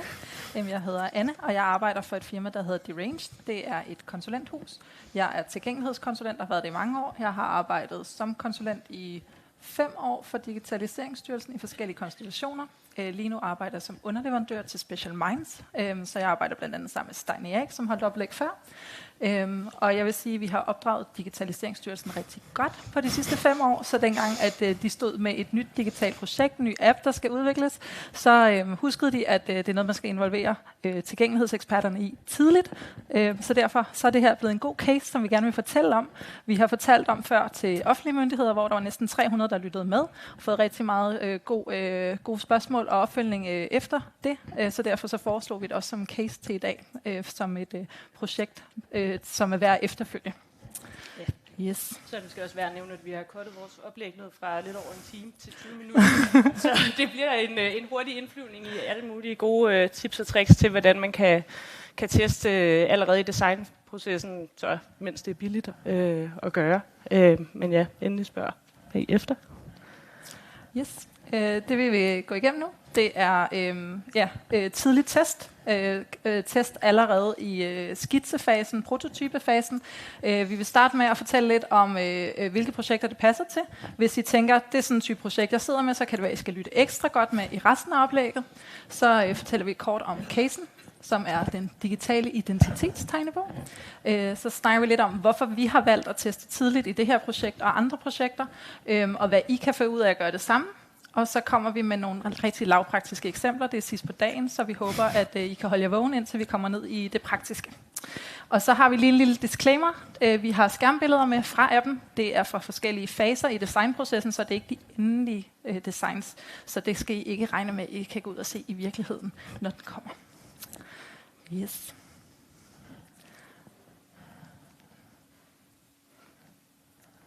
Er det mig, der bruger den her forkert? Så er den der. Shit. Yes, no. Men det var det med, om tidlig test passer til det projekt, du sidder med. Yes. Så hvem har gavn af at teste tidligt? Det har alle, der skal bygge noget nyt fra bunden, vil vi sige. Det kan være, at du skal bygge en helt ny app. Det kan være, at du skal bygge et helt nyt website. Det kan også være, at du bare skal bygge en ny visning eller en ny side i dit website eller i din app. Det kan også være, at du bare skal bygge en enkelt ny komponent. Det er helt ned på de mindste dele. Hvis du skal designe noget fra bunden, så skal du tænke tilgængelighedstest ind fra starten af, for det giver god mening. Så har vi lidt om, hvilke teamkonstellationer det her kan være relevant for. Det er både, hvis du har et internt udviklingsteam i din egen organisation. Det kan også være, at du har en ekstern leverandør, du køber noget ude i byen. Det kan også være, at du har et mixet setup, som i det her projekt, hvor der er et internt UX-team, som Nicoline er en del af, og så nogle eksterne udviklere, der skriver kode. Og så kan test-setup'et være alle mulige setups. Det kan være det dig selv, der skal teste noget. Det kan være, at du bytter med en kollega, som tester det, du har lavet. Det kan også være, at du har en intern QA-afdeling, du sender det hele ned til. Det kan være, at du hyrer tilgængelighedskonsulenter ned ude i byen. Uanset hvad dit setup er, så vil vi virkelig anbefale at bruge den her tilgang. Yes. Og så bare lige for at give noget kontekst for alle de her eksempler, vi kommer med senere, så vil jeg lige hurtigt fortælle om den digitale identitetstegnebog, som længe har været navnløs, men nu fik sit navn i fredags. Alt idé. Der kan lige så godt lave en disclaimer her. Der går lidt overskrifter med, at det kommer over og hvad siger man, mit idé er ude. Nu skal I have alt idé næste år. Det behøver ikke. Det er frivilligt, og det er noget andet. Ja, men det handler det her oplæg ikke om. Men altså, det er et nyt produkt fra Digitaliseringsstyrelsen, og det har ophæng i noget EU-lovgivning, ligesom det her tilgængelighedsområde. Vi starter også nationalt med den her app, men det er en app, man kan bruge til at opbevare og dele digitale beviser og dokumenter på sin telefon. Implementeringen den skal i 3 trin. Først så er det en lancering i midten af næste år, hvor vi kommer til at have et legitimationskort og et aldersbevis. Senere så kan man tilføje flere beviser, både offentlige og private, og så til sidst så kan man også bruge den på tværs af EU. Teamet, som Anne også lige var inde på, det består af både en masse interne og en masse eksterne, men vi er det her interne UX-team, som jeg er en del af. Tror jeg måske også, jeg glemte at sige, men jeg sidder som service designer, UX designer, hvad end man har lyst til at kalde det. Men meget med den her bruger-hat på, og så også med webtilgængelighed-ildsjælshatten, som Stein Erik har snakket om tidligere. Så har vi eksterne udviklere, som vi er så heldige sidder inde ved os, så vi nemt kan tale med dem og vende idéer. Og så har vi eksterne webtilgængelighedskonsulenter på, i form af Anne og Stein Erik. Og alt det her med udvikling, det er egentlig også ude at skubbe for den her præsentation. Vi prøver at fokusere meget på alt det, man kan gøre, inden man går i udvikling. Inden alt det dyre kommer på. Så det håber vi også, I kan bruge til noget. Yes. Og så lige kort et eksempel på brug af det her aldersbevis, for eksempel. Som er en del af alt idé. Det kan være Anton her. Der er en tegning af en ung gut, der er nede og gerne vil købe en flaske spiritus. Så derfor så skal han bevise, at han er over 18 år. Lige nu så bruger han sit pas eller sit kørekort. Så viser han også, hvilken bil han må køre, og hans CPR-nummer, og alle mulige ting, som ikke er relevant for den her kasseassistent. Og det er faktisk også ret svært for kasseassistenten at regne ud, hvilket årstal og hvilken dato, der lige passer på, at han må købe lige nu. Så i stedet så kan Anton åbne alt det, scanne en QR-kode ved kassen, og så deler han kun, at han er over 18. Ja. Helt kort så har vi taget nogle udvalgte webtilgængeligheds-touchpoints fra designprocessen med. Vi er gået over i udvikling, så det er nogle ting, vi har været igennem det her. Men vi har tænkt tilgængelighed ind allerede fra start, i hvert fald fra min deltagelse i projektet. Så allerede på konceptniveau, hvor vi bare havde en masse skitser af, hvad det her projekt kunne ende med at være, og hvad den her app skulle ende med at kunne, og hvordan den skulle fungere. Egentlig for at sikre, at vi igen med et koncept, der i sig selv ikke var særlig nemt at gøre tilgængeligt. Så er der de endelige, har jeg skrevet situationstegn, prototyper i Figma. Figma det er sådan et designprogram, hvis man ikke kender det, hvor man kan tegne apps og hjemmesider, så de ligner de færdigudviklede, men det er bare en tegning, som man kan gøre alt muligt smart med. Men jeg har skrevet det situationstegn, fordi man jo aldrig rigtig har en endelig, altså man bliver jo ved med at designe videre og iterere og sådan noget. Så har vi lavet brugertest på nogen fra målgruppen, og nu kigger du på ud, så jeg spurgte videre. Og så har vi også allerede her begyndt at tænke, hvor det er nødvendigt med alt-tekster, og hvad skal de egentlig sige, fordi det kan man lige så godt tage fat på med det samme. Yes. Yes. Så vi vil gerne snakke lidt om, hvorfor tilgængelighed ikke kan vente, til man er færdig med designet. Som tilgængelighedskonsulent, der får jeg rigtig tit opgaven, test lige vores hjemmeside eller app 3 uger inden release, så vi lige kan nå at få gjort den tilgængelig, inden vi releaser om en måned. Jeg kan godt afsløre, så kan man ikke nå at lave noget tilgængeligt. Vi kan måske godt nå at teste, men du kan ikke nå at rette noget som helst. Så derfor så ender sådan en type projekter rigtig tit med, at vi releaser noget, der ikke er tilgængeligt, og så må vi vente til efter, vi er færdige med at lave det færdigt. Det er ikke optimalt for at komme ud med noget, der er tilgængeligt for at overholde lovgivningen, men det er heller ikke tilgængeligt eller optimalt for processen, kan man sige. For at sammenligne det med noget, der er lidt nemmere at forstå, så har jeg taget en blåbærmuffin med, en Instagram-worthy blåbærmuffin. Den har jeg ikke lavet i mit køkken, den har jeg lavet med AI. Disclaimer omkring det. Men hvis man skal lave noget som den her, hvornår tilsætter man så normalt vigtige ingredienser? Klik en gang til videre. Vil du gøre sådan her, tag en kagedej og tilsæt blåbær og håbe på, at det ender med den her Instagram-worthy blåbærmuffin. Eller vil du tage en færdig muffin, du har været nede i supermarkedet og købe, tilsætte blåbær på en eller anden måde, prik nogle huller og prop dem ind i, og så håbe på, at du ender med et super lækkert og smukt resultat. Når vi viser det sådan her, så er det jo ret tydeligt, at det er model nummer 1, vi skal gå med, putte det i tidligt i processen. Men når vi snakker digitale løsninger, så går vi rigtig tit med toeren her, hvor vi laver det hele færdigt, står med en færdigbagt digital løsning, og så kommer med tilgængelighedskravene til allersidst og håber på at få det ind på en god måde. Kan jeg få det til at gå videre? Yes. Vi har nogle tal med her i dag. Man skal måske ikke tage tallene for helt gode varer. Det er fra en meget gammel IBM-undersøgelse. Men det giver en idé om, hvilken skala vi snakker om, når man skal rette fejl. Det, den her undersøgelse viser, er, at hvis du bruger 1 time i designfasen på at rette noget, en fejl i noget software, du har bygget, så vil den samme fejl koste 6,5 timer at rette, hvis du går videre til implementeringsfasen, det vil sige, når du vil skrive koden. Hvis du går videre til testfasen, inden du finder fejlen og skal rette den der, så koster det 15 timer for hver time, du brugte i designfasen. Og hvis du går videre til driften, så snakker vi en faktor 100 i forhold til, hvad du kunne have fået for i designfasen. Så det vil sige, at hvis du vil rette alle dine tilgængelighedsfejl inden for dit budget og inden for din tidshorisont, så skal du sætte ind i designfasen. Det er både bedre for budgettet og for tidsplanerne, men det er også sjovere og giver meget bedre energi omkring at rette tilgængelighed, fordi man ikke skal lave de her hårde beslutninger, hvor man må prioritere mellem forskellige brugergrupper, og man får en meget bedre tværfagligt samarbejde. Ja. Skal vi lige komme videre? Tak. Ja. Du må godt tage grisen med. Ja. Det her det er sådan en gammel usability-billede, som jeg har genlavet med AI. Det er en gris, der får læbestift på. Selvom vi giver et læbestift på til sidst, så er vores løsning stadig en gris, hvis det startede med at være en gris. Selvom det bliver en lidt smukkere gris. Det var bare for at illustrere, at til allersidst er der ikke mulighed for at grundlæggende lave noget som helst om, hvis vi har bygget det hele. Vi kan kun sminke det, og det er det, vi får, hvis vi kommer ind alt for sent i forløbet. Så det var lidt om, hvorfor vi har valgt at gøre det tidligt, og hvorfor at I skal tænke på at gøre det sammen. Så har vi taget nogle rigtig lavpraktiske eksempler med. Jeg tænker, at en af grundene til, at det tit bliver skubbet til allersidst med det her tilgængelighedstest, det er, fordi man tænker, at vi skal have noget fungerende kode for at kunne teste med en skærmlæser, for at teste med tastaturnavigation.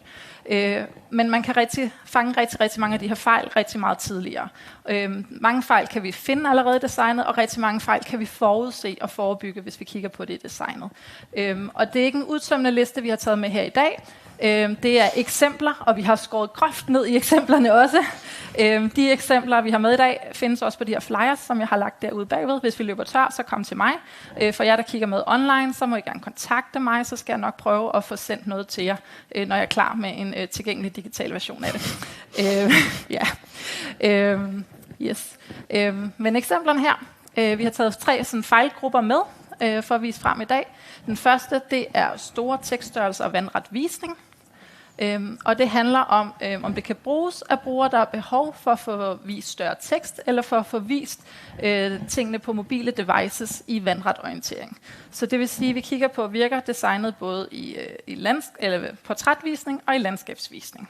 Og hvis man indstiller på sin app, hvis man har indstillet i styresystemet på mobilen, at man gerne vil se det med stor tekst, respekterer appen det så, eller godt nyt stykker. Og for web er der endnu flere krav til stor tekst. Vær lige ops på det. Yes. Så det første eksempel, vi har med, er det her med stor tekststørrelse. Og det tager udgangspunkt i noget af det tidlige design af appens dashboard. Der skal nemlig være mange beviser inde i den her app, så det man ser på det her skærmbillede er en skærm med et portrætbillede af brugeren, et navn, en knap, der fører hen til en funktionalitet, og så er det en liste af beviser, der ligner fysiske beviser, som bare man kan scrolle ned igennem. Det, der var smart, tænkte vi ved den her opsætning, var, at hver bevis har alt det essentielle information på sig, så man ikke behøver at klikke ind på noget af det. Så der stod brugerens navn og brugerens plus alder, kalder vi det her, er man over 18, eller hvad man. Der stod hvilken bil man måtte køre, og ens CPR-nummer på sundhedskortet for eksempel. Det så meget pænt og overskueligt ud med en lille tekststørrelse, og det krævede ikke nogen klik at komme ind på. Men så snart det ligesom skulle forstørres, så ville det hele blive et stort muddermask, som man ikke ville kunne overskue, og som ingen rigtig ville få noget ud af. Så det krævede faktisk, at vi skrottede hele det design, endte det med af flere årsager, men det var da et skridt på vejen til noget, der ligner det her nu, med noget færre informationer på dashboardet, men som giver plads til, at man kan zoome ind på 200%, uden at indholdet eller funktionaliteten bliver påvirket af det. Et andet eksempel er det her vandrette, som tager ud, der viser det samme skærmbillede. Igen er det portrætbillede af brugeren med et navn, og så er det beviserne i større format, og nu kører de så lodret i stedet for, vandret i stedet for lodret, men med mindre information på. Når man så lægger det ned i vandret, så har det været nødvendigt at skifte plads på nogle af elementerne, så der er en knap, der er røget over i den anden side, end hvad der måske lige vil være det, den gjorde af sig selv, når man lagde den ned. Men det er jo ikke så vigtigt, at tingene er det samme sted. Og det er nødvendigvis heller ikke lige så smukt, som når det står op, men det virker, og al funktionalitet det bliver bibeholdt. Og igen, selvom det her ligner færdige app, så er det jo bare lavet i sådan et tegneprogram, så det er jo noget, vi sidder og laver på 2 sekunder, og hvor man ret hurtigt kan få et billede af, om de her ting dur eller ej, i stedet for, at der sidder nogle dyreudviklere og giver en den besked. Og lige præcis det kan jo være ret dyrt at teste senere.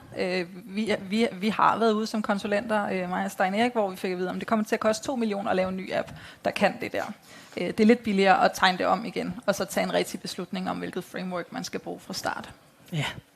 Så hvordan kan du tjekke det selv? Det kan du gøre ved altid at lave en version i almindelig tekststørrelse, og så en version i stor tekststørrelse, og så altid lave en version i lodret og en i vandret. Og det behøver ikke være alle skærmene, man gør det med, fordi mange skærme ligner jo på en eller anden måde hinanden i opsætning. Men man kan gøre det på mange måder, for eksempel i Figma. Det kan også være noget med at zoome ind i sit CMS-system og se, hvordan det arter sig. Eller bare prøve at tegne det på et papir, fordi tit er det bare de her dimensioner, man hurtigt kan få et indtryk af, om det holder eller ej, eller om man skal ændre designet. Yes. Det næste område, vi har, er farver, der kan fanges allerede i prototyper og skitser. Nej, fejl, der kan fanges, det er farver. Så det vi kigger efter er, om det kan bruges af folk med nedsat syn, eller som er farveblinde. Og der er krav for tekst. Hvor stor skal kontrasten være mellem tekst og baggrundsfarve? Der er også krav for grafik, som betyder noget. Det kunne være en graf, der er med vigtig information. Det kunne også være ikoner og knapper, for eksempel. Og så kigger vi også efter, om farver er det eneste virkemiddel, der bruges til at kommunikere noget. Det kunne for eksempel være en kalender, hvor kun farven rød og grøn viser, om der er ledig eller optaget. Yes. Og det eksempel, jeg har taget med på det, der har vi ikke lige taget løsningen med, men det første herude i venstre side, det er en skærm, der viser en QR-kode i baggrunden med sådan en vælger ovenpå, hvor man kan vælge, hvilke informationer man vil dele. Så der står ens navn, ens fødselsdato, ens CPR-nummer, ens nationalitet. Og så er pointen, at man skal kunne til- og fravælge, hvilket data man gerne vil dele. Problemet med de her kontraster, bliver det måske endda endnu værre på den her. Nej, det er slemt på alle skærme. Man kan godt se, hvad man har valgt. Man kan ikke rigtig se, at man har mulighed for at vælge andre ting til, fordi alle de data, der ikke er valgt, der er der meget lav kontrast. Ja. Den anden, det er sådan en meget kendt interaktion. Jeg ved, den har sikkert et eller andet navn, men de her 3 prikker ved siden af hinanden, der indikerer, at der er flere sider, hvor den første prik i det her tilfælde er en meget lys grå, nummer 2 det er en meget mørk farve, som viser det her du er, og den sidste det er den lyse grå igen. Og vi brugte den med det samme, fordi den blev brugt overalt, så hvorfor skulle den ikke være tilgængelig?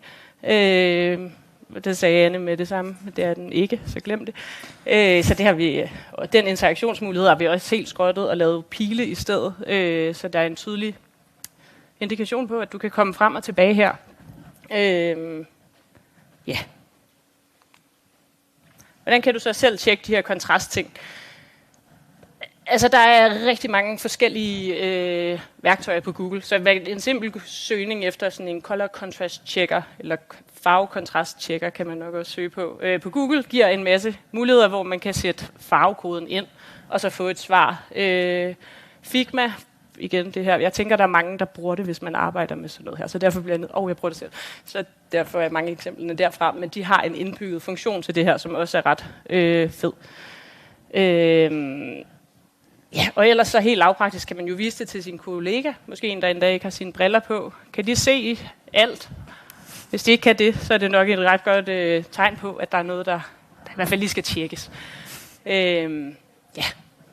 Og herude til højre har jeg egentlig bare et screenshot med fra sådan en color contrast checker, som viser, at oppe i højre hjørne, så sætter man de 2 farver ind. Her en lidt sådan meget mørkeblå og en lidt lysere mørkeblå, som fejler hele vejen igennem.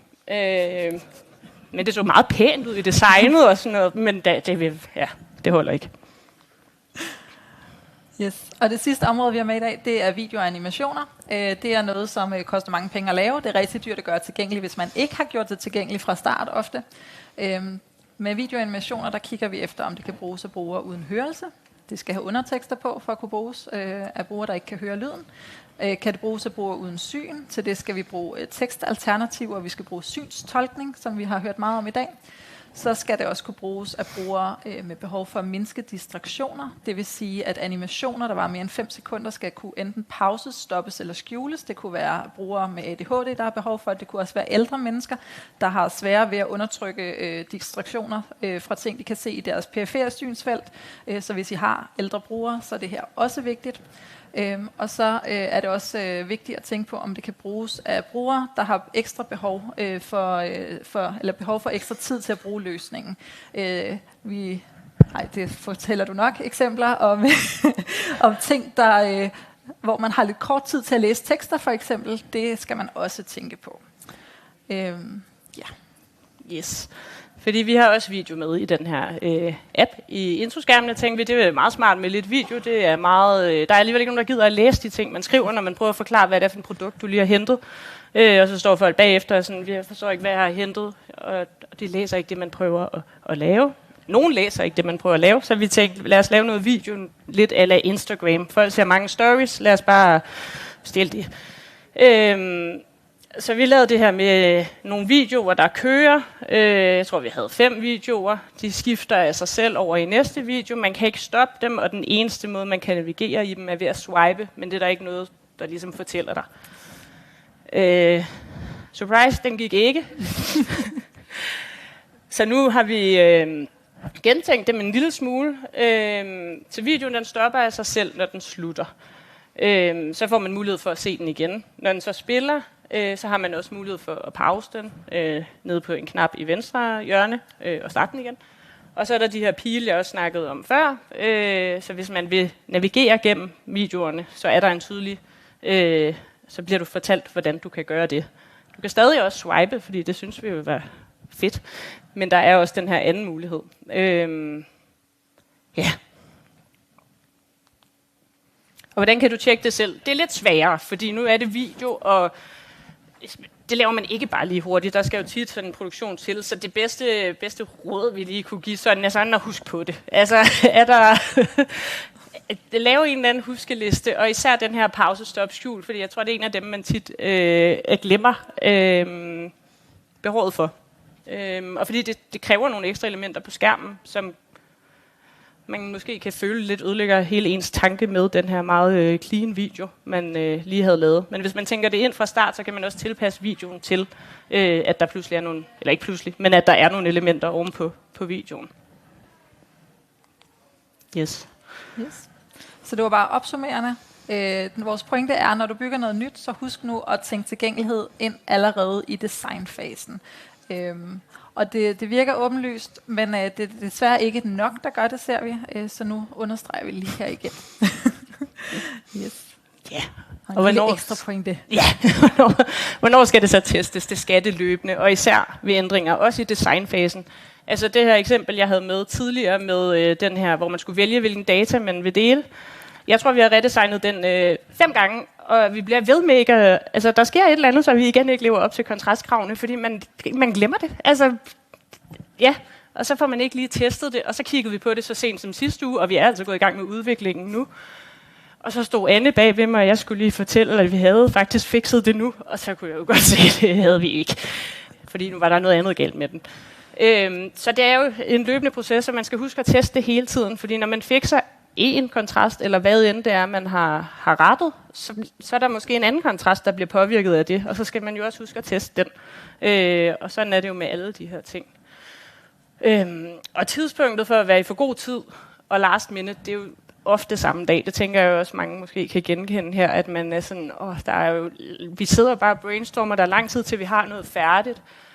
Og så lige pludselig, så er det måske bare næste dag, og så kommer der nogen og siger, at vi skal have færdigt design i morgen. Og så skal du også nå at teste og virkelig finde ud af, hvad der dur, og sådan noget. Og så altså, de her tidsintervaller, de ligger ret tit oven i hinanden, så mit råd vil bare være at teste løbende. Fordi så er du rimelig godt med. Umiddelbart. Og man kan sige, at frygten kunne være, at hvor mange gange skal vi så teste, hvis vi tester på noget, der er ufærdigt. Men min pointe er bare, at det er så billigt at teste og ret på det her tidspunkt, så du kan godt teste 5 gange, uden at du når i nærheden af det budget, som du vil få ved at lave en stor test til sidst. Og test endelig på flere versioner og brug det til at informere beslutninger om, hvilket design, der er bedst og skal blive det endelige. Alt er bedre end at teste 3 uger inden release. Yes. Ja. Jeg ved ikke, om der er tid til spørgsmål? Hurtigt lidt. Ja, og ellers så må I skrive til os på mail. Hvis der er et spørgsmål, vi har fra Lars herovre. Du får den, Lars. Kom her. Ja, tak for et godt oplæg og godt arbejde. Hvad hedder det? Kan I sige noget om, når I sidder... Det lyder som om, at I har meget af ejerskabet og det her med at gøre tingene tidligt i UX og design, og det lyder som om, hvis jeg forstår det ret, at det er noget, I sådan primært har internt, og der sidder måske nogle udviklere eksternt. Hvordan fungerer kommunikationen fra jer i UX og design over til de udviklere, der sidder og skal lave det? Og hvad med sådan noget som, altså en ting er, at I måske finder på tekstalternativer, der skal på, men så også, jeg tænker også noget som læserækkefølger, hvordan man navigerer rundt, og information om, skal det her være et tekstfelt, eller skal det være en knap, altså sådan rent semantisk, hvad det bliver til sidste ende. Er det også noget, I sidder og forholder jer til, der hvor I er, og hvordan sådan helt lavpraktisk formidler I det over til jeres udviklere? Jamen, en del af tingene står vi for. Vi laver det færdige design, har jeg lyst til at sige, inde i det her program Figma, hvor vi laver det både i lodret og vandret, og nogle eksempler på, hvordan det kan være i tekstforstørret. Og hvis der så er noget, der stikker ud, for eksempel med læserækkefølge, der har vi, så vidt jeg kan forstå, skal man lægge sig op af det, hvad hedder sådan noget, det man plejer. Så op fra venstre hjørne, og så ned igennem skærmen. Og hvis der er så noget der stikker ud, for eksempel en eller anden knap, der er super vigtig for den her skærm, så skal den læses op først, eller hvad end eksemplet kunne være, så det er noget, vi noterer og giver videre til udviklerne. Men det her med, hvordan de skal udvikle selve elementerne, om det skal være knapper, eller om det skal være lister eller noget andet, er ikke noget, vi har super godt styr på, så det lader vi egentlig være op til dem. Og så har vi kørt nogle screeninger med Anne og Stein Erik, som har taget nogle af skærmene ud til test, fordi det har vi haft mulighed for at gøre brug af. Og så har vi fået at vide der, hvis der er noget, der ikke spiller. Og så har vi faktisk prøvet at tage Anne og Stein Erik med på råd. Og vi startede også hele det her samarbejde op med udviklerne med sådan et webtilgængeligheds kick-off webinar eller møde. For ligesom at iscenesætte, eller at fortælle, at det her webtilgængelighed faktisk er noget, vi mener. Og at de endelig bare må spørge.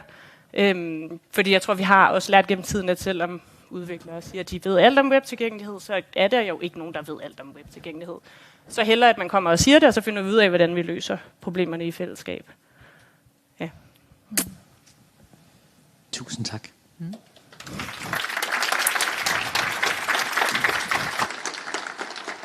Og jeg synes, I havde været gode til at cutte det ned fra en time. Det kan være virkelig svært, når man har masser af gode pointer med. Så skal vi tilbage her. Yes. Vi er ved vejs ende. Vi har ikke mere tilbage nu. Det vil sige, dem, der er med her, kan jo lige nå at gå med på en rundvisning, hvis man har lyst, hvis man har tid. Og blive klogere på, hvordan man kan bruge universelt design, når man skal designe verdens mest tilgængelige kontorhus. Jeg er sikker på, at man kan trække paralleller til digitalt design der. Hvis man har lyst, så går vi op og starter lige om et øjeblik. Og til dem, der skal skynde sig hjem og se første afsnit af Valdes jul sæson 2, og til jer, der er med online, så vil jeg bare sige tusind tak for i dag. Vi står stadigvæk i begyndelsen af den her rejse med European Accessibility Act. Vi har noget arbejde foran os, og jeg tror, det er rigtig vigtigt, at vi mødes og deler erfaringer og bygger bro, hvor vi kan. Og så ellers bare lad os se at komme i gang med det. Et gammelt kinesisk ordsprog, det ved jeg ikke om det er, det har jeg hørt der, siger, at det bedste tidspunkt at plante et træ er for 100 år siden, og det næstbedste tidspunkt, det er lige nu. Så lad os komme i gang. Lynhurtigt, kæmpestort tak til alle oplægsholderne. Der er ikke nogen, der har lyst til at høre på mig i 6 timer i træk, så vi er rigtig glade alle sammen for, at der var andre, der gad stille op. Og selvfølgelig til Danske Handicaporganisationer, til Derange, der sprang til som sponsor i sidste uge, til IAP Nordic og Sightimprove for at sponsorere alle 3 events. Så tak for i år. Jeg glæder mig til at se jer igen til 4 nye små konferencer i 2026. Kom godt hjem.